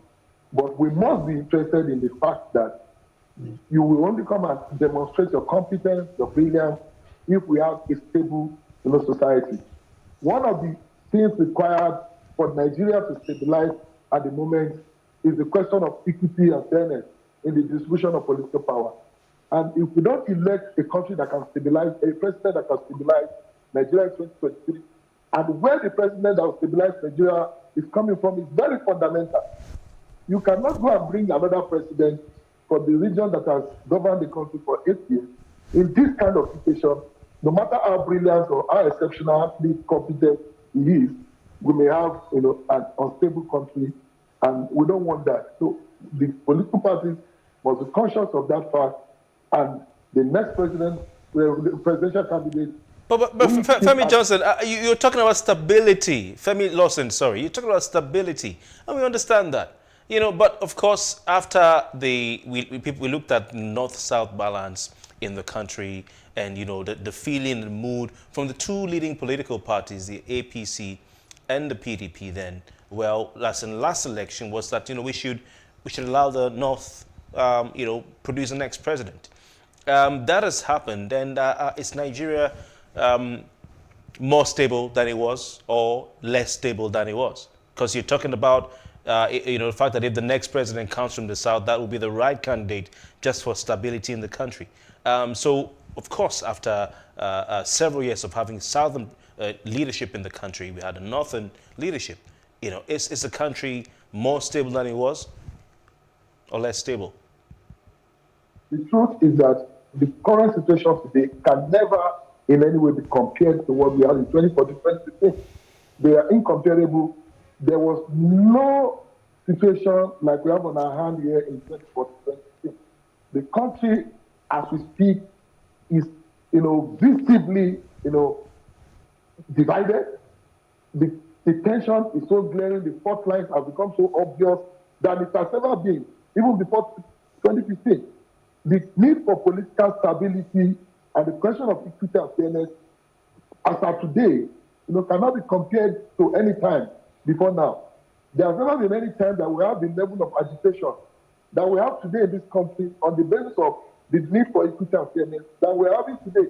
So I don't think it is comparable to what we had in 2015. In fact, only a very minute group of people were behind the agitation for another president in 2016. But today, even political actors within the major political parties are, united in the belief that the next president of Nigeria should come from the side. That's the position of the Southern Governor. No, but Mr. Lawson, you're aware that even in the People's Democratic Party, there are leading contenders who are saying that we shouldn't have a north-south divide. Every part of the country should be allowed to produce its representative or to produce an aspirant, the potential president in the two leading parties. The debate is still on. Even the northern group, yesterday we had them on this program, they were saying that there should be no zoning to the south. It is within the right of people to aspire and contest from wherever they decide to contest from. But for those of us demanding that the next president of Nigeria must come from the south, we're only being conscious of the prevailing situation in the country. And I can tell you that major political actors within this party are conscious of this. And if you look at it critically, you see that the All Progressives Congress is already on the path of actualizing that demand by switching virtually all the positions held in the north in the last 8 years back to the south, preparing most likely its next presidential candidate to come from the south, even though the PDP has not been able to demonstrate that. But I also want to remind you that major actors within the PDP, including very influential governors within the PDP, have also taken a stand on the need for the presidency of the country to be zoned to the south. All right, Femi Lawson, so South is divided into 3 geopolitical zones. So which of the geopolitical zones are you referring to? Southeast, South-South, or Southwest? In all fairness, I don't think we should be talking about. Okay. All right. Southwest, every time given to the south, it has always been the southwest. We had the president for 8 years. We have had the vice president now going for 8 years. We produced the Speaker of the House of Representatives for 3 years. I don't think it is fair to begin to look at the southwest again as choice for the next president of Nigeria. The South has never produced the president of Nigeria. Even the tenure of the South, where President Jonathan came, was short-lived. Okay. All right. So we should be looking at this other region, but not the southwest. All right. Olufemi Lawson, thank you very much for your time and for joining us. Olufemi Lawson is National Auditor of the Campaign for Democracy and the convener of the Yoruba Stakeholders Summit Group. Thank you for your time. My pleasure. And thanks for staying with us. Up next, we'll have a break, and when we return, we speak with former Kano State Governor Rabiu Musa Kwankwaso.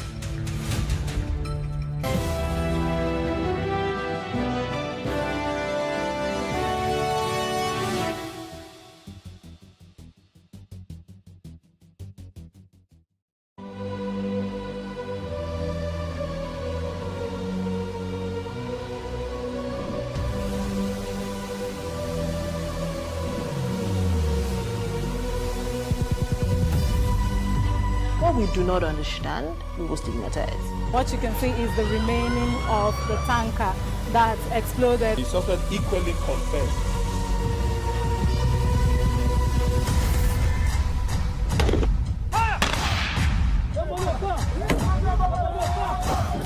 Now 500 naira they collect them. If you no talk, then go beat you. Now 2,500 they pay.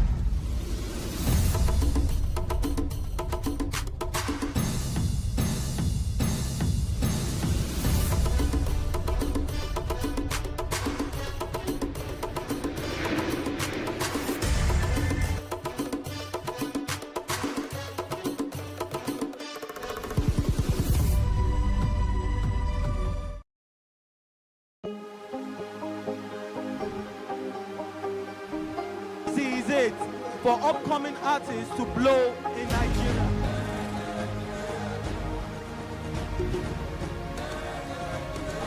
Welcome to Plus Trending. I am Buki November, your host, saying thank you for joining us on today's episode. Welcome back. It's tea time on PlusTvAfrica. Practice makes perfect. I'm not perfect yet, but I'm a lot better than I used to be. He's a king. He's entitled to marry 100 if he wants to.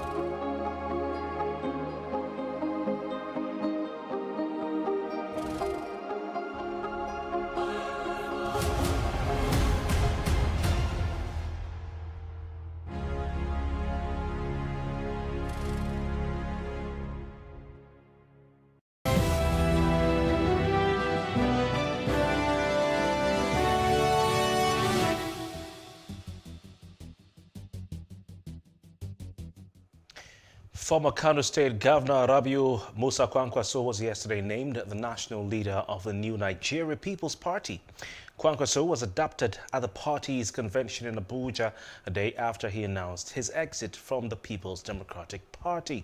Now, here to talk about the reasons for this defection and other issues concerning the 2023 elections, we're happy to say we have the man himself, former Kano State Governor Rabiu Musa Kwankwaso.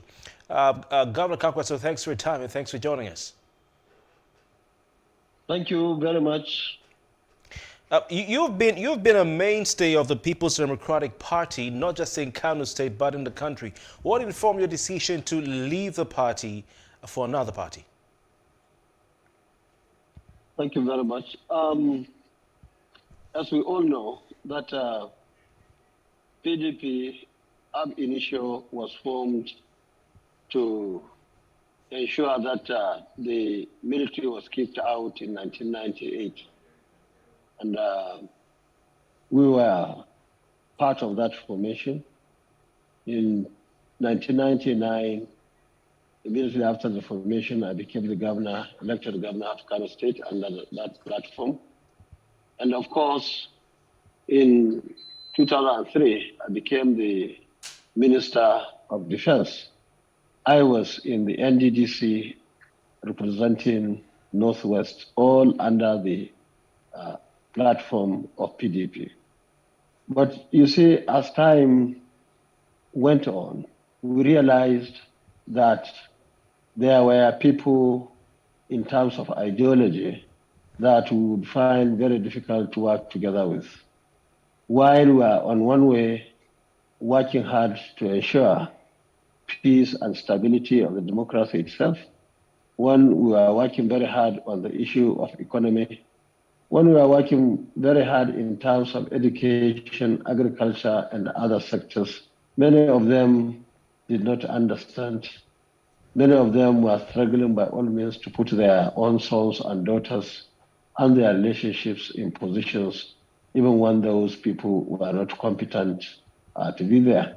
So we, of course, had some issues and issues of ideology which we find very difficult to reconcile. And we had to take the opportunity of the formation of APC in 2014. And we joined the APC, believing that people of like minds, in fact, we were calling ourselves progressives at that particular time. But immediately after election, differences started occurring. And we felt that was not the best place. And came back to PDP again, believing that being in government and, of course, in opposition, the party would have learned its own lesson in the country. But unfortunately, we realized that they were even worse than we left them. And that was why my humble self and many other leaders decided to come together to form a real progressive party that will be, by the grace of God, capable not only to win election, but capable enough to run very effective government, I believe, to the satisfaction of the vast majority of this country. A party that is not leaning towards any region or religion or ethnicity. Government that will come and give every Nigerian equal opportunity to realize his or her own potential. And that was based really on what we have seen in the past in this country. That is based on what we read. That was based on what we have seen outside the country. And that is why in the last months, in fact, let me say about a year, when we had issues with PDP in the Northwest Zone, we decided to come together to form what is really going to be of great use, not only to politicians who will have an opportunity to have platform to contest the elections, but also for Nigerians who are sick and tired of voting either APC or PDP. And you could see very clearly, especially in the last election, in fact, the graph of number of people versus the registered voters was always falling. People are not interested in the parties. And of course, the parties are a reflection of the individuals who are contesting the elections in the political parties.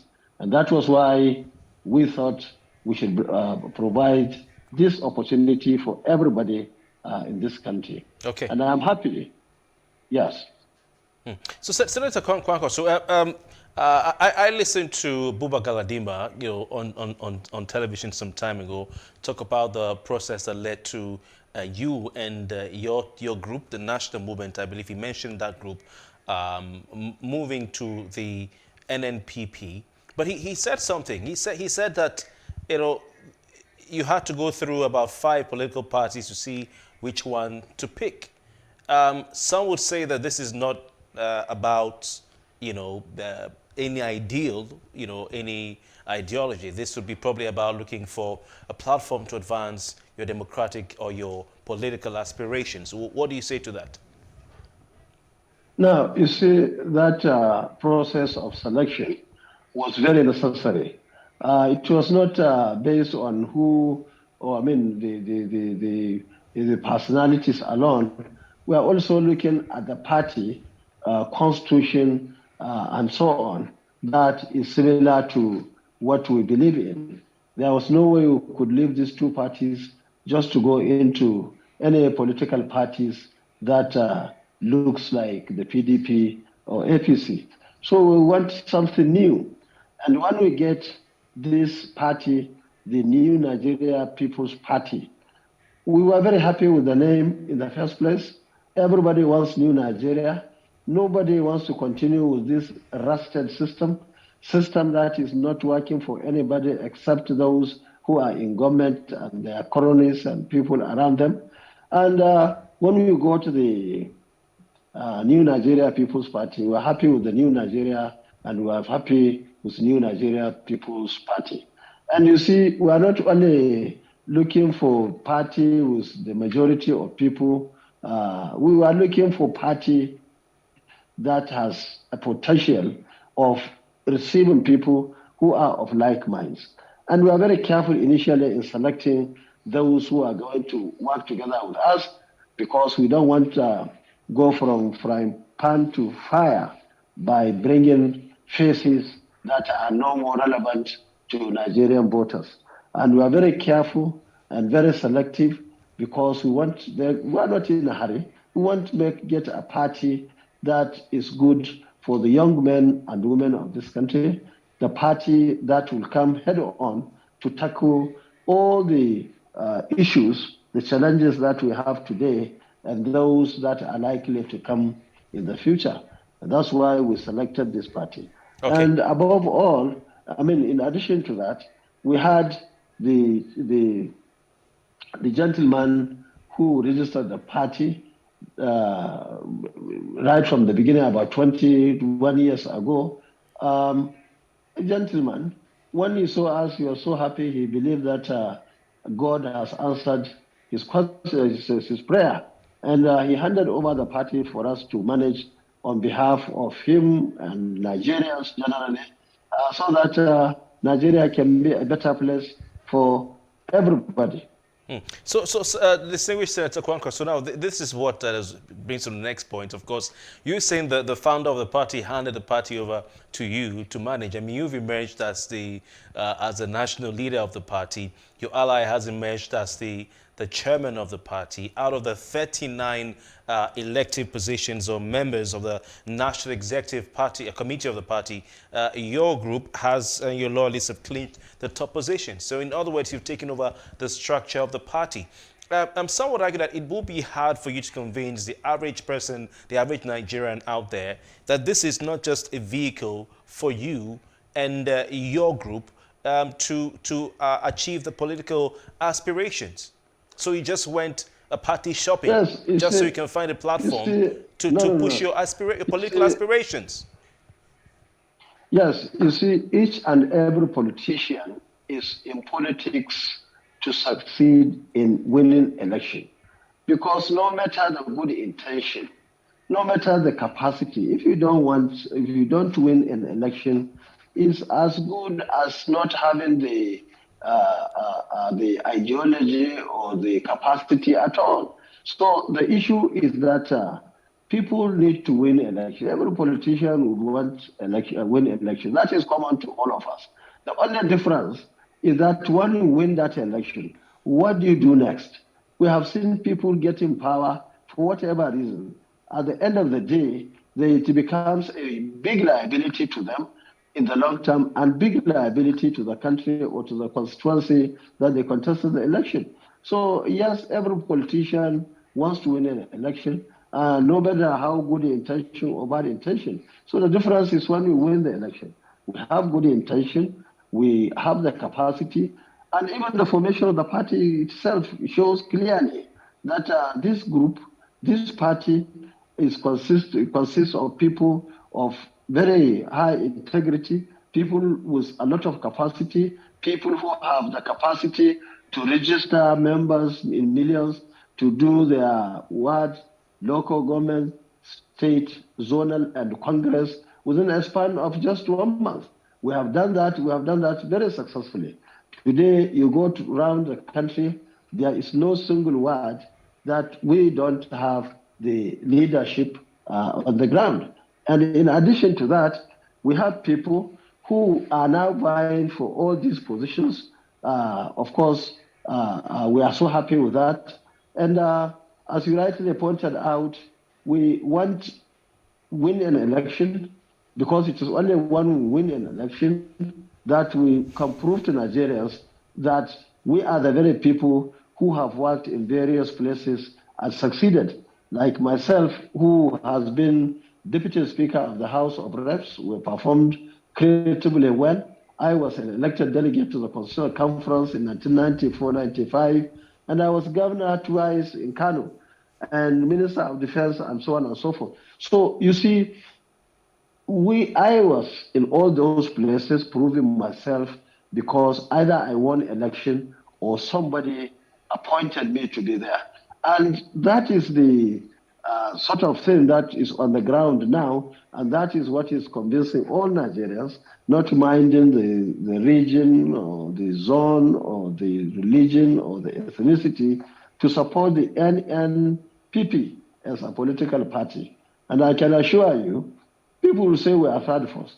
Just give us time. We will continue to work in the next 3 months or so. Maybe when we have an opportunity, I will ask you to assess whether we are still number 3. I believe that many things will happen in this year from now to 2013. Okay, 23. You mean, Senator Kwankwa? So what's the? So we can call this the new Nigeria People's Party. What's the vision and the ideology of this party now that you and your team have taken over the structure of this party? You've emerged as a national leader. What's the ideology of this party? What is it selling to Nigerians? What vision is it selling to Nigerians? Now, first of all, I'm happy to say that the party is very much concerned about the security in this country. Security is key. In fact, in the past, we were taking security for granted because we believe that every responsible government, not only in Nigeria, but across the country, will ensure the security of lives and properties. Unfortunately, we find ourselves in this country that the government in power cannot really say that they have done that. We have seen what happened just recently from here to Kaduna, where the train was attacked. So many people were killed, some were being injured. Many people were being taken into the bush. As we are speaking now, they are there with the bandits. Only God knows what is happening to them. We have seen young men and women, especially the young doctor that we have seen being killed, and we have seen the dead body and so on. It's very unfortunate. And we are not after the statistics of who was killed, who was not killed.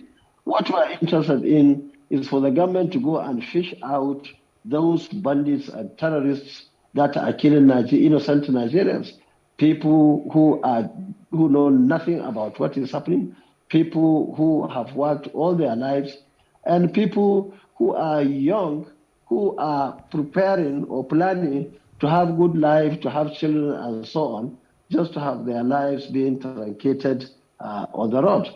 So what we want here and see is that government is pursuing those terrorists, and they must be apprehended, and they must be. We must ensure that they are being taken to the court of law in Nigeria and be punished accordingly. Okay, all right. And apart from security situation of the country, Nigerians are also concerned about the economy. It's been an issue, especially this year with rising prices, increasing inflation, of course, the fuel crisis, the situation with Nigeria's oil and gas industry. What is the vision of the new Nigeria People's Party for the Nigerian economy? Yes, I just mentioned the issue of security, which were taken for granted in the past. These were the issues, and they are still the issues. In addition to security, the economy is key. We have the issue of education. Education is key to us. We have looked around and see what other leaders did in this country and outside the country, especially in education. We have gone through what Chief Obafemi Awolowo has done in the Southwest. We have improved that. We have done so much in Kano, where we sponsored thousands and thousands of students all over the world. We sent them to 14 countries across the world. They all came back with masters and PhDs. They are working now across the country. We built hundreds of secondary schools. In fact, during our time in Kano, each and every child of school age had an opportunity to go to school. And anybody who finished his secondary school successfully, primary school successfully, had an opportunity to go to secondary school, because we built hundreds of them in Kano State. And anybody who had qualification to go to university in Kano had that opportunity.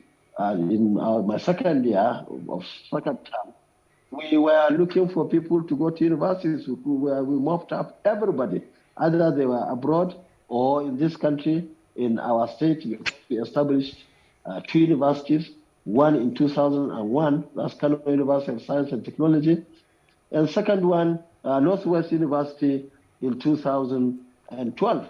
And we established many other institutes. In fact, we established 26 institutes in Kano within a span of 4 years. And even those who came back, we tagged them in 500 batches, 500 number people batch. If we have 501, they left in 2012, 502, 503, 503. And we are at 506 when I left the government in 2015. So you can see that education is key, because without education... Yes, well, Senator, sorry to interrupt you, Senator, but you've talked about security, you've talked about education, but we have, pressing economic issues in the country today. The price of... I'm coming to that. Yeah. Yes. After security, we mentioned education, and of course the issue of economy. And this issue of economy has to do with a lot of things, including the security, including the education, it's good quality education itself, and so on and so forth. That's where I was heading to. So economy, including, of course, what the job creation and so on and so forth, the value of Naira. Look, I have been to crafts, myself, craft school, technical school, polytechnics in this country and in Europe. I have been to the universities in Europe and, of course, in Asia. I have gone through all these things. I believe that over the years, that we don't have to go into all these importations that we are making. Almost everything is being imported. We have to stop that. We have to provide electricity, reliable, affordable electricity, other infrastructure like road, like rail line, and improve our airports or air transport, and so on and so forth. And these are the things that we can afford. Look, in Kano, in 4 or 8 years, we have worked so hard. There is enough resources in this country. In 1999, I met piles of debt in Kano. In 4 years, I was able to settle the debt and worked as a governor using only our internal revenue and, of course, whatever we got from the federal government. So also in 2011 and 2015, I met huge debt, hundreds of billions of dollars. I settled them. I used our own money. And when I was leaving Kano, I left Kano with zero debt, either local or international. So the money is there. The only thing is governments at federal level, state level, must keep their eyes on wastages. Once you allow wastages in government, no matter how much money you get, they'll only go into the trades. And you start going out to China, Asia, many other places, Europe, borrowing money, throwing it to the state assembly or national assembly, and at the end of the day, you have nothing to show, and there is no money, and you are leaving that to our children and grandchildren. Okay. And that is what NPP will ensure that is addressed. All right. Senator, you talked about the importance of security, addressing the security situation in the country. And you said the NMPP has a very grand plan or vision for a secure Nigeria. But you were Minister of Defense in the Fourth Republic from 2003 to 2007. Some would argue that we had issues of insecurity in the country, and that if you could not surmount those challenges at that time, how can you lead a party, to come solve the security situation in the country? For instance, Boko Haram started in 2002. You were minister in 2003 to 2007. Were you able to nip that in the bud before you left? And other examples I can give, but let's leave it at that for now. So what do you have to say to that? You see, there are security issues in Nigeria right from its inception. There are security issues all over the world. But you see, during our time, and of course before this time, there was no way anybody could stand on the way of the security, especially in Nigeria at that particular time. I am sure that during our time, and even when I was Kanoing as governor, no bandit, no terrorist will go and show his or her face and get away with it. And that's what we are talking about. Now, yes, Boko Haram, in fact, even Maitasine during the Shagari days, we had many cases of insecurity in this country. But it's just a matter of time it will be crushed. But what we are seeing now is that unfortunate situation where people are coming out to dare the government itself with the Nigerian military and Nigerian security agencies with no apology. And I think that has to be stopped. Now, for example, everybody is afraid to go to Kaduna, either by rail, which is not available today because of the attack, or by road, which is the worst, even a day after, and so on. They kept on coming out to pick people on the road, or even at this airport. Okay. They went to the airport and tagged the airport. So these are the issues we are talking about. Okay, But you see, Distinguished the Senator, issue- before we go, because we're out of time, I just have two very quick questions for you. Number one, what are the prospects? How far can the NNPP go in the 2023 elections? Are you targeting probably maybe state governorship, or you think it can go all the way in the national elections up to the presidency? Now, you see, in 1 month, NNPP was able to put all the structures from wards to the national level across the country. We have people, I believe, contesting in all the constituencies in this country. And I believe in the next 3 months, people will really come to understand the strength of what we have started. Okay. People in this country are sick and tired of these two parties. People were waiting, people were looking forward. So you're saying your party will go all the way, even up to the national elections? You see NNPP making a big impact there? You see, in 2023, by the grace of God, there will be no position starting from State Assembly, House of Reps, Senate, and of course, Governor, and even the President. They will all be filled because the people... Senator, we have to leave it at that, I'm afraid. We definitely would love to have you back to talk some more about the fortunes of the NNPP, and we're grateful for your time. Distinguished Senator Rabiu Musa Kwankwaso. Thank you very much. All right. Thanks for staying with us. We'll leave you now with a roundup of this week on Plus Politics. My name is Kofi Patels. Thanks for watching.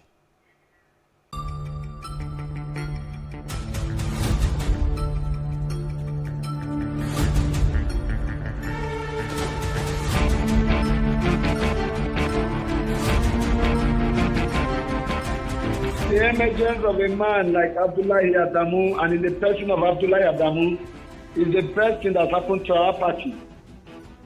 Don't forget, we are trying to have a meeting point between the old and the young.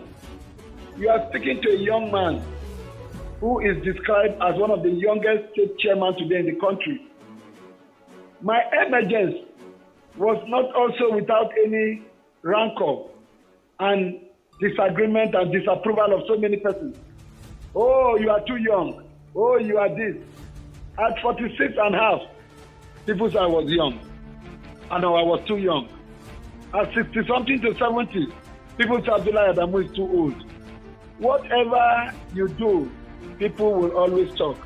There are certain qualities you need in a president. Governor Yesom Wike is one man that is impervious to criticism.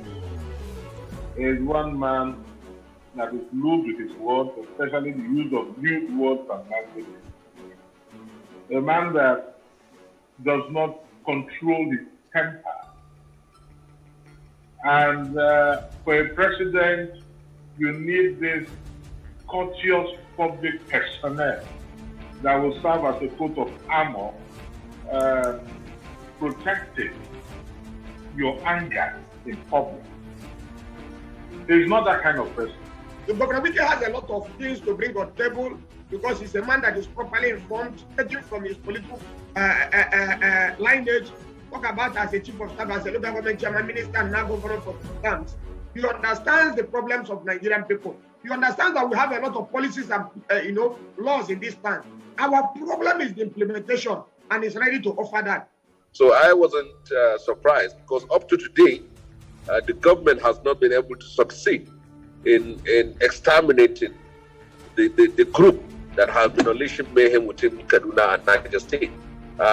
Don't fail to, you can recall that this was the same group that launched attacks and killed and kidnapped students of Greenfield University. They also kidnapped the student of Federal College of Forestry. They also kidnapped the Bethel Baptist School in Kaduna. So they have been operating, and up to today, there has never been any action in terms of taking the war to the camps of the terrorists. Every political party do have their own strategy through which they want to win elections. So for you, it's all about winning elections, not helping Nigeria. Of course, if they come to us for advice, we will offer the advice. You want to open a controversial link bridge, one of the 3 points of exploitation. This is how the majority of the people see it. And you just started 2 or 3 weeks to the time, in fact, a day too. You now say, I'm giving a period of grace. You have taken decision. So you now want to panel beat the people onto that particular decision. It is very, very wrong. What we are having in our hands is Lagos State government expropriating its own citizens. Now, where do our taxes go? According to the statistics of Lagos State government generates the highest IGR in Nigeria, more than 11 states of the federation, around 3.1 trillion. Now, apart from that, is that Lagos State government's IGR and in entirety its GDP is more than 5 West African countries, neighboring countries. If you want us to go the route of counting the years of the military, those are barbaric years. Those are years we don't even want anybody to remind us. We're actually, leaving all that behind us. Nobody within the military rank will tell you that they actually came together, sat down, and consulted with anybody before plotting or staging any coup. These are people who came to power using all manner of brute and all manner of force.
Raising our kids, parents should stop playing God.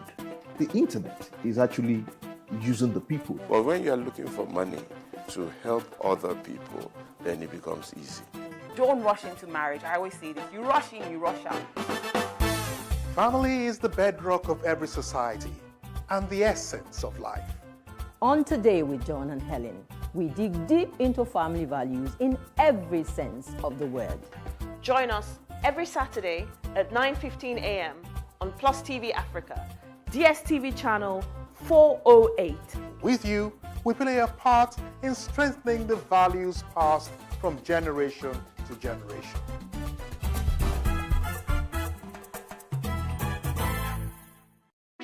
Hey, what's up, guys? You're welcome to another edition of Plus Event, and I remain your host, Ifeoluwa Oshukeye. Your absence isn't an excuse anymore, as Plus Events is all you need, as we bring you the glitz, the glamour, and loads of fun. Oh, definitely. By no question. He's a living legend.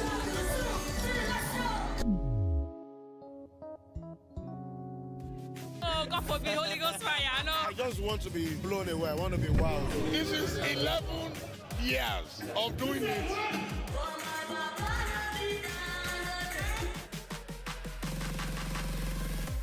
I'm surrounded by so much positivity. No, it's okay. Yo, what's up, my people? It's your boy Starboy Terry. You're watching Plus Event on Plus TV. Stay glued to Plus TV Africa every Saturday and Sunday, 4:30 p.m. West African time.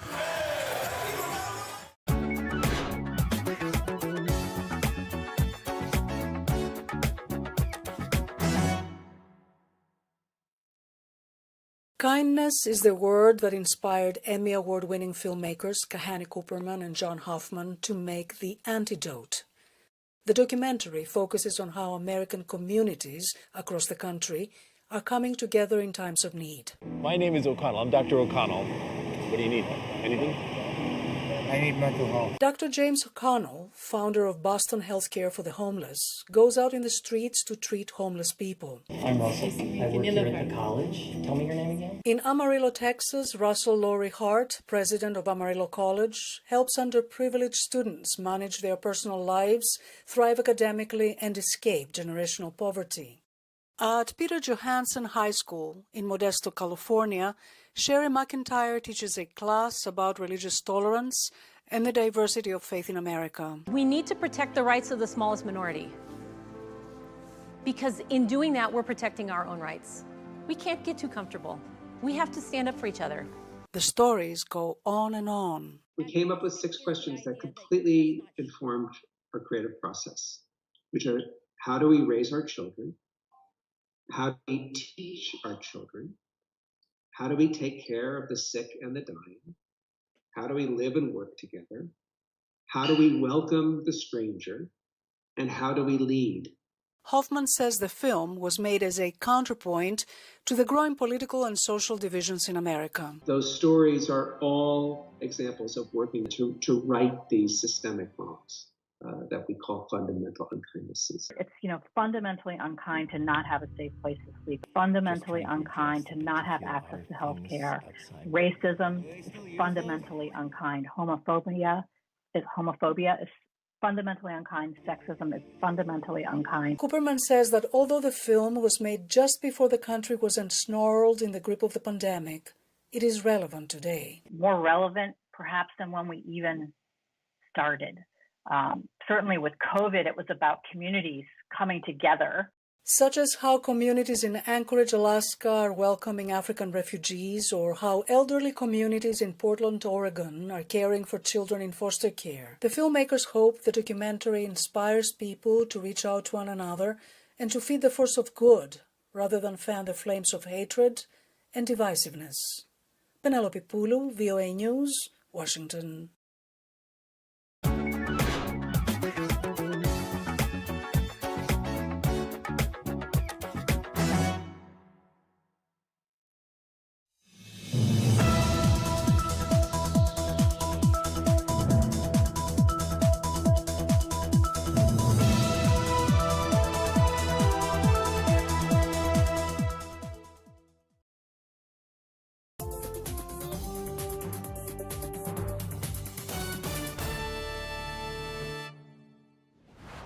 On September 8th, the African Union presented to its mission the list of candidates for the upcoming election of the chairperson and deputy chairperson. The nominations are expected to take place during the 34th ordinary sessions of the Assembly in January and February 2021. On this special edition of Our Voices, we'll take a look at the process to the top leadership of the continent and what's at stake come 2021.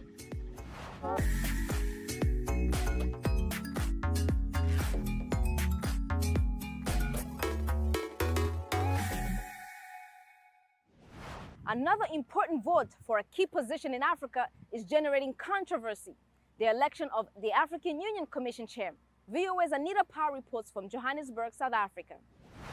African Union Commission Chairman Musa Faki Mohammed is running unopposed for re-election as Africa's top diplomat. But that uncontested race has provoked outrage from observers of the 55-member African Union, which they say is failing to represent the needs of the continent's 1.3 billion people. Critics of the Ethiopia-based organization are lobbying to postpone the vote at least 6 months to let more candidates come forward. The author of a petition by the Coalition of Supporters Unions of Africa says the AU did that 4 years ago, when there were only 3 candidates for that seat. He spoke to VOA via Google Hangouts. How come that 4 years down the line, at the same time, we are having only 1 candidate, and people are telling us that that is representative enough? If 3 wasn't representative enough, how can 1 be representative enough? Analyst Liesl Loh-Vaudran of the Institute for Security Studies says this vote, cast by African heads of state, not by the general population, is important. The AU Commission chairperson also has to represent the continent on the world stage, basically, when it comes to Africa's relations with the European Union, with China, with the US, with the UN. And he has quite a lot of leeway, I would say. That's why, says Pan-African activist Daniel Mabonu, it's critical to get a leader who truly represents the continent. He supports the petition to delay the vote. He spoke to VOA from Nairobi via Google Hangouts. He has displayed a lot of incompetency in the organization and running of the AU, of the African Union organization. At the same time, he has been unable to address issues that are facing people of African descent around the world.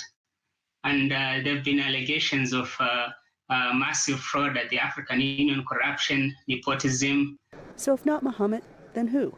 Critics say one candidate, the AU's former ambassador to the U.S., a Zimbabwean national, has been sidelined after she was removed from that position last year. Both critics also claim the AU has been heavily influenced by former colonial leader France.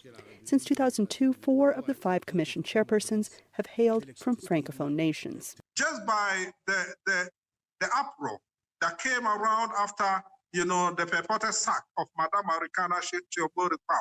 Now, come to think of it, Madame Arikana Chiombo-Rikpao herself has filed an application, and we have a situation where her nomination has gotten lost at the AU headquarters. And that is very, very strange. The AU has not been able to meet in person in recent months because of the global pandemic. The petition to delay the election has gotten 16,000 signatories, Ababresa says. If granted, it would move the vote into early 2021. Anita Powell, VOA News, Johannesburg. VOA reached out several times to the office of the African Union Commission spokesperson, the office in charge of communication, as well as the office of the Chief of Staff for the Chairman Mohamed Faki via phone calls and emails, but no response. We have to take a quick break. When we return, I'll speak to organizations that are asking for the deadline of the application for the commissioner to be extended. Don't go anywhere. We'll be right back.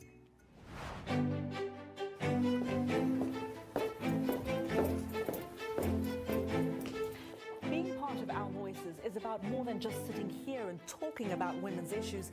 It's about listening to them and bringing their opinions to the table and making sure their voices are heard. Because our lived experiences, our stories, and our voices will help shape the next generation.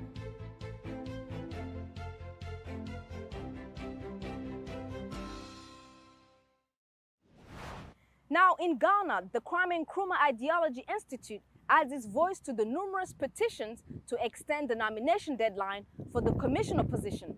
I spoke via Skype with the executive director of the institute and began by asking him what provoked this organization to begin this petition.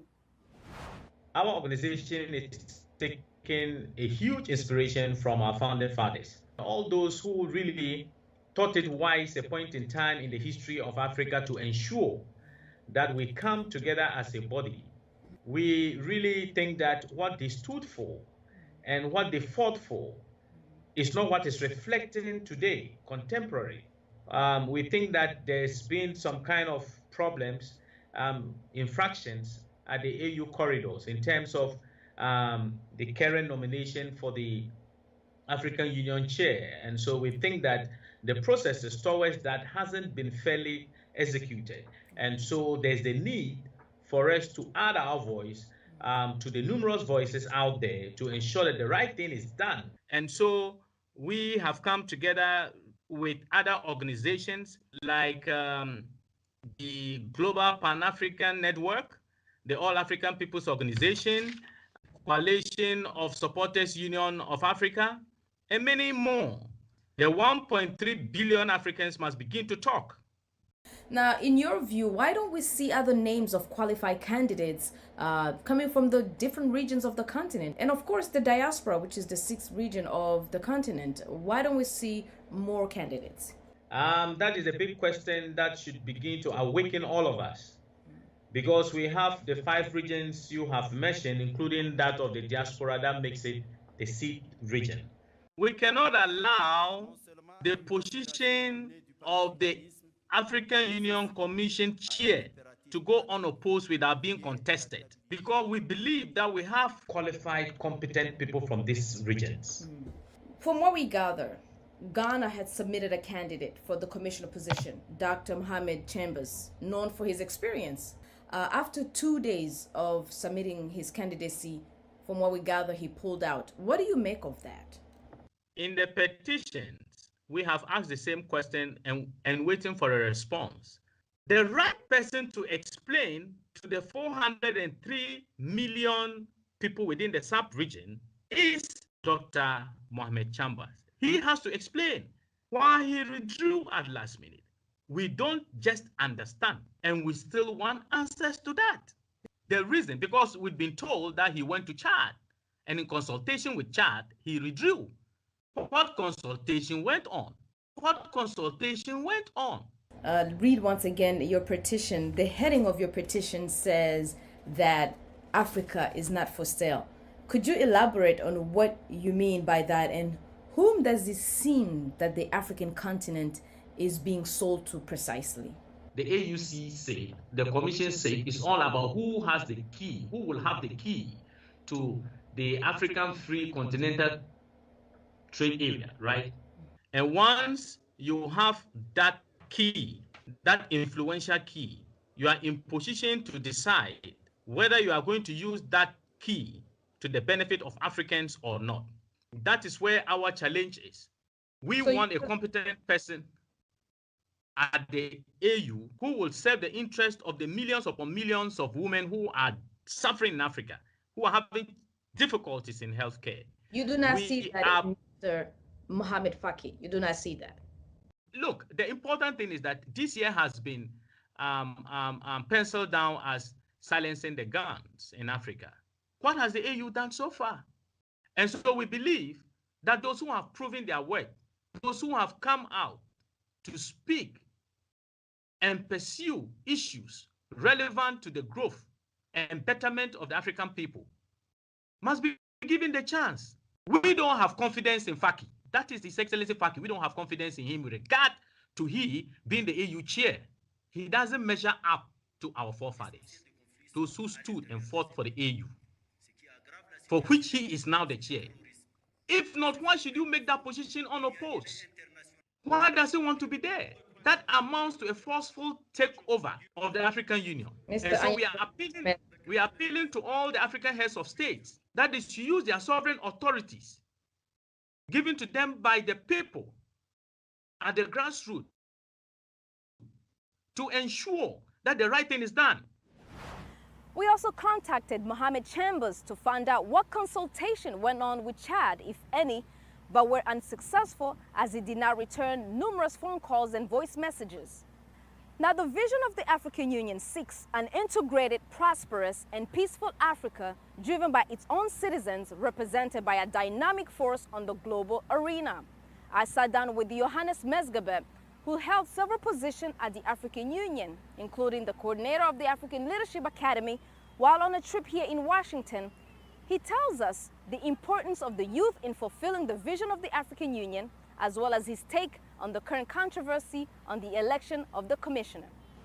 Many young people, and also African citizens, feel like the organization does not represent their aspirations and yearnings. The organization is disconnected from their life, day-to-day life. It's not on the ground. Unfortunately, if you were to ask them if they know the Department of Political Affairs, Social or Economic Affairs of the African Union, they would not tell you. Why? Because the presence of the African Union in each and every one country across the continent is not really felt. It has to come from a systemic place before the youth can actually feel part of the system, part of the African Union, to realize the vision of the African. When Madam Zuma drafted the Agenda 2063, she made sure to consult the young and emerging African leaders from across the continent to give their inputs in the document, because you cannot have a vision for the next 50 years without consulting the evaluators of the Africa in 50 years. So for Moussa Faki, what he needs to be doing is to ensure that each department at the African Union Commission has youth desk that would be the eyes and the ears of the young people in every African countries. That has not been happened, but that was decided by Madam Zuma's time. You are the person who, in 2016, started the first ever debate for the African Union Commissioner during the elections. And it was broadcasted all throughout Africa. We are seeing that now we have only one candidate. Do you fear that there will not be any debates? And what does that mean? You remember on the 2016, we only had 3 candidates for the post of the chairperson. There was a decision to postpone that election because none of the 3 candidates were able to get 2/3 of the votes of the assembly. Then we had 5 candidates.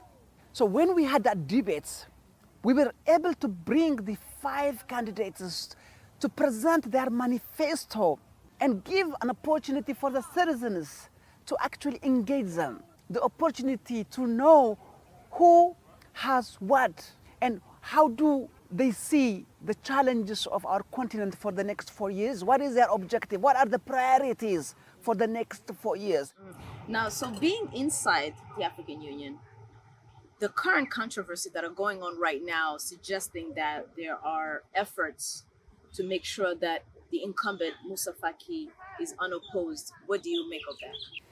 You remember the recommendation by President Paul Kagame when it comes to the election of the African Union Commission. He said the chairperson of the African Union Commission has to be elected through a robust and transparent governance system whereby the candidates, it doesn't say candidate, it says the candidates, Many. more than one, hopefully 5 because we have 5 regions in the continent, at least we have 5 candidates. The candidates to present their manifesto to the public. Now, as youth on the continent, what can be done as a way forward in making these elections more credible? I call upon the young people and African citizens throughout the continent and the diaspora to put pressure on African heads of states and governments, particularly on President Ramaphosa of South Africa in his capacity as the chairperson of the African Union, to reconsider and reopen the submission for application.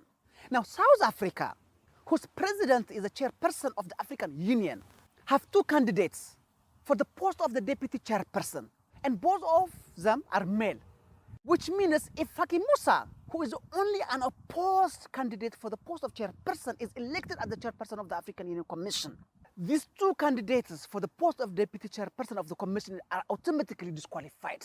So how are South Africans knowing that? Put 2 male candidates for the post of deputy chairperson when they know that they would be automatically disqualified. So I think it is in the interest of the whole continent, including South Africa, that we reconsider the application and invite qualified African citizens to participate in this process. We have to take a quick break, but before we go, we want to remind you to visit our social media pages.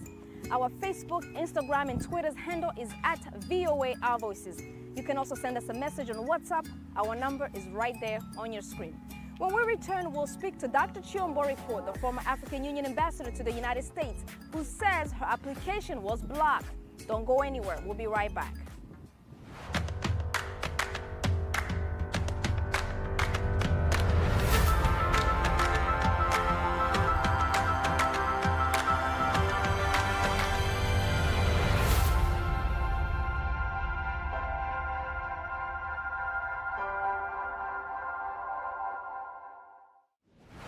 Welcome back, you with our voices. We're discussing the leadership of the African continent. One woman says her application to the position of the commission chair has been blocked and is calling for the nomination process to be democratic.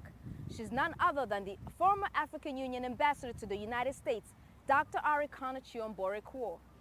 Madam Ambassador, it's a great pleasure to once again have a conversation with you. Thank you for having me and welcome home. Before we discuss the upcoming AU elections, we also know that next year will be a key year where the implementation of the free trade agreement will begin, a key component of the 2063 agenda for Africa. Could you explain to us what is at stake there for Africa when it comes to this agreement? What I would like people to understand is that this is a monumental decision that was agreed upon by the African heads of states in 2018. Establishing the Continental Free Trade Area. African Continental Free Trade Area basically says no more shall 55 different little-bitty countries go to the world stage to negotiate for trading purposes with the big boys. Africa is going to go to the world stage as one customs union. It's something that our Pan-African fathers had hoped to accomplish when they met back in 1963, when they created the Organization of African Unity, which was a compromise decision. They were not able to accomplish the building of an Africa that spoke with one voice. It took us from 1963 to 2018 to agree at a consensus of a decision that we can all speak with one voice as one Africa, one continent, going towards one destination. It is going to be controlled by the African Union Commission Chair. 3 weeks ago, Chairman Moussa Faki Mahamat, who is the current chairperson of the African Union Commission, President Nana Addo of Ghana handed him the keys to the African Continental Free Trade Area Secretariat. That means now Chairman Moussa Faki Mahamat has the keys to the continent if he's nominated for another 4 years. What are the specifics of those keys in terms of how much power does the commissioner has in terms of the agreement? You got to understand the whole purpose of having the African Continental Free Trade Area is to have an Africa that speaks with one voice. We are now going to be talking about how do we feed, house, clothe, move 1.27 billion people. Not how do we feed Nigerians, how do we feed Kenyans, how do we feed people from Botswana. We are saying, what do 1.27 billion people need? So he'll be able to decide the railroad contracts. The Cape to Cairo Highway, for example. The approval will go through Moussa Faki. The Cape to Cairo Highway is something that's needed. The shipping lines all around the continent, 90% of the trade, intra-Africa trade, is via maritime. Contracts to do all that on a continental level are going to come through the AFCFTA. And the chairman of the African Union Commission has got to be somebody who understands why this decision is monumental, why it is important to finish the unfinished business of our Pan-African fathers and finish it the right way. We simply cannot afford to give the keys of the African Continental Free Trade Area to the wrong person, someone who's more likely to sell us off, to sell Africa off. And so that's why whoever is going to be the next chair of the African Union Commission is going to be somebody who's Pan-African, somebody who understands that Africa's wealth is our children's inheritance, that we must defend Africa's wealth by any means necessary. So let's discuss the leadership of the continent, the top position of the continent. Many people, civil society organizations are voicing concerns about the election process happening for the top position of the continent. I have with me here looking at about 4 petitions that are happening on the continent, in different parts of the continent. 2 things there. We hear that you did submit an application for the top position. Is that correct? That's also, correct. How was the process and experience in submitting that application and what was your outcome? Let me start by letting you know that I actually wasn't going to apply. Why? The deputy chairperson of the African Union was going to run for the chairmanship position, and I was going to support him. I don't particularly care about being the chair of the African Union Commission. I just want somebody there that we can work with, somebody who understands the importance of the African Continental Free Trade Area, and that first and foremost, we must defend Africa by any means necessary. We must defend that which belongs to our children. And I felt Deputy Chairperson Kwesi could do that. So I was willing to support him. Unfortunately, the president did not nominate him. Instead, he nominated somebody else who was president of Ghana. He nominated somebody else who was actually very qualified. And I would have been quite happy. Mohamed Chambers, Ibn Chambers. I was quite comfortable supporting him. He was nominated on the last day for Ghana to submit his name to the ECOWAS region. On a Monday, he was nominated. On Wednesday, he sent a text message to a friend who had congratulated him to say, "You are the nominee from Ghana for West Africa." And he responded, according to the article that was later published, by saying, "Well, the congratulations are short-lived. I have decided to withdraw my nomination after consulting with Chad." Wow. The word on the street is something happened. There were some shenanigans that were played, particularly from Chad. And of course, as you know, the chairman of the African Union is from Chad. So the question is, who in Chad did he consult with? Was it the president of Chad? Was it Moussa Faki Mahamat? So to your assessment, it wasn't his choice to pull out? And I'm simply going to speak about the word on the street. The word on the street is he may have been paid and enticed to pull out. But I don't have any proof for that, but that's the word on the street. Now, we are now down to 2 weeks before the deadline for submission of the applications to the AU. We decided I should jump in and see if I can submit my application out of SADC, because at this point it was clear Faki is not being opposed. So I quickly got in touch with my president of Zimbabwe. I submitted my documents, and a minister was assigned to work with the process of getting me to be nominated by SADC. It's my understanding on 2 separate occasions, a vote was scheduled. The first one was cancelled and rescheduled. And on the second, again, that vote was cancelled this time. So we don't have somebody from the West, we don't have somebody from the North, we don't have somebody from the Central. Now the Southern Africa region isn't sending an application. They did not vote for me. They did not meet because they had to meet in order to officially nominate me as a region. So it is that meeting that was cancelled. So you believe that there's also some play there to block your nomination? It's pretty clear that every effort is being made to keep getting opposition for Faki, because they know, and I'm going to be very serious, honest with you, they could put a monkey to run against Faki and the monkey would win. They know that.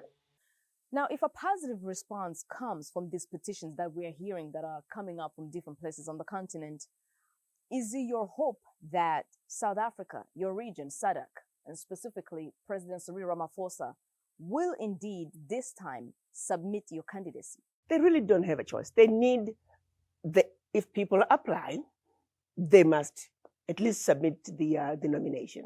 Blocking the nomination before the vote is just wrong. It's wrong, it is undemocratic. But I also hope that we can get more people. Let's get more candidates. Every position has an average of 8 to 10 people contesting for that position, from deputy chairperson and all the commissioners, except Faki. And so you did mention about the African heads of state. Do you have a message for them? I have a simple message to the African heads of states.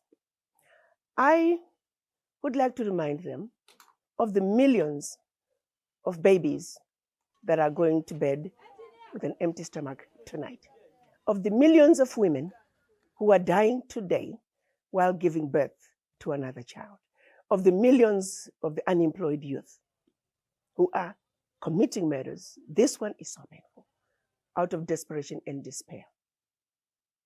We have an opportunity to do something. This moment is a special moment.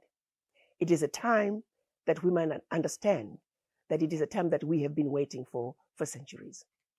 So allowing Chairman Faki to run unopposed for the chairman of the African Union Commission is a serious betrayal of the children of Africa. I do hope that you are not going to allow that to happen. So in the 4 years he's been in power, has he done anything right? None. Not that I know of. Absolutely nothing. I don't even know what his legacy is going to be, which is why it is mind-boggling that they would want to give him 4 more years. In the recent interview we had, you just actually reminded me, you made an analogy about Queen Yaa Asantewaa of Ghana, who fought the British to preserve and to protect the golden stool, which represented the soul of the people. Come 2021 in February, do you think or do you deeply fear that the African golden stool will be taken, will be stolen if the right leader doesn't come to play? The African golden stool has already been handed over to the chairman of the African Union Commission. And if he remains the chairman of the African Union Commission, I can tell you very comfortably that the golden stool will be gone. Thank you very much, Madam Ambassador Arikana Chiomboriko. Thank you for having me. Again, we want to remind that VOA reached out several times for comments from the African Union Office of the Spokesperson, the Office in charge of Communication, as well as the Office of the Chief of Staff for the Chairman, Mohamed Faki, via phone calls and emails, but no response. And that's all for us this week. On behalf of my co-hosts, Haiti Adams-Fitzpatrick and Ayan Bior, and everyone here at Our Voices and VOA, thanks for watching. Good day.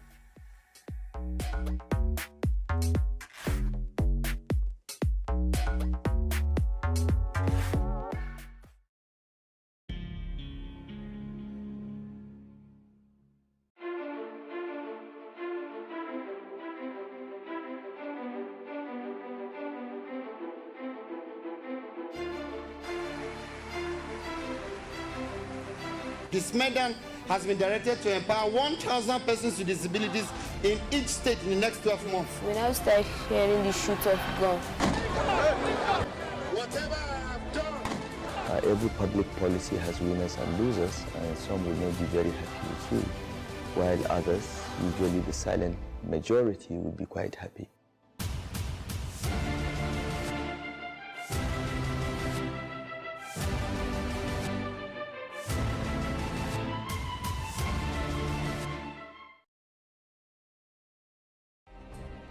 Nigeria's Niger Delta region, from where the black gold fuels Africa's largest economy, where the lines between wealth and poverty has never been thinner. Conflicts, poverty, insecurity, and environmental challenges daily confront the region. How can the Niger Delta story be changed for the better?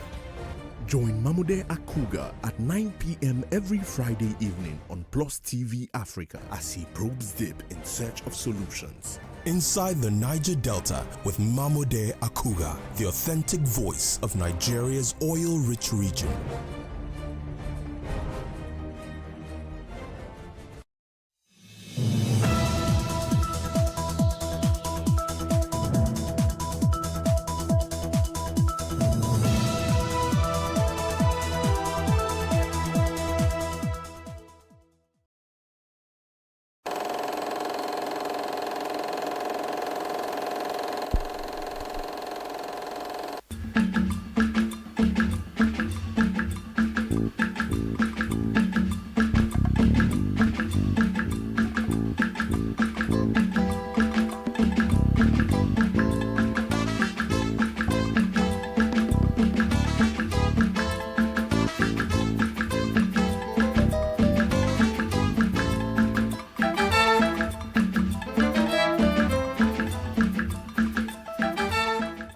Welcome to Timeless Conversations.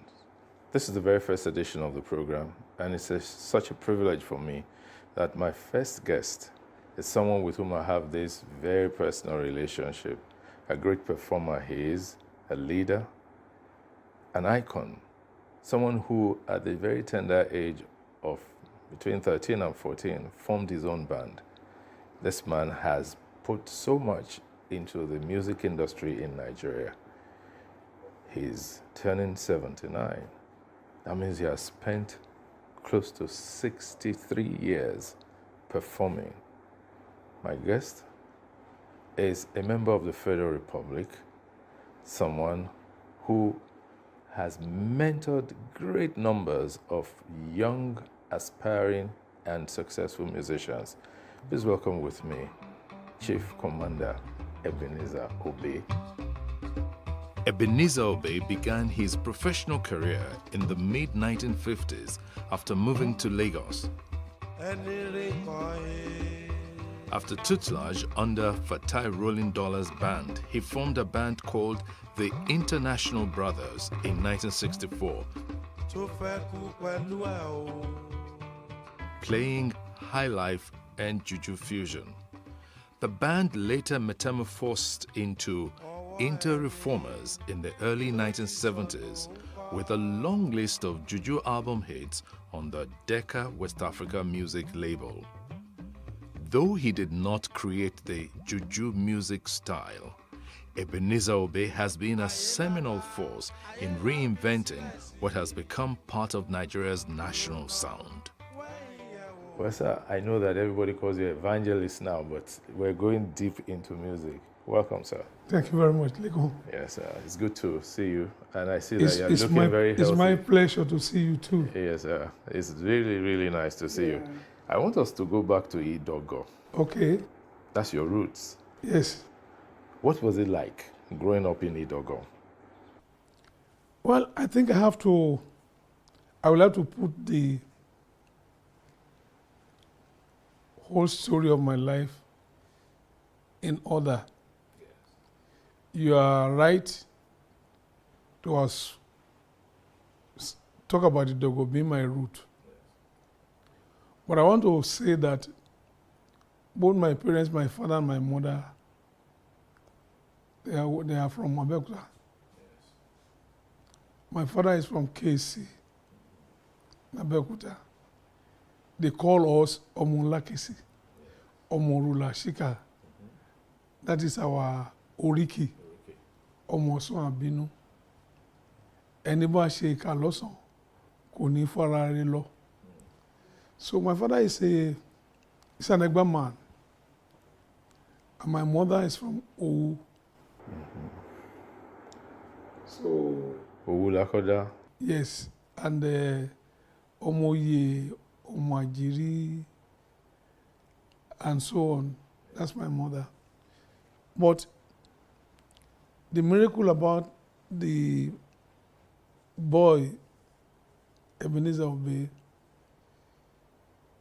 started with the fact that my mother got married to her first husband. And she lived with him for 20 years without having the fruit of the womb. And it was the parents of that husband of my mother that called the family of my mother and said, for 20 years now, they have tried enough. So they said they think it's better that my mother will find her way. So it was a sudden thing that they were not expecting. So because of that, my mother passed through a very bad period. And when the family, my mother's family, saw that that thing was too much for my mother, then they asked my mother, they advised, they counseled her. Don't kill yourself because ẹ̀dá tó mọ̀ la ò sí.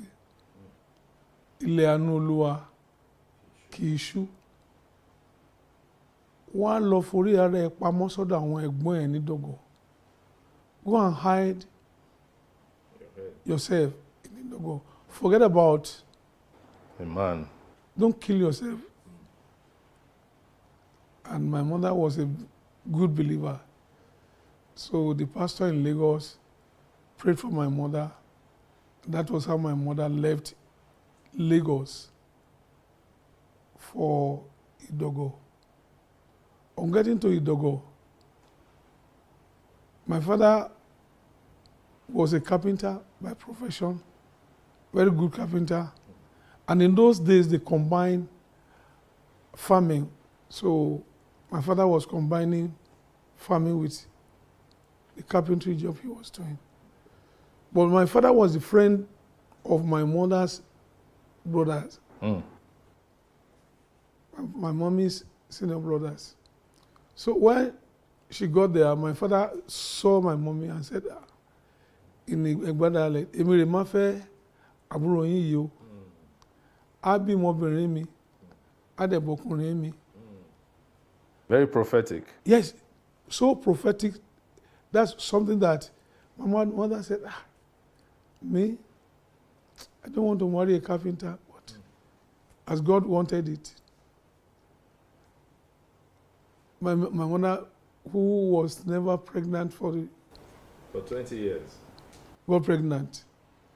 And my father said, I've been with me, I had a so the first born was a female. Was a female. And the pastor in Lagos told my mother, just be praying. Ma gbàdúrà pé Ọlọ́run wọ́n ní mi ò lè bímọ. Oore ọ̀fẹ́ ó tó fún mi. Oore ọ̀fẹ́ ó tó fún mi. And my mother was praying along that line that the pastor directed her to pray. And when my sister came, so my mother said she told my father she want my father to want them to name my sister Grace. Well, it was grace that the pastor was talking about. Your grace is sufficient for me. They said I cannot have fruit of the womb, but you alone I have, and your grace. So that's why they named my sister Grace Olasumbo Amoke Fabi. And then when she was married to Kayede, later on, she has been with the Lord a few years ago. So. And then you came? Then I came. When I came, my mother said, me that they said I cannot even have a baby, Iketamosi. The only children you can have, either you have girl, a boy. Kusiketamo. I have the female and I have the. Man. So my mother said, she told my father again, let us call this one Ebenezer.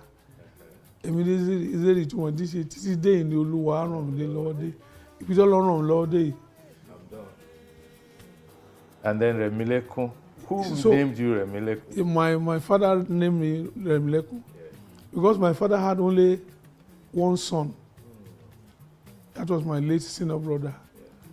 And my late senior brother was 14 years older than me. You can see. So. It means both of them, your parents had experience. Yes. It was a kind of breakthrough. So my mother, Ola Mi Shupo. Yes, so there's Ola Sumbo, so now Ola Shupo. Ola Shupo. But my father always called me Oluremi. All my father's relations, they call me Oluremi. Up till now? Yes. Oh, wow. So that was how. And now in Idogo. Growing up in Idogo. Growing in Idogo. Yes. My everything, my mother became pregnant, but came to Lagos for her clinic at Mercy Street Hospital.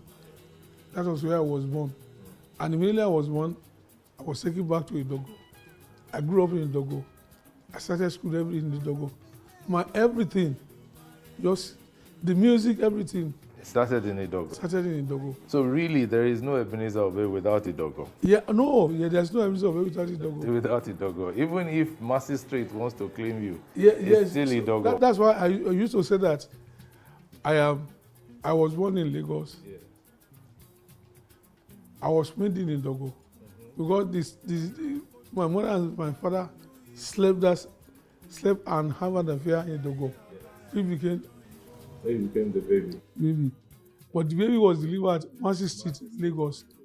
So I'm a Lagosian. By birth. So, but Idogo. So I'm an Egba man, born in Lagos, made in Idogo. An African, a Nigerian. Presented to the whole world. Thank you so much for taking us back down memory lane. Sir, going back still, what was that inspiration that made you start a band? Because in 1957, you renamed your band. Yes. Why? You know, in the school, I was influenced to music through the church choir. My mother told me that I used to trouble the choir. When I was crawling, I would crawl to where the instrument is. She would be carrying me. So much that the pastor carried me one day and said, this boy must become a good musician. Just prophecy. And he prayed for me, gave me back to my mother. So I became a member of the band, the church and the school band. I became the school band leader. Anything music and drama, I was extremely good. And from there, that led to the Boys and Girls Youth Club. In the youth club, we have drama, music. I belong to the drama. All forms of entertainment. I was the youngest, but I was the most talented. I do the vocal, I compose.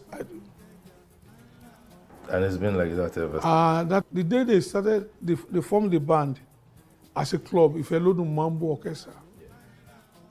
I was in Lagos and I dreamt that, I saw that they bought drums and they are trying to play the drums one by one. But I got there and I started playing the drums and they carried me.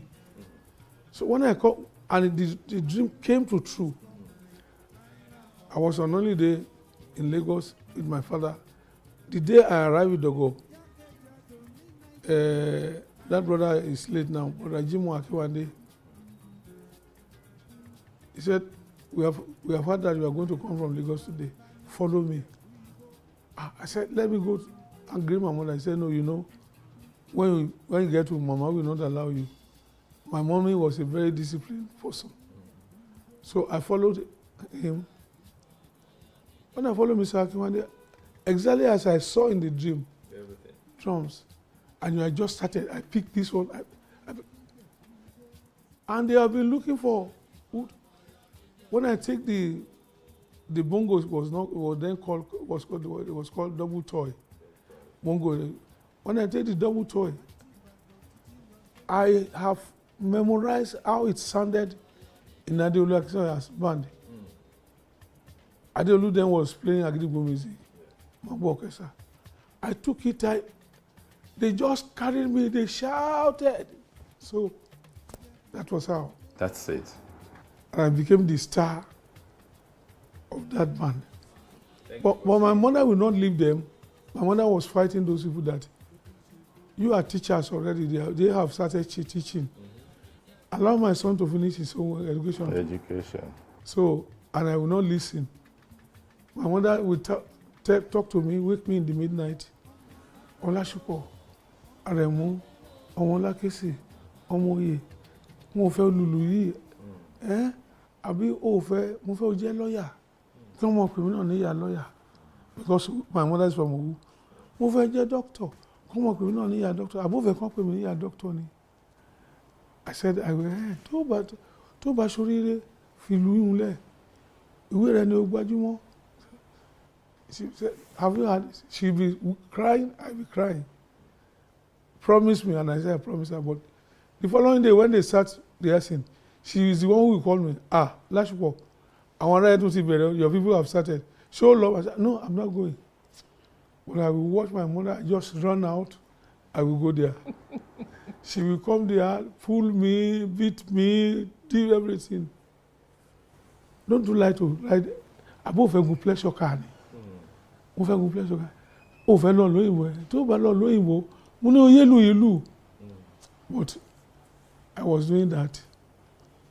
My mommy's problem was too much with those people who founded the band. One by one. So by 1957, I now formed my own professional band. I became professional. 1957, you were 15 years old? Yes, 15 years, precisely 15 years. Before then, I was known, but something I did not take note. When I entered the school in the morning, obey, the atmosphere changes. teachers were my friend. The fame started then. But why did they call you Obey? You need Obey. As then in those days, teachers were allowed to discipline the pupils. If at times we were 30 or 35 in the class, if the teacher taught us something, and maybe 7 or 8 or 10 didn't do well, we then line out. The line out means the teacher wants to punish you. We say, I'm going to give each of you 6 lashes of cane. Give me your hand. If you give the teacher your hand, but every pupil didn't want to be Okay. Sorry, sir. Excuse, sir. You want to explain. The teacher will say, obey first and then complain. Give me your hand. After I've given you 6 lashes of cane, you can now explain. He knew that immediately you receive the lashes, you cannot explain, say anything. Yeah. So I was privileged as the prefect, class prefect. They call it prefect or monitor. Yeah. So when the teacher line out, so he doesn't want to be, the teacher didn't want to be repeating. So it's I'm the one who will say, obey first and then complain, obey. That's how when I entered the school, that's obey.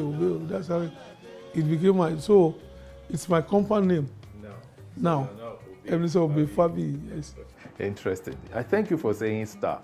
I remember that when you started recording music, you stuck with one record company. Yes, Decca was very tenacious. Decca. Everybody went elsewhere. You just remained with Decca. Yes. I also know that you later became a director in Decca. I'm finally the owner of the place. So how did you get into Decca? You see, God has his own way of doing things. Yeah. When I look back into my life, every path I've treaded in life was ordered by God. Because in those days, it's not like this when we have the technology that you can record. You have to find the company. And on that day, I didn't even have money to go to Lagos. Decca's studio was at Abuja, close to University of Lagos. It's still there. Their office is at Abiboki in Lagos. I have to trek all the way from Mushin. I still remember from Mushin to Babalosha to Alakija to Dioro, Alakara, Yaba, Oyibo, Nkata Bridge, Udmonta. All the way. When I got there, the gate man didn't say that I cannot enter. When you trek such a distance, today I'm holding handkerchief, but then it was not. I took my buba, I stretched it up. So the man just looked at me and said, who is this boy? I said, I'm a sow, I'm a feature sow. I come to record. My record will sell. He said, no, I cannot enter. I said, my record will sell. God entered his heart. He said, okay, go. When I entered, I saw the secretary. The secretary was typing. He didn't even look at me. He saw me like this. He was typing. Good afternoon. My name is Ebenezer Obi. I'm a feature star. I come to record for your company. My record will sell. He will look up like this and he said, okay, I'm sorry. The artist manager is not in. He's on leave. He'll be back in 3 weeks' time. You can call back and say, I trek all the way from Mushi and I'm going to trek back. I'm a feature star. He said, I'm sorry, you cannot see the managing director. I said, I would like to see the managing director. As I was discussing with that secretary, the managing director just pressed the intercom and the thing sounded on the table of the secretary. So the managing director heard all that we were saying and he asked, what is all that noise about? There's a young man here. He said he's a future star. He said he wanted to see you. I said, I cannot see you. He said, the manager said, future star. Said, yes, sir. Said, send him in. I entered. I processed. Good afternoon, sir. My name is Ebenezer Obi. I'm a future star. I want to record for your company. Don't pay me. Don't pay me, sir. Pay me after you might have sold my record. My record will sell. My record will sell, sir. The man was so looking at me. I said, don't pay me. No, just, my record will sell. He didn't say anything. He just pressed the intercom again. Mr. Ogumbayo, please come upstairs and see this young man. The white man? No, Ogumbayo, CK Crest. That's the manager, the white man. When about Ogumbayo came, I just processed. I started speaking in Yoruba. Sir, mo fẹ́ ṣe record fún yín, ẹ má sanwó fún mi. Tí record mi bá ṣe tán ni, I'm a future sir. Ẹ má sanwó fún. The MD did not understand what I'm saying. Before Ogumbayo will say anything, MD said, I think this young man is speaking with confidence. I think we should give him a chance. Then the officer said, I think so, sir. Then he said that we should record him, we should not pay him, we should pay him after we have sold this record. The manager said, wonderful, wonderful. He said, you are not going to trade back. We give you money for transportation. So they give me 10 shillings. Note, 10 shillings note. You're already a star. I'm already a star. Yes. So I left that place. I entered bus back home. I left home with nothing. I came back with something. God has been so good to me. And that was it. Then the studio, we have to come for, what do they call it? Audition. Audition, yes. They said, bring 4 songs. I have 6 songs.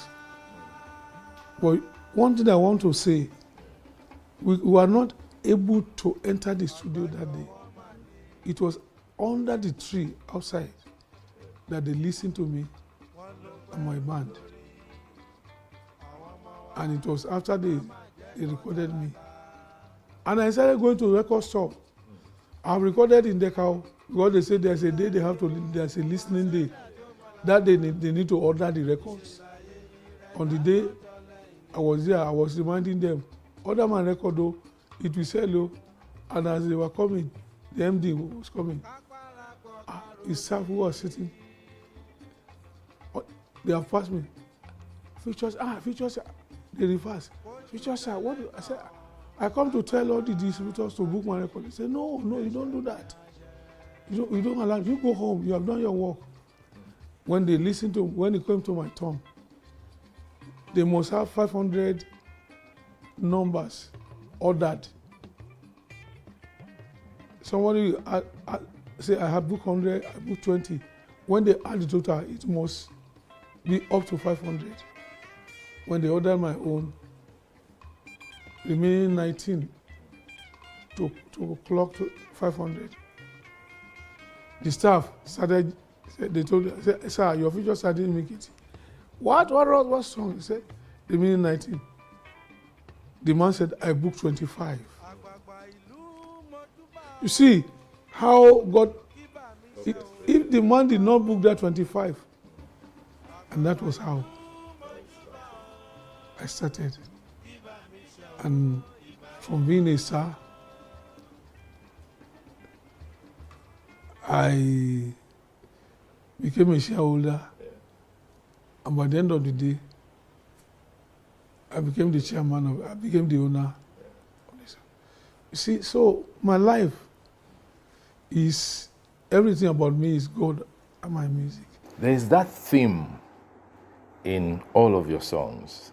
The theme of godliness, the theme of integrity, the theme of what the Yorubas will call omoluabi. Like there's something about it.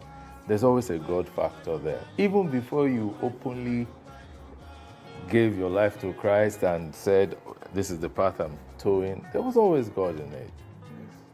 Who would you say was responsible for that, or what? You know, I told you that I was influenced to music through the church. Especially my mother. My mother was a very dedicated Christian.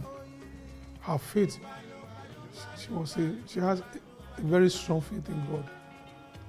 And that's the way that we were brought up. So my mother's influence, because she started taking me to church since the time I was a baby. And that was how I was influenced to music, through the church and the school band. The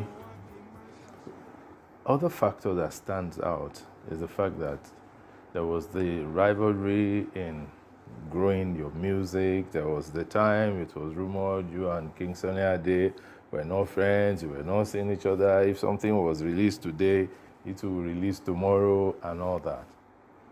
What is your relationship?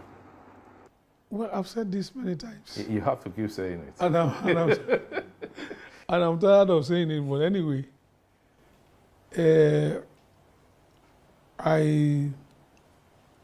I've said that there was nothing between me and Sunny Ade. I started before him, and he came along to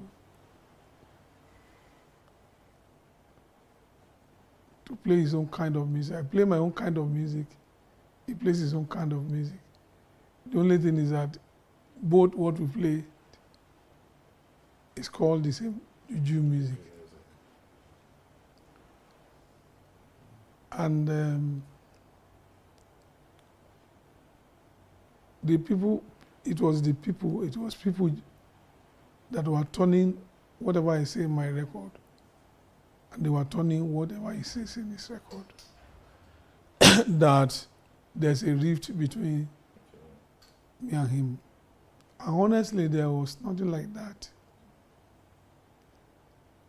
He used to pay me visit. I used to pay him visit too.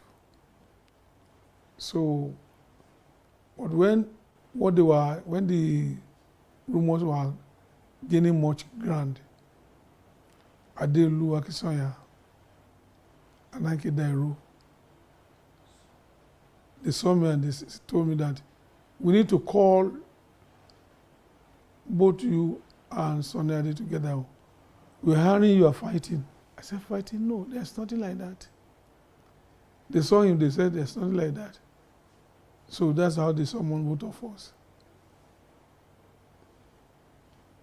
They said it again in presence of two of us. I said, there's nothing like that. Like that.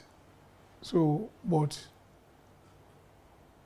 the people were turning, what they were doing that, there was nothing between, it was Adelu Akisoya and Ike Dairo that said, okay, this is what you people are going to do.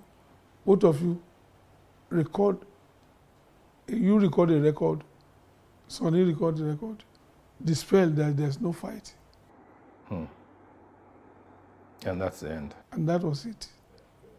So, but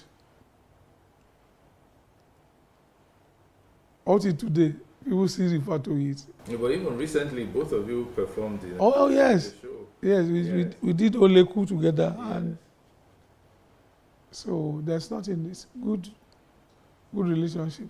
And talking about performance, there was this generational collaboration. Yes. Simi Yes. sang your song. Yes. And you participated in it. What was that experience like for you? Well, Simi is my daughter. And she's a very nice musician. When she started years ago, she told me that she took permission, that she wanted to sing at Mexico. And I gave her permission. And I'm happy the record that record did very well. So it is that I am magical that we both now do collaboration. And people like that, like it a lot. I feel happy because Simi is a very cool-headed artist. And I love all the artists. They look onto me as father. And I keep that father relationship with them. So there are more to be expected. Very good. Because since after that release, there had been requests. Yes. Last year, 2020, there were different kinds of rumors. There was a particular one, obey this, obey that, what's going on? People who even knew that I was close to you say, kilo shelesi, baba, and all that. What really happened? There was nothing. I was not sick. There was nothing. Nothing happened to me. I was with Bishop Olari, my son, and Pastor Larry Obe. Yes. And both of them just instantly, hello, nothing's wrong with my daddy. I'm here with my daddy. There's nothing wrong with my daddy. Larry was, their phone was just, Daddy, they have come again. No. 5 times within a month. But thank God. I trust in God too. Now, I'm going to tell you this. I am type 2 diabetic. I am type 2 diabetic. Yeah, same thing with me. A lot of people don't like talking about their health status. Why? What kind of advice can you give people? No, you see, I have said it out. Yes. I said that there's nothing about me that I want to hide. And I didn't do that. I've been a diabetic person since 1974. 1974 to this time is 47? Yes. And the doctors always say that I manage it very well. But it's not me, it's God. Well, I believe so much in the power of God. I use the medicine that I'm supposed to use. I use the medicine that I'm supposed to use. And diabetes can affect your eyes. Yes. It can affect many things. Yes. And that's the challenge, the only challenge that I have. I have done many cataract operation, but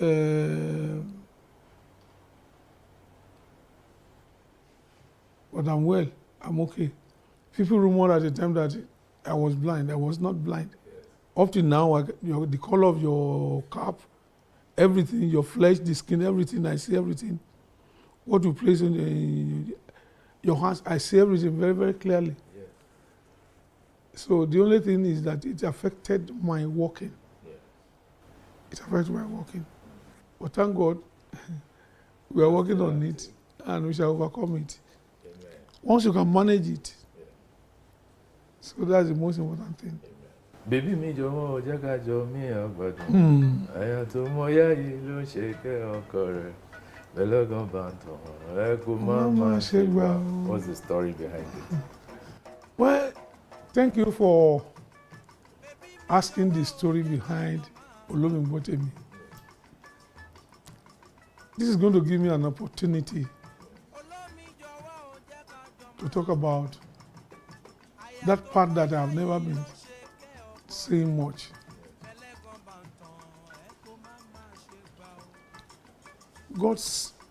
I want to talk about women in my life, which I have never said as I'm going to say it now. Women in my life started with my mother. I'm so grateful for the role that women have played in my life. I'm thanking all mothers, all women, for they are so special. And God have used them. My mother, starting from my mother, Abigail Indemola, wonderful mother. She's the one who made sure that I became what I supposed to become in life. She showed me love, discipline, and everything that she put me through made me what I am today. That's my mother. My late wife, Juliana Olaide, our new family. The right wife that I needed. But I must say this, women in my life, before I became what I am now, as a musician, I shared my own part in women. The love of musicians, God is the one, I believe God is the one who put it in the hearts of me. You know, between Saul and David, when David killed Goliath, it was the women that started singing. They composed songs and they were praising David that David killed thousands, while Saul killed less than. The enmity between Saul and David started by that. It was women. It is what the women saw that they highlighted. That is the life of a musician. You know what led to Oloyinbotemi? I have a girlfriend that is called Abike. Then I was moving around. We used to move around nightclubs. We play all around. Then there was this woman called Ashake. You know, I mentioned Abike or Ashake or Ashake. This woman Ashake is older than me and saw me. I said, Ejo Eyinda.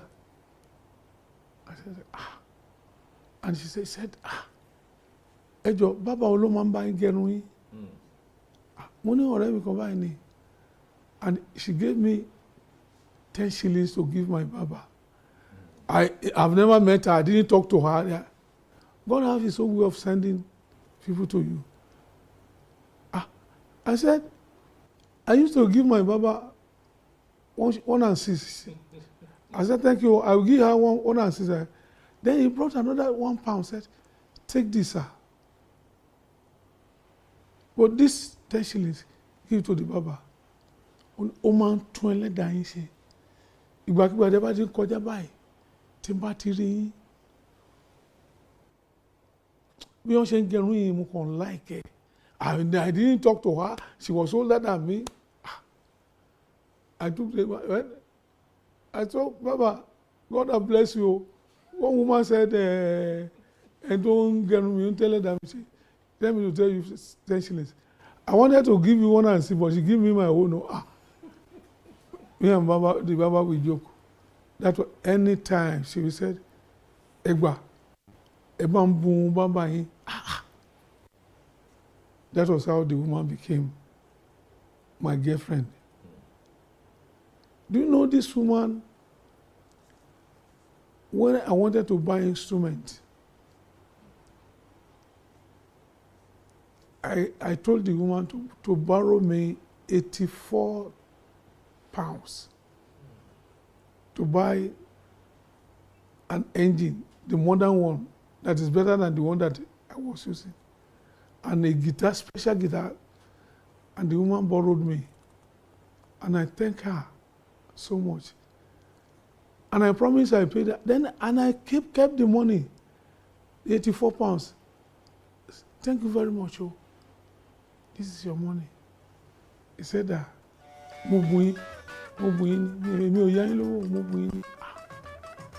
gave me. What am I trying to say?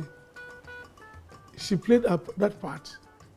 Immediately after that, till today, I've never set my eyes on that woman. So by the time I was about to record, Abike was my girlfriend. I added Asake. Olómi jọ̀wọ́ ó jẹ́ ká jọ máa gbádùn. Àyà tó mọ́yá yìí ló ṣe kẹ́ ọkọ rẹ̀. Pẹ̀lẹ́gàn bá tàn ẹ̀kún má ṣe gbà. Ìdùnnú ńlá ní fọkàn káyà kó mọ̀ kẹ́ ọkọ. Oríire ló jẹ́ fáyà tó bá mọ̀ kẹ́ ọkọ. Oní tèmi Àbíkẹ́ ni gbọ́ tèmi. Gbọ́ tèmi bèbí gbọ́ tèmi oyè òun lónìí. Àbíkẹ́ o, Àṣàkẹ́ o, Àṣàkẹ́ o. That's the story. So, like I said, God have sent women to me in my life, and women have played very prominent roles in my life. So that's why I can never forget mothers, and I can never forget women. I can never talk about women in any bad way, but thank God that God finally delivered me from all that one. And the sinner of yesterday later now became a saint. That's what Jesus Christ can do. Okay, finally, sir, as somebody who has been there, who has the kind of experience you have, you became a star at 15 because you formed your own band then. Looking at today's music scene, how would you advise the musicians, the performers, the artists? What would you say to them to guide them in this path, the path that has been very illustrious and profitable for you? Well, to musicians, I want to say, number one, they must be ready they must have God, they must know God. God is the only one that they can depend upon, who will show them and take them to whatever height they want to attain in life. Then determination, hard work, commitment, that is it. When I was doing all that, we were not expecting money. It was just my hobby. And that's all I just want to do. In my record, ọmọ kékeré ọjọ́ yẹn, wọ́n ní kí ló fẹ́ ṣe, ó lóun fẹ́ lùlù, ó lóun fẹ́ kọrin. Màmá bẹ̀bẹ̀ títí ọmọ kọjá lẹ̀ o. Láìpẹ́ ọjọ́ ọmọ di chief commander òbí. So everything, they should just depend on God and work hard. What I see nowadays, the younger ones, that they are just running about after money. No. If they can solidify themselves, making sure they get the grip of what they want to do, using their gift, their talent, people will know them. In our own days, you play our records, you do all that. This generation, they beg, they did everything to make sure their records are played. It was not so in our own time. How much do we need to give you people? You are doing it. You are looking for our records. You are promoting it. But they just want to be known. And thank God, we have quite a lot of talented. They only need to work hard, and God will see them through. Okay, and finally now, I want to thank you, Chief Commander Ebenezer Obey, for coming. You're welcome. On this program. You're my very first guest on this program, Timeless Conversations. I want to make you a promise. We're going to be back with you next year, God tarrying, and even providing for you, giving you good health, and ensuring that we have people like you who will still guide us in the entertainment and performance industry in Nigeria. Thank you all for watching. Bye.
Hello there, my name is Olusegun Shonubi. Here are the highlights of the stories and events that shaped my growing up years. They were indeed memorable, good old days. I was born at Ikeja General Hospital to the family of Alhaji Yunusa Olabisi and Alhaja Sabitiu Aduni Shonubi. My grandfather was the Olisa of Ijebu Ode, who had to abdicate the throne because he wanted to perform Hajj. Up till now in Ijebu Ode, our family is known and called Abinufoyele, someone who left his position in anger. My dad was a World War II veteran who joined the Federal Ministry of Trade and Industry after his discharge as trade fair officer, which afforded him the opportunity to travel around the world representing Nigeria at trade fairs. I am proudly a Mushin boy. I grew up on Olateju Street, the challenge area of Mushin. Contrary to the general impression of Mushin being a violent area, I found it very peaceful. There were area boys in those days too, and you hear names like Isa Alagbara, Bayo Ogundare alias Bayo Success, the Way Boys, Ojuwoye Boys. But in those days, there was what you could call cooperation among them. Their recalcitrant acts were not without limitations. They were feared, but certainly not bloodthirsty like today's area boys. I recall several times when either my friends, members of my family, or I lose anything, we will simply go to Baba Isa Alagbara, who was staying next to our house, and a notorious area father of the time in Mushin. He will use his network and whatever was lost will be returned. There was also good communal living.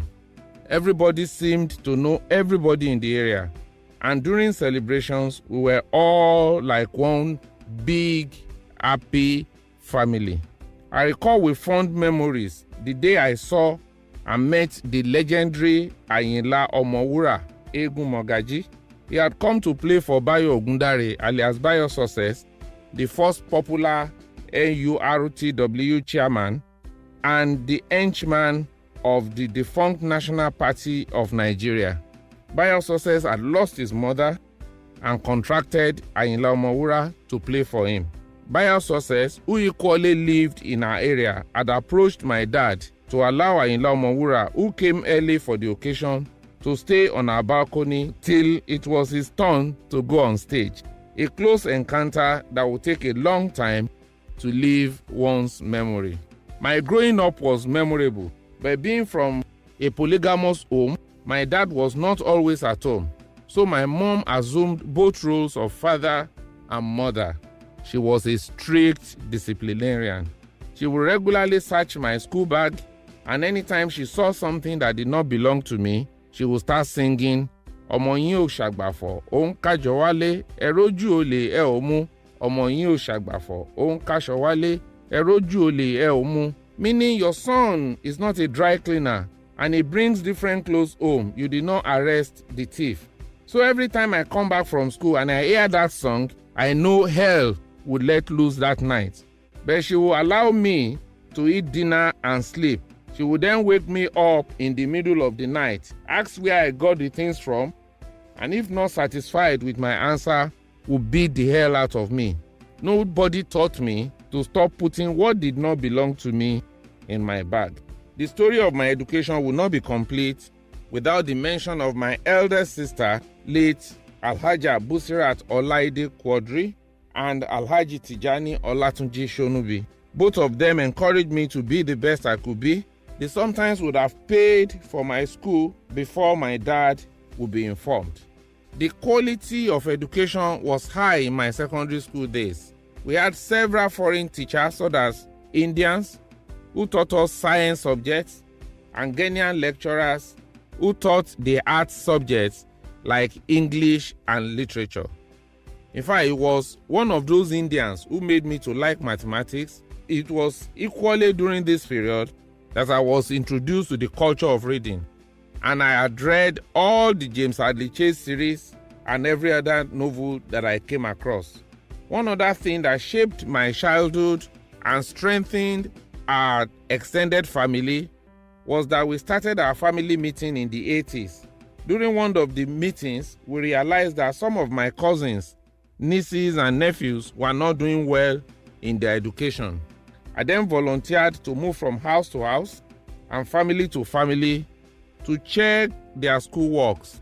Anytime they know that I was coming, they will be up to date with their homeworks, which I will review. I would then encourage on what to be done going forward and even scolded them where necessary. It got to a stage that most often their parents use me to threaten them if they don't face their academic work. Suffice it to say that majority of them have become successful and living in the United Kingdom and United States of America. Such is the joy of a motivator and a mentor. We are who we are today because of those strict and controlled upbringing we had. Our levels of morals are what they are today because we were taught of the value of dignity in labor. Whatever we have achieved modestly is as a result of the lessons in contentment ingrained in our subconscious mind. Yes, we have deviance in our time too, but they were not as rampant as what obtains today around us. But all hope is not lost. I am a believer in a Nigeria that will be great again if we all collectively resolve to make the difference. And I believe we can. We can begin to take steps towards changing the narrative. Our children, your children, my children, certainly deserve a better and brighter future, not memories of the good old days. As an ardent believer in this drive, I therefore join Sir Shemo Ribadejo in this patriotic drive towards a greater tomorrow. Thank you.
Nigeria's Niger Delta region, from where the black gold fuels Africa's largest economy, where the lines between wealth and poverty has never been thinner. Conflicts, poverty, insecurity, and environmental challenges daily confront the region. How can the Niger Delta story be changed for the better? Join Mamude Akuga at 9 p.m. every Friday evening on PlusTvAfrica as he probes deep in search of solutions. Inside the Niger Delta with Mamude Akuga, the authentic voice of Nigeria's oil-rich region.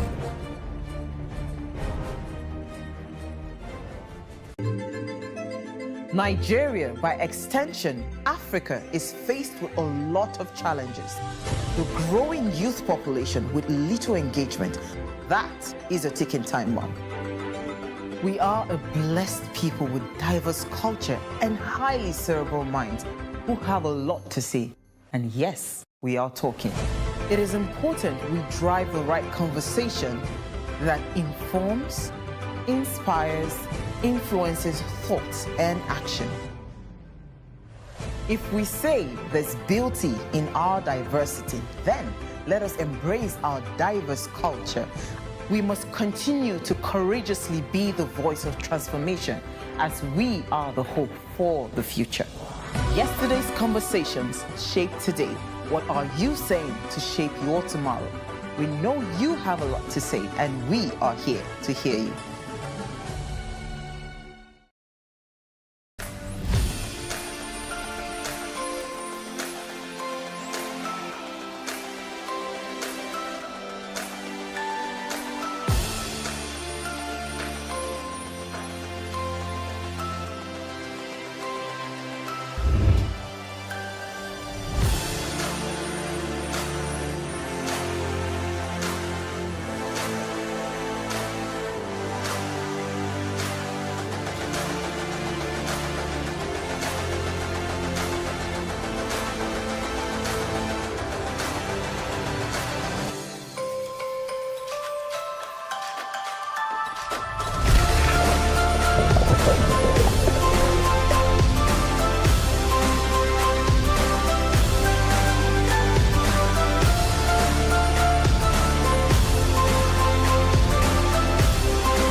There is no voting on social media. To vote, you would require a permanent voter's card. To get your PVC, visit cvr.inecnigeria.org. Create your account with a valid email address and start the registration process. An activation link will be sent to you. Click on the link and activate your account. Fill out the form, pick and submit a convenient date and time for your biometrics. Print the application slip, which should have your QR code. On the appointed date, go to the nearest INEC office for your biometric capturing. Thereafter, you will get a registration slip to pick your permanent voter's card when ready. Get your PVC today. This message is from PlusTvAfrica.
On Plus TV News now.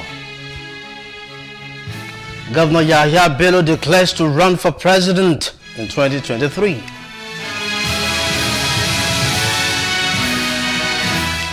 Experts call for more awareness and collective support as world observes April 2 as Autism Awareness Day.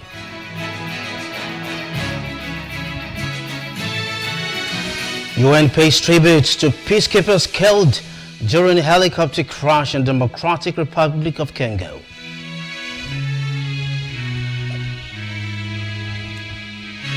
Hello and welcome.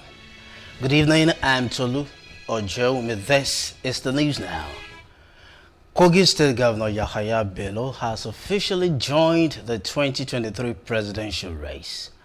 Bello formally declared his 2023 presidential ambition on Saturday at Eagle Square, Abuja.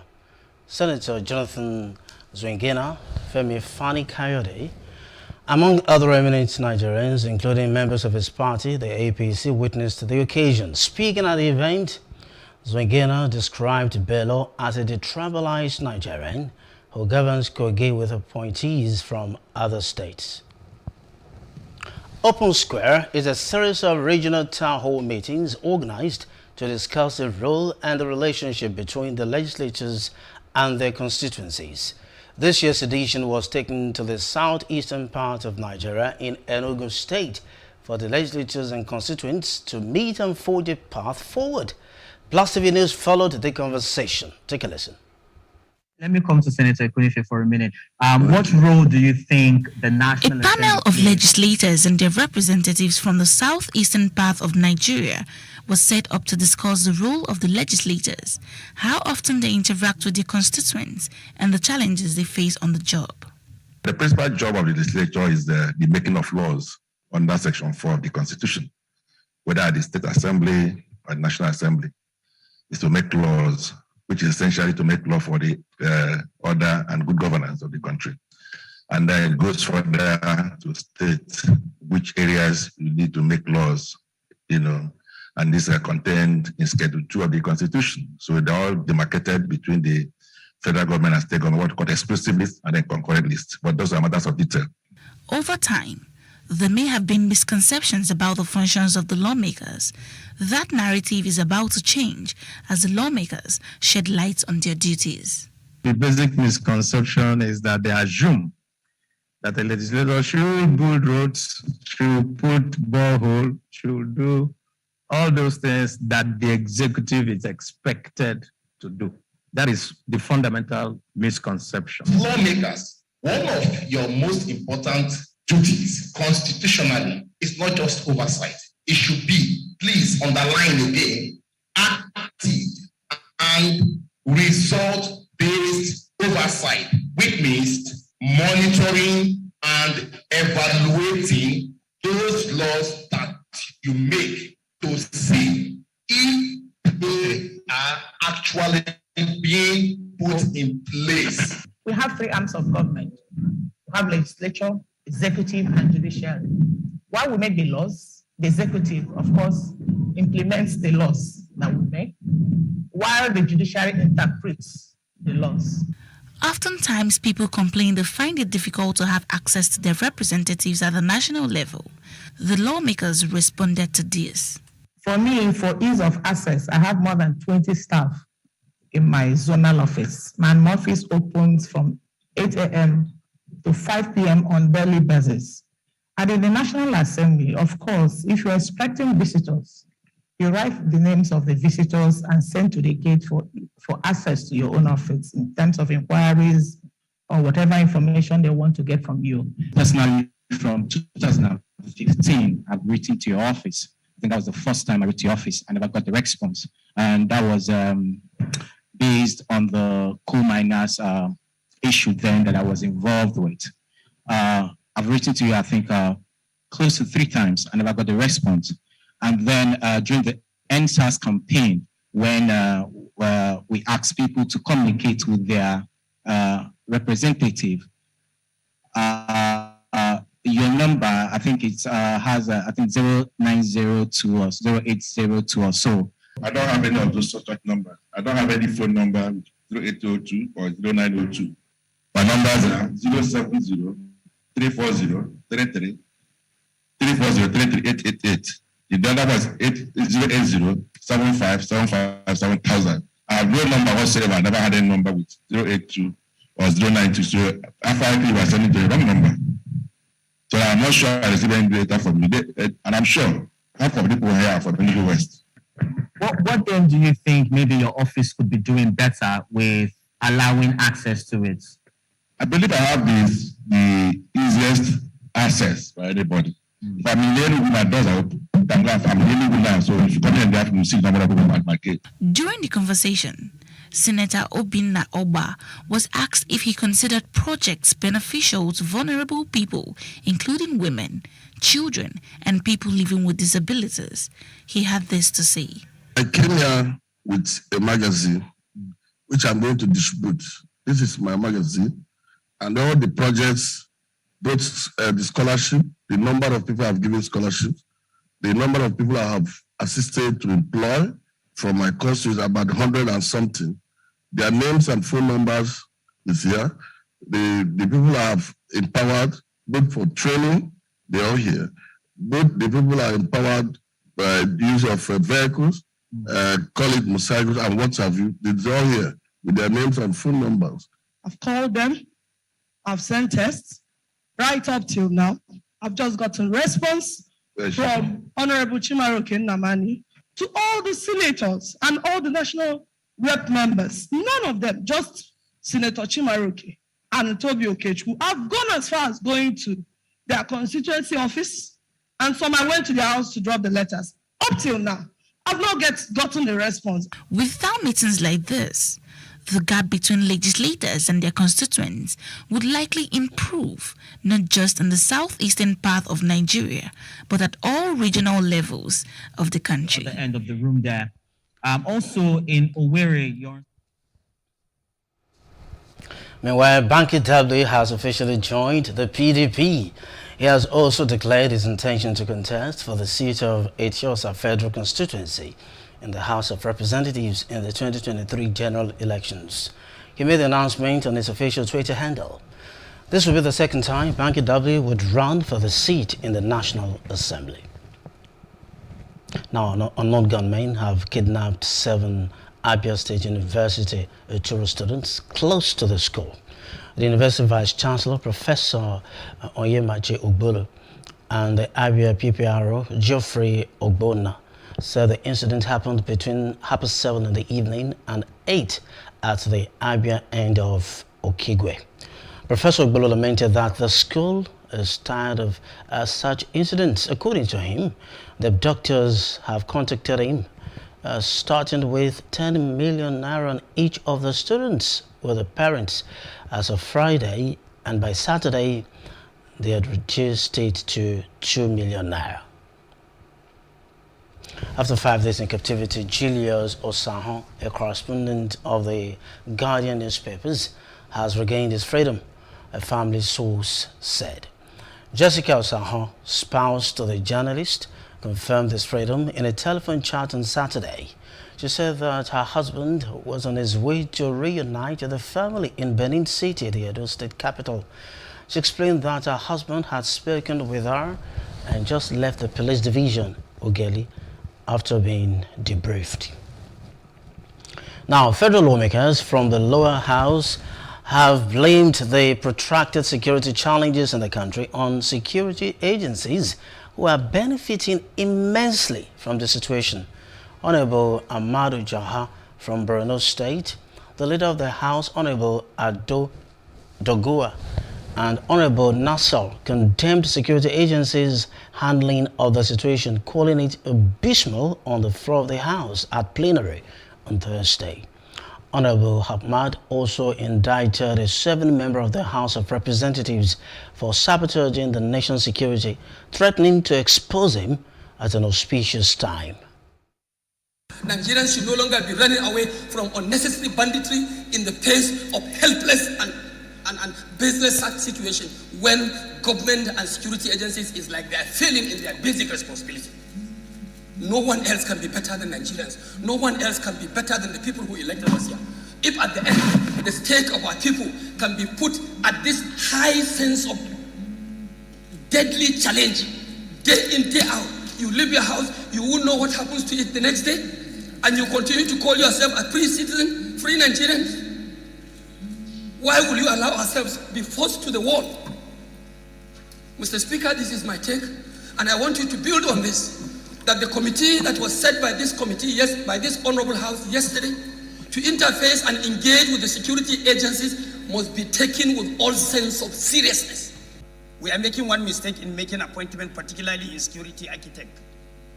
One, there is no way you can appoint a major general or brigadier general to be a national security advisor and issue directives to a lieutenant general.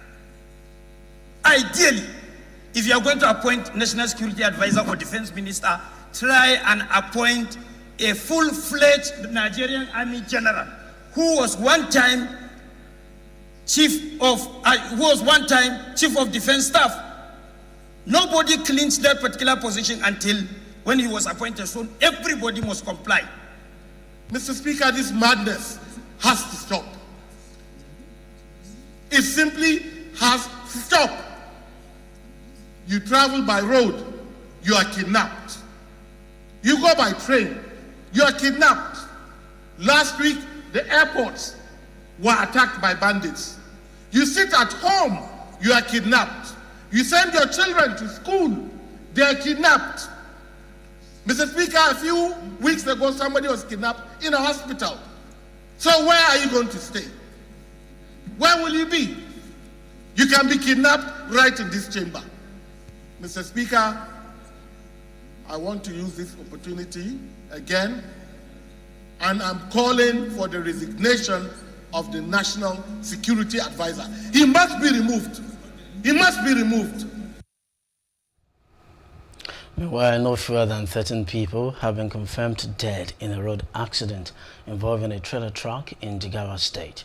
The PPR in the state, Lawan Adam, who disclosed this in a statement on Friday, said the incident left 32 others injured.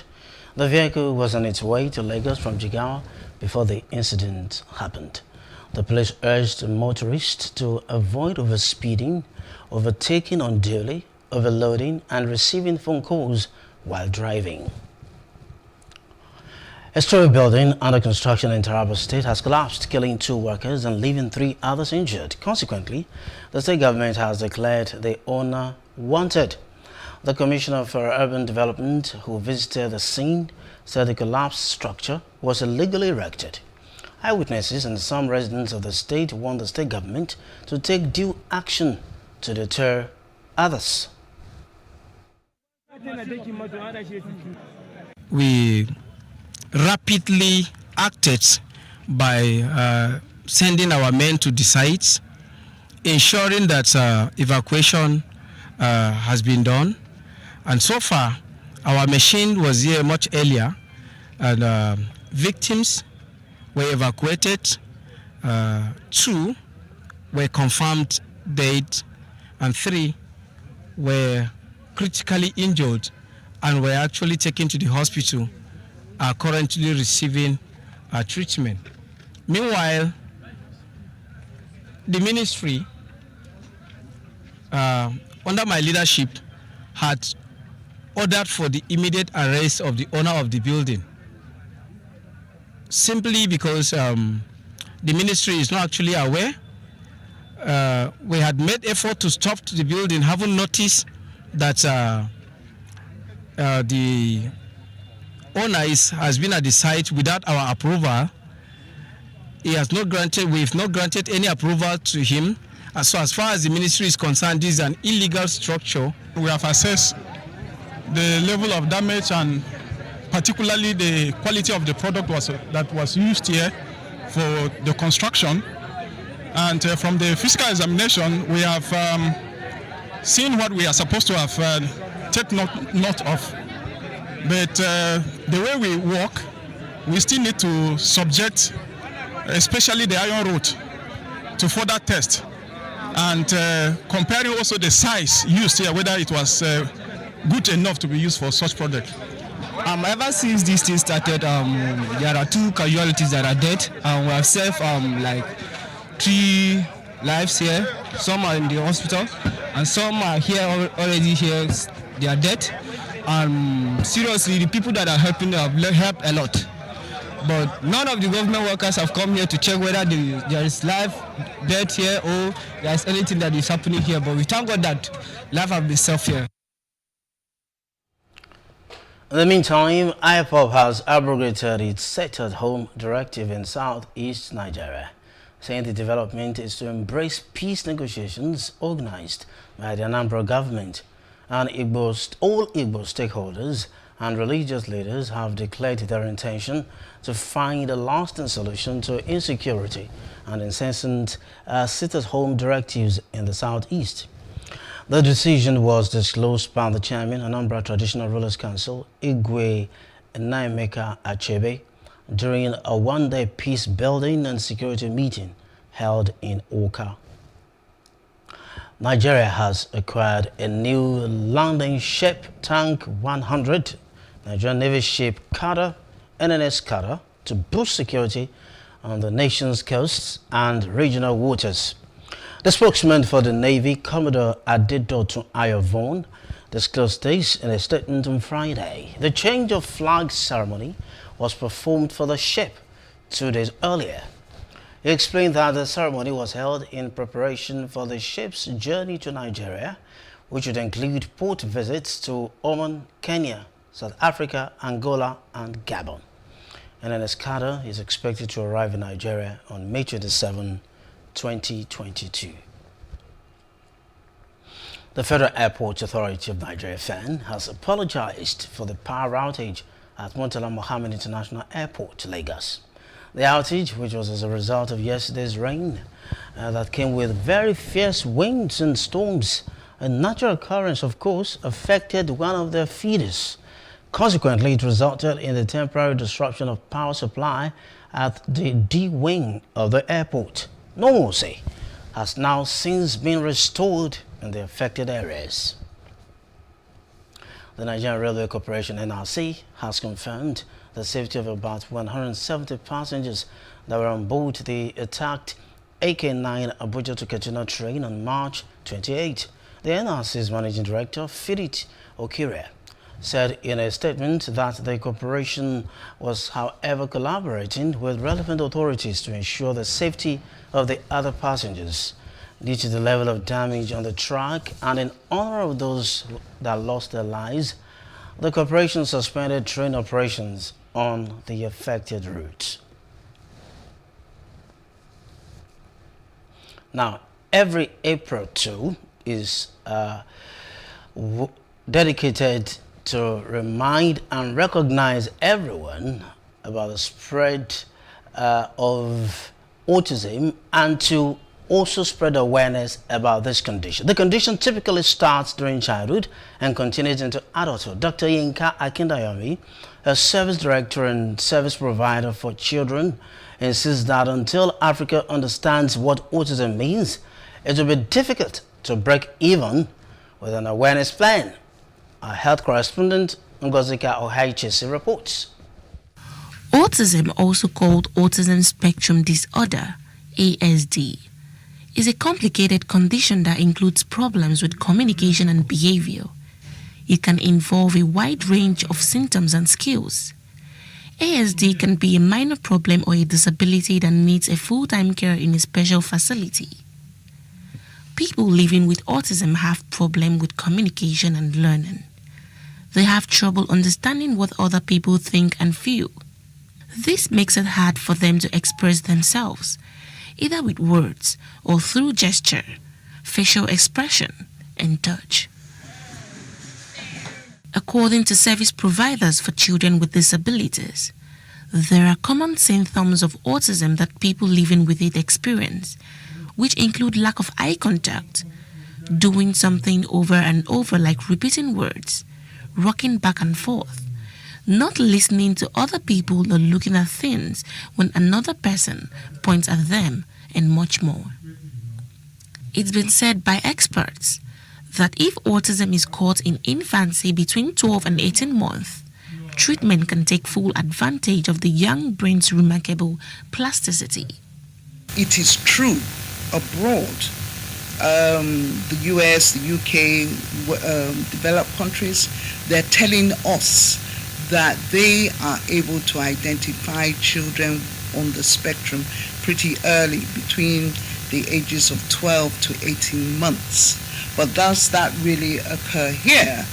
I guess not, because we actually are diagnosing children a lot later. Having said that, it's not just autism that we diagnose much later in our children here. And I guess, as I said, the factors are rejection, denial, superstition. We don't want that, no, nothing is wrong with our child. Or, and sometimes people go from one place to the other, and then they get the news, and then all of a sudden parents are now stuck with a diagnosis that they really didn't want. Dr. Akindayomi is a mother to an autistic child for over 20 years. According to her, she discovered her son's disorder at age 3. I think he's been really lucky, and well, I wish he had more words to express himself, because he's more non-verbal than verbal. He's been very fortunate that we've built up a network together for him. He's very sociable, which is usually not the case with people on the spectrum. A lot of adults on the spectrum who have autism they're not always so sociable, but he is very sociable.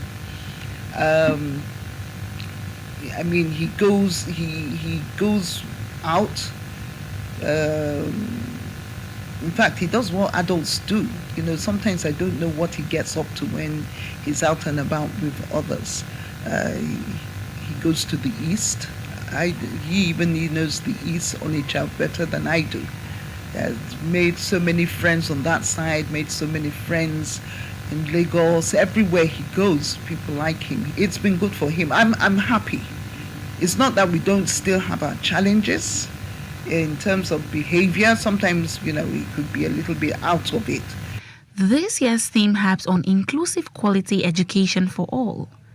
Over the past decade, major progress has been made towards increasing access to education generally, as well as for persons with autism specifically.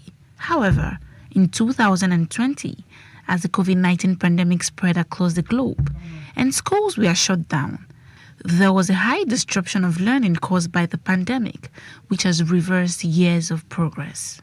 Over the last couple of years, the center and my team have had the opportunity to actually promote inclusive education. So one of the things that we have done is to try and educate people, train people up as to what autism, developmental disabilities are all about. It's present, even if we don't have a common African name, it's present within our society.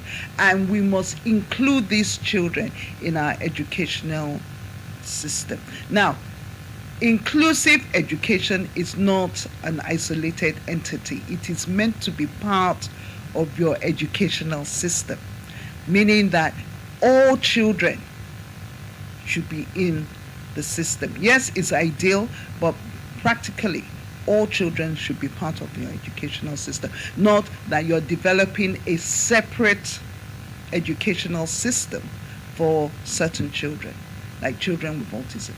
Creating awareness for autism is the major focus in observing this day.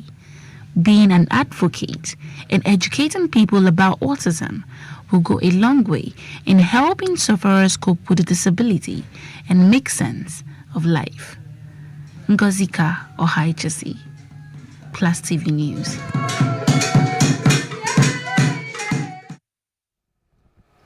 There are just a few thousand drill monkeys left in the wild, but the drill ranch in southern Nigeria is providing a home safe from the threat of habitat loss and hunting. Take a listen. In the forests of southern Nigeria, Sugar Ray is enjoying his old age. He's 20, an elder statesman in drill monkey terms, but his life was nearly cut prematurely short. Clinging to his mother's chest as a baby, he lost her and his left hind leg to a hunter's machete. Maimed and orphaned, he would have likely died had he not been rescued by the drill ranch. It's a haven for the species, only found in Nigeria, Cameroon, and Equatorial Guinea. Nsekang Enineket is assistant manager there. Their population, it's not even up to 1,000 back there in the wild. So due to series of human activities such as logging, illegal logging, hunting, and illegal farming, and all these factors affect them and then reduce their population, making them to be endangered. Founded 3 decades ago, the sanctuary now cares for 600 drills across 2 locations in southern Nigeria. They are protected by people like Peter Adie. Armed with a torch and a machete, he patrols the forest at night, untying tree traps set by farmers. I used to hunt, but when I discovered the importance, I stopped hunting. I chose it just to preserve trees, animals, and any other important thing for the young generation, the oncoming one. Many in the area have left hunting for agriculture, but there are still risks for drill monkeys. Most farmers have a zero-tolerance policy towards wild animals eating their crops. I have a vast land. Solomon Abang is a farmer and driver in the area. I saw that farmer now. If they say that is what I normally used to do, if the one that they have gone, sometimes, if they say they went to their farm, they made monkey dead and used to kill it there. But for me now, I don't have a gun to do. That's how monkey normally used to eat my banana. The drill ranch's long-term aim is to release monkeys back into the wild population, boosting numbers and genetic diversity. But that's hard to achieve in an ever-shrinking habitat where contact with humans can be lethal. Still ahead, Africa CDC says Africa's COVID-19 cases hit 11,339,567. Details when we return. Please stay with us.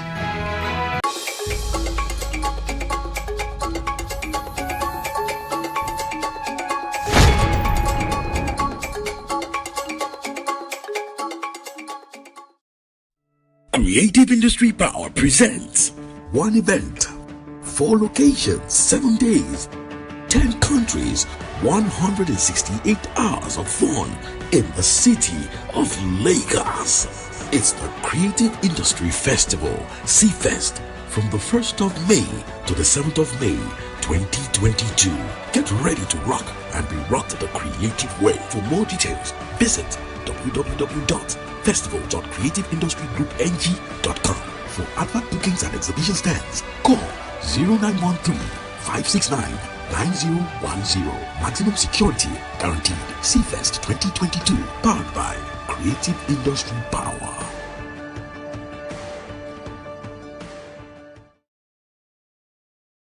Supported by PlusAfrica TV.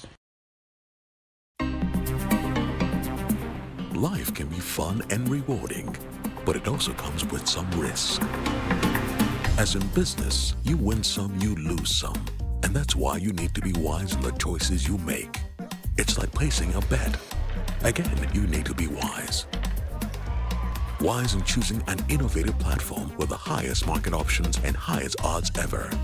That's why Winners Golden Bet, the leader in online, in-shop, virtual, and live sports betting, gives you enhanced platforms that offer you the best chances of winning.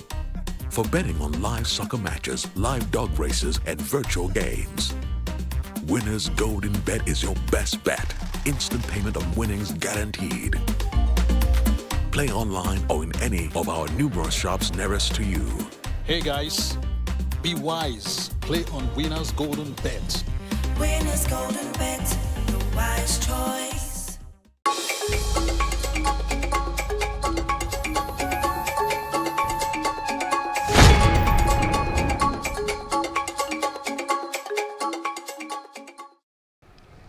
Thanks for staying with us. Now we move to other parts of Africa. UN peacekeeping mission in the Democratic Republic of Congo, that's MONUSCO, paid a final tribute today to the 8 peacekeepers who died during a helicopter crash on Tuesday in northeastern DRC. The memorial service took place this Saturday in Goma, capital of North Kivu province, in the presence of UN Under-Secretary General for Peacekeeping Operations, Jean-Pierre Lacroix. The helicopter was on a reconnaissance mission in Chanzu, near Goma, where there have been clashes between the March 23 movement M23 rebel group and the DRC military in recent days. All 8 peacekeepers who were on board the helicopter died after the chopper crashed. Meanwhile, Sudan's military leader, General Abdel Fattah al-Burhan, has threatened to expel the United Nations Special Representative, accusing him of overstepping his mandate. We heard he slandered the other day, lying, blatantly lying, Burhan said in a speech at a military graduation on Friday. If you overstep your mandate, we'll put you out of Sudan. The comments come days after UN Representative Volker Perthes gave an update to the Security Council on efforts in Sudan. From Sudan, we move to Burkina Faso, and leader says security situation will dictate transition timeline. Burkina Faso's interim president, Paul Henri Damiba, says the 36-month transition timeline to democracy could be revised if the security situation improves. The country is facing an insurgency by groups linked to Al-Qaeda and Islamic State, which have killed thousands and displaced more than 1.7 million people. The number of confirmed COVID-19 cases in Africa reached 11,339,567. That's as of Friday evening. The Africa Centers for Disease Control and Prevention, Africa CDC, said these is the case as of now. The agency has also informed us that the death toll across the continent stands at 251,275 and that some 10,684,606 patients have recovered from the disease so far. South Africa, Morocco, Tunisia, Egypt and Libya are among the countries with the most cases on the continent. Let's move outside the continent. 3 Palestinian militants have been killed in a gun battle with Israeli security forces near Jenin in the occupied West Bank, Israeli police say. A statement said the Palestinians were on their way to carry out an attack in a car on Friday night and they fired on a counter-terrorism unit that was trying to arrest them. 4 Israeli troops were wounded in the ensuing clash, one of them seriously. The Islamic Jihad militant group confirmed the dead men were members.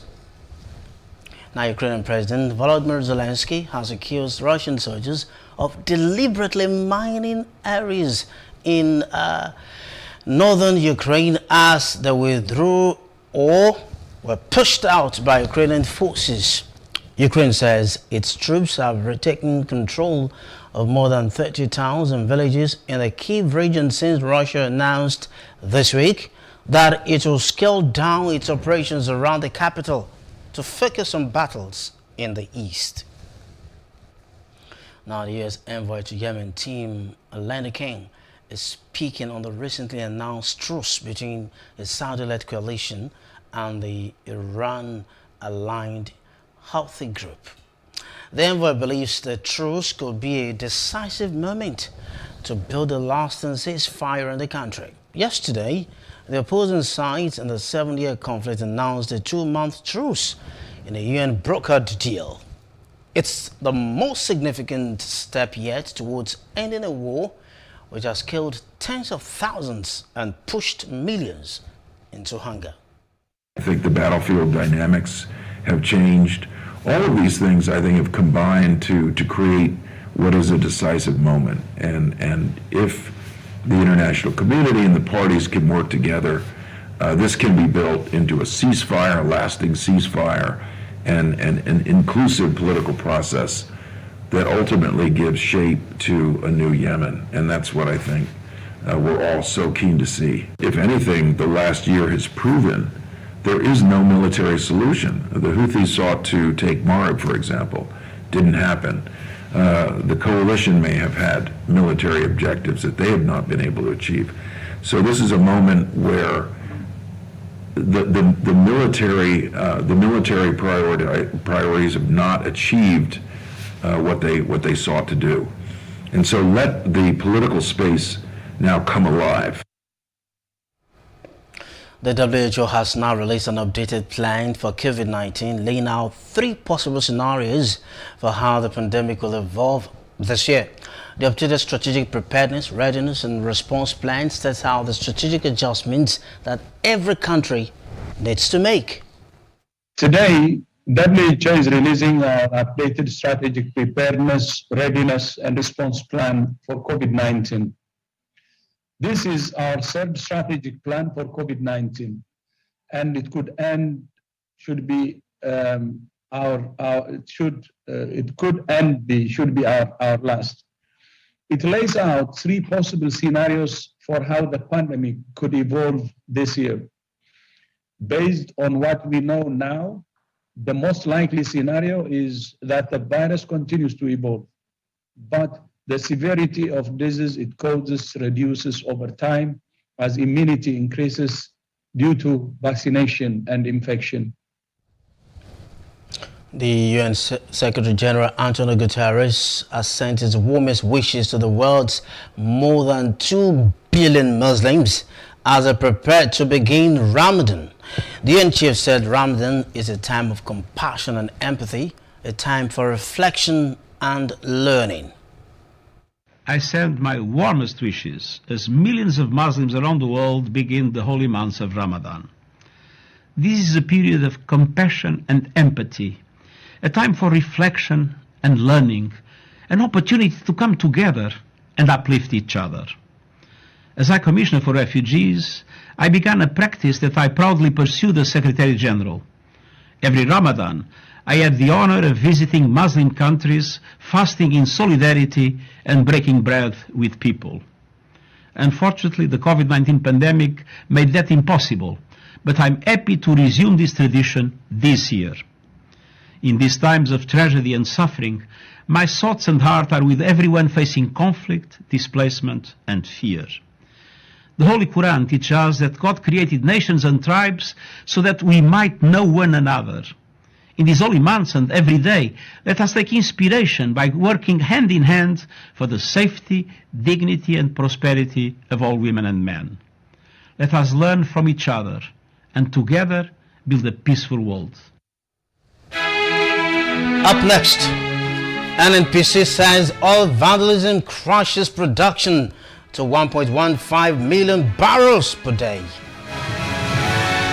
That's in business news. After this short break, stay with us.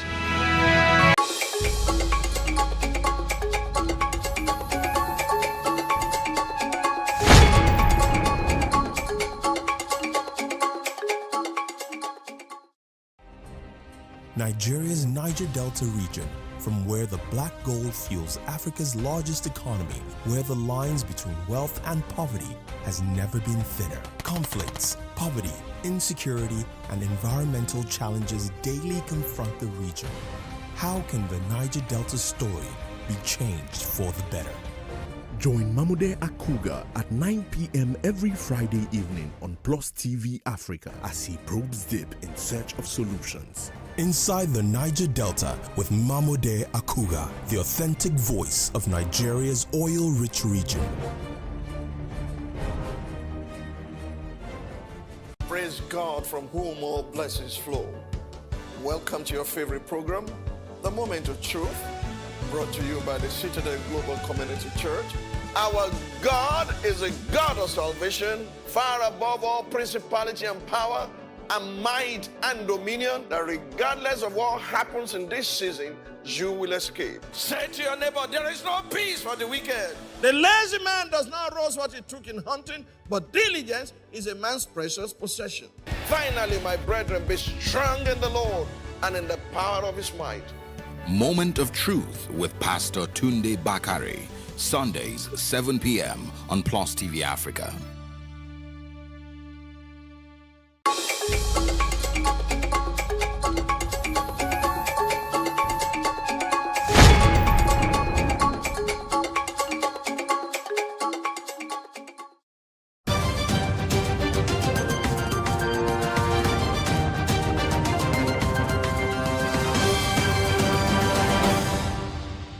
You're welcome to the business news. I am Adebanke Ozunui. The African Development Bank, AFDB, said that it has successfully discussed strategic opportunities that will strengthen economic ties between the United Arab Emirates, UAE, the bank, and Africa.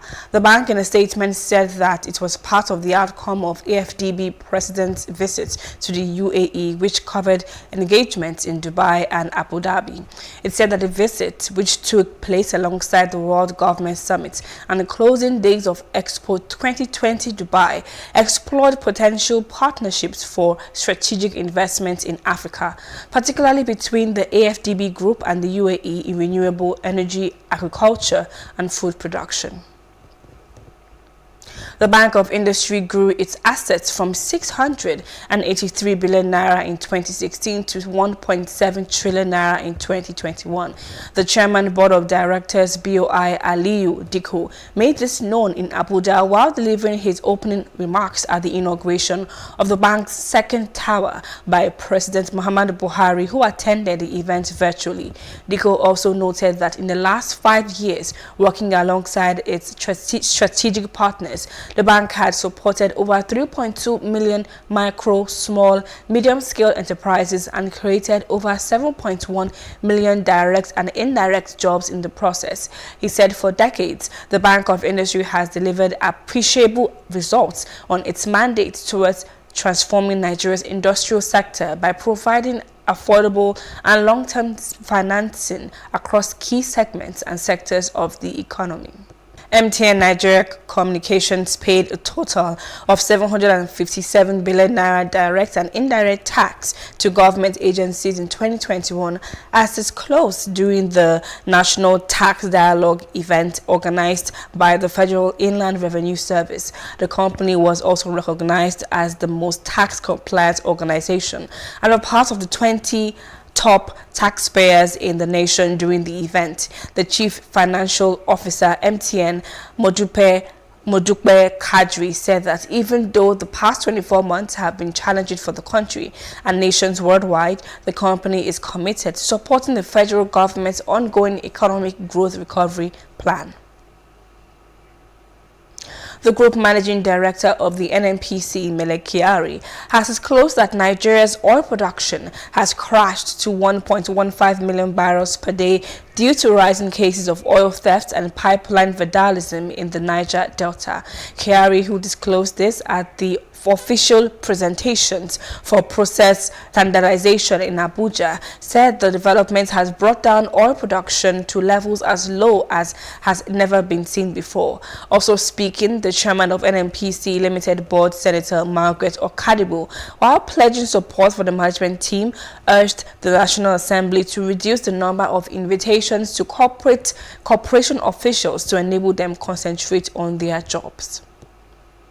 And Australian Prime Minister Scott Morrison has said that a trade agreement signed with India represented one of the biggest economic doors there is to open in the world today. Morrison is expected to call a general election within days and has been eager to secure the trade deal before campaigning begins, having been in negotiations with India for a decade. The federal government had said that the Australia-India Economic Cooperation and Trade Agreement was signed in a virtual ceremony by Trade Minister Dan Tehan and India's Minister of Commerce and Industry Piyush Goyal, and both countries would work to continue to work towards a full free trade deal. This will create a new dawn for our nations, but also it is wonderful to be able to celebrate it on such an august occasion in India. We are opening the biggest door of one of the biggest economies in the world in India. Now, the Indian economy is worth billions and billions and billions all around the world. And there are many countries who want to do more business with India. But it's actually Australia that has been able to secure, and the agreement that we've been able to reach. You know, these are never all or nothing deals as far as we're concerned. We see all of these as the next step and the next step and the next step. And so it would have been foolish of a government not to have realised the gains and the progress that have been made. And particularly with Prime Minister Modi and I, it is something that we've been working to for many years. And that is the business news. I am Adibanke Udunui. The news continues. Up next is entertainment news.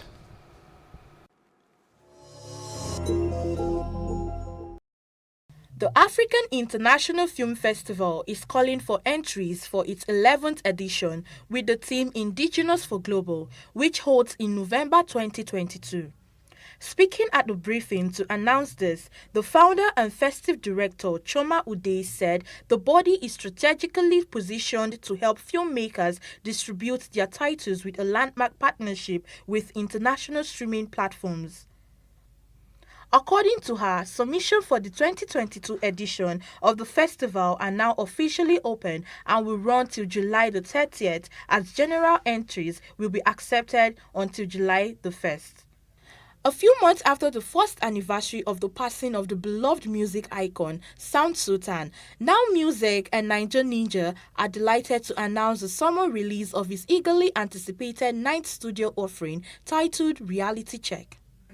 Over 70% of the album, containing 6 tracks, have been recorded before Sound Sultan's sad passing on the 11th of July 2021. Meanwhile, Now Music has been granted right of attorney by the Fasasi family to manage the assets and legacy of the multifaceted entertainment icon, fondly referred to as the 8th wonder. Nigerian music star Banky W is set to run for a seat in the House of Representatives under the umbrella of the People's Democratic Party (PDP). The singer, who made this known via his social media page, said, "We must engage with Nigeria where it is, not where we refer it to be." Banky W has announced his decision to run for the House of Representatives in November 2018.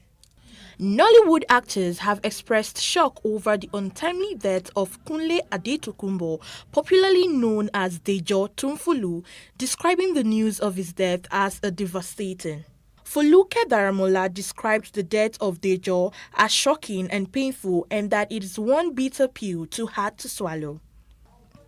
Lola Ajibola, popularly known as Lola Ijebu, said that it was indeed sad news to wake up to describing the late Dejo as diligent actor who was truly grounded in his craft.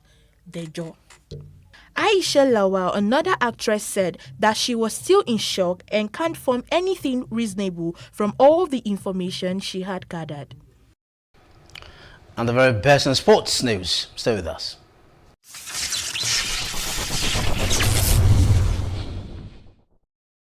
As the NPFL 2021-2022 resumes this weekend across 10 centers in Nigeria, Lobby Stars will be home to Rangers International. It's in a reverse match day 20 fixture and first in the second stanza on Sunday, April 3rd, 2022 at the Upper Akko Stadium, Makurdi. The Vice Chairman and CEO of Lobby Stars, Mr. Dominic Yofar, has therefore directed that the gates into the Apako Stadium be thrown open free for the teaming fans of Lobby Stars. Nigeria secured their third victory at the ongoing Nigeria Women's T20I Invitational Cricket Tournament after beating Ghana by 9 wickets. It was the fourth game for the Ghanaian side after a win and 2 losses in their previous matches. But the game was the third for the hosts after victories in their last 2 outings. The match at the renovated Tafawa Balewa Cricket Oval in Lagos saw the visiting side winning the toss and electing to bat first.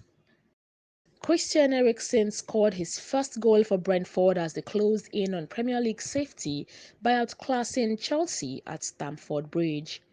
Brentford produced a magnificent display to record their first win over Chelsea since 1939. They came from behind to stun Thomas Tuchel's side with 3 goals in 10 minutes in the second half. That was before adding a 4th late on to humiliate the Champions League holders. And Liverpool beat struggling Watford to complete a remarkable albeit short return to the top of the Premier League. The Reds trailed Manchester City by 14 points on 15th January, but a 10th straight league win in the early kickoff at the Rockhorse Anfield took them above Pep Guardiola's side, whom they meet on 10th of April. However, City won 2-0 at struggling Burnley later on Saturday to restore their 1-point lead with 8 games left. Manchester City dismantled West Ham 2-0 in the Women's Super League, courtesy of goals from Georgia Stanway and Khadija Shaw. The result moves Gareth Taylor's side level on points with rivals Manchester United in third as the race for Champions League football hots up. It was also a milestone victory for head coach Taylor, recording his 50th win in charge as he approaches his 2nd anniversary in the City dugout. Robert Covington was in inspired form as the Los Angeles Clippers humbled the Milwaukee Bucks 153-119 on Friday. The forward was clinical from 3-point range, shooting 11-18 from beyond the arc, while adding 8 rebounds and 2 assists. On a night where big names from both teams were rested, the Clippers put their foot on the gas in the third quarter, scoring 41 points to kill off Milwaukee's hopes. The win improves Tyronn Lewis' side to 38-40 for the season, and they occupy 8th spot in the Western Conference. And the main news again. Governor Yahaya Bello has also joined in the 2023 presidential race. Experts have called for more awareness and collective support for autism.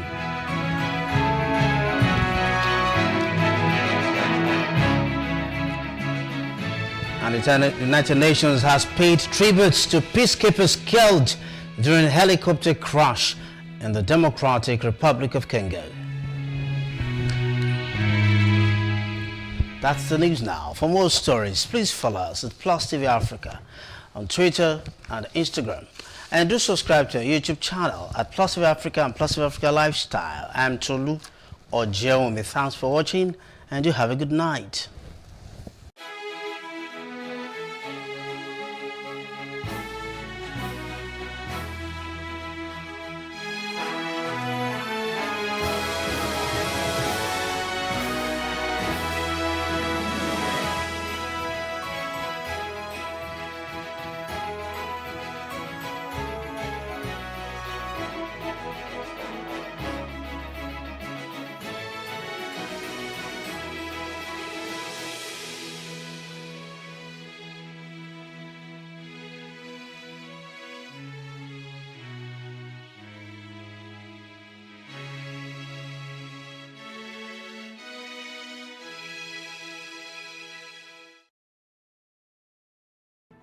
There is no voting on social media.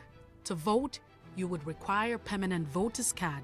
To get your PVC, visit cvr.inecnigeria.org. Create your account with a valid email address and start the registration process. An activation link will be sent to you. Click on the link and activate your account. Fill out the form, pick and submit a convenient date and time for your biometrics. Print the application slip, which should have your QR code. On the appointed date, go to the nearest INEC office for your biometric capturing. Thereafter, you will get a registration slip to pick your permanent voter's card when ready. Get your PVC today.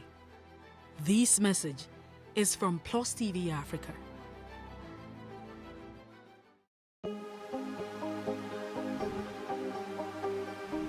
This is it for upcoming artists to blow in Nigeria.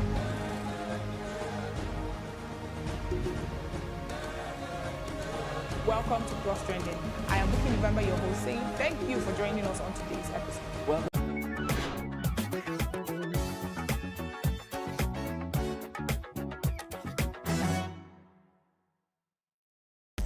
I bet your eyes and ears are thrilled with music videos coming from Nigerian artists. You obviously notice the singer, the video vixens, and other talents. But what about the music director? Close your eyes, think about your favorite music video, and see if you can tell who directed it. Great if you can, sad if you can't. We're here to celebrate the brains behind the videos out there, and here are 5 top Nigerian music video directors. Number 1, Clarence Peters. He's a director, filmmaker, and cinematographer. The founder and chief executive officer of Capital Dream Pictures was involved in a mobile-sponsored music video for a documentary on AIDS in 1998. He directed 40 episodes of the TV series Everyday People. Peters has also shot a good number of documentaries, TV commercials, short films, and TV features. He has directed music videos for recording artists such as Dare, Durella, Wizkid, Seyi Shay, Burna Boy, Waje, Tubaba, Fino, Runtown, and Yemi Alade. Peters has won numerous awards for his works.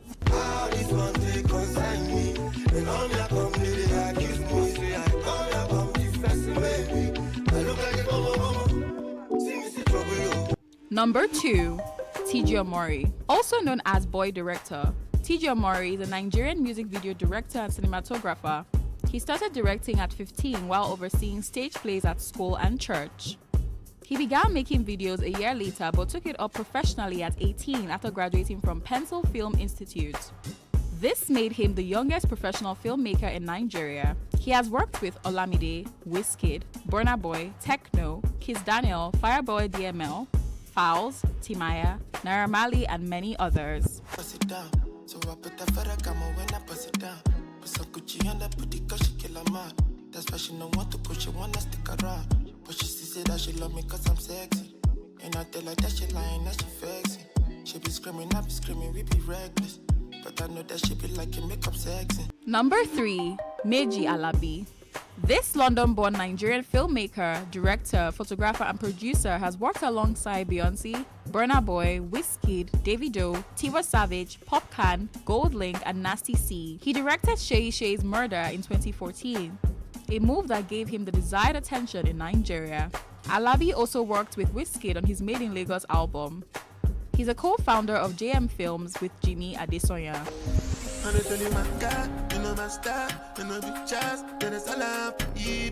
If you say you get the man, then you wanna try, you go die, baby. You've been a landslide for a long time, but then no one believe me. All up when I come back, you one try, but you do me for easy. Number 4, Dami Twitch. His original name is Owolabi Oluwadamilola.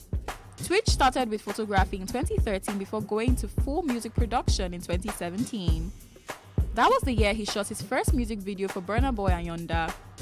He has gone on to shoot visuals for Fowls, Burna Boy, Olamide, Lil Kesh, Victor A.D., Simi, Peruzzi, Meokun, Leah, and Davido.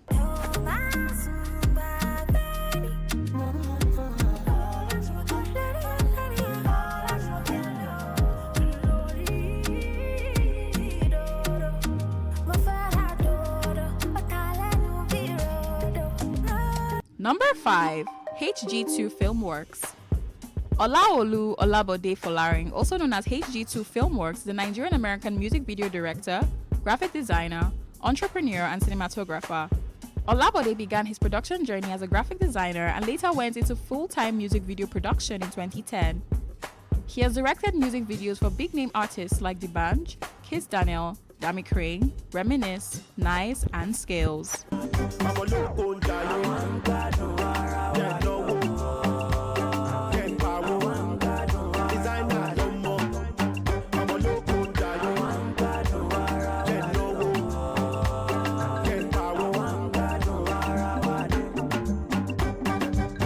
You will agree with me that these directors bend over backwards to churn out massive videos for our entertainment.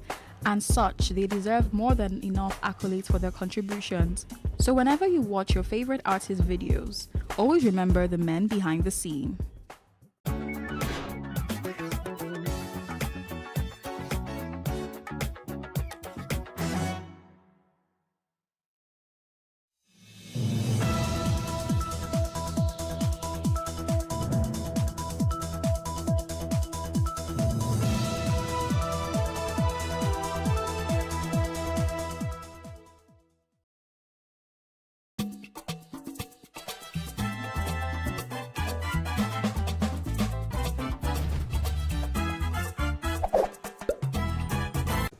Okay, so earlier in the month, it was the International Women's Day, celebrated by the female gender and men who understand and appreciate the value and potential of the woman.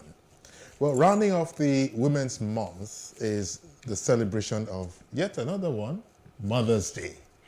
And that should be this Sunday? Yes, this Sunday. This Sunday is the final one. And so to all mothers out there who have weathered the storm of life, stood firm, and stood to nurture sons and daughters, raised the bar, even in a male-dominated society, and supported spouses to be the best that they were created to be, we wish us a successful celebration.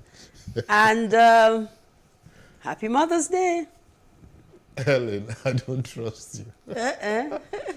Now, you're talking about, you know, women now being at power, yes? So much we have done. And you still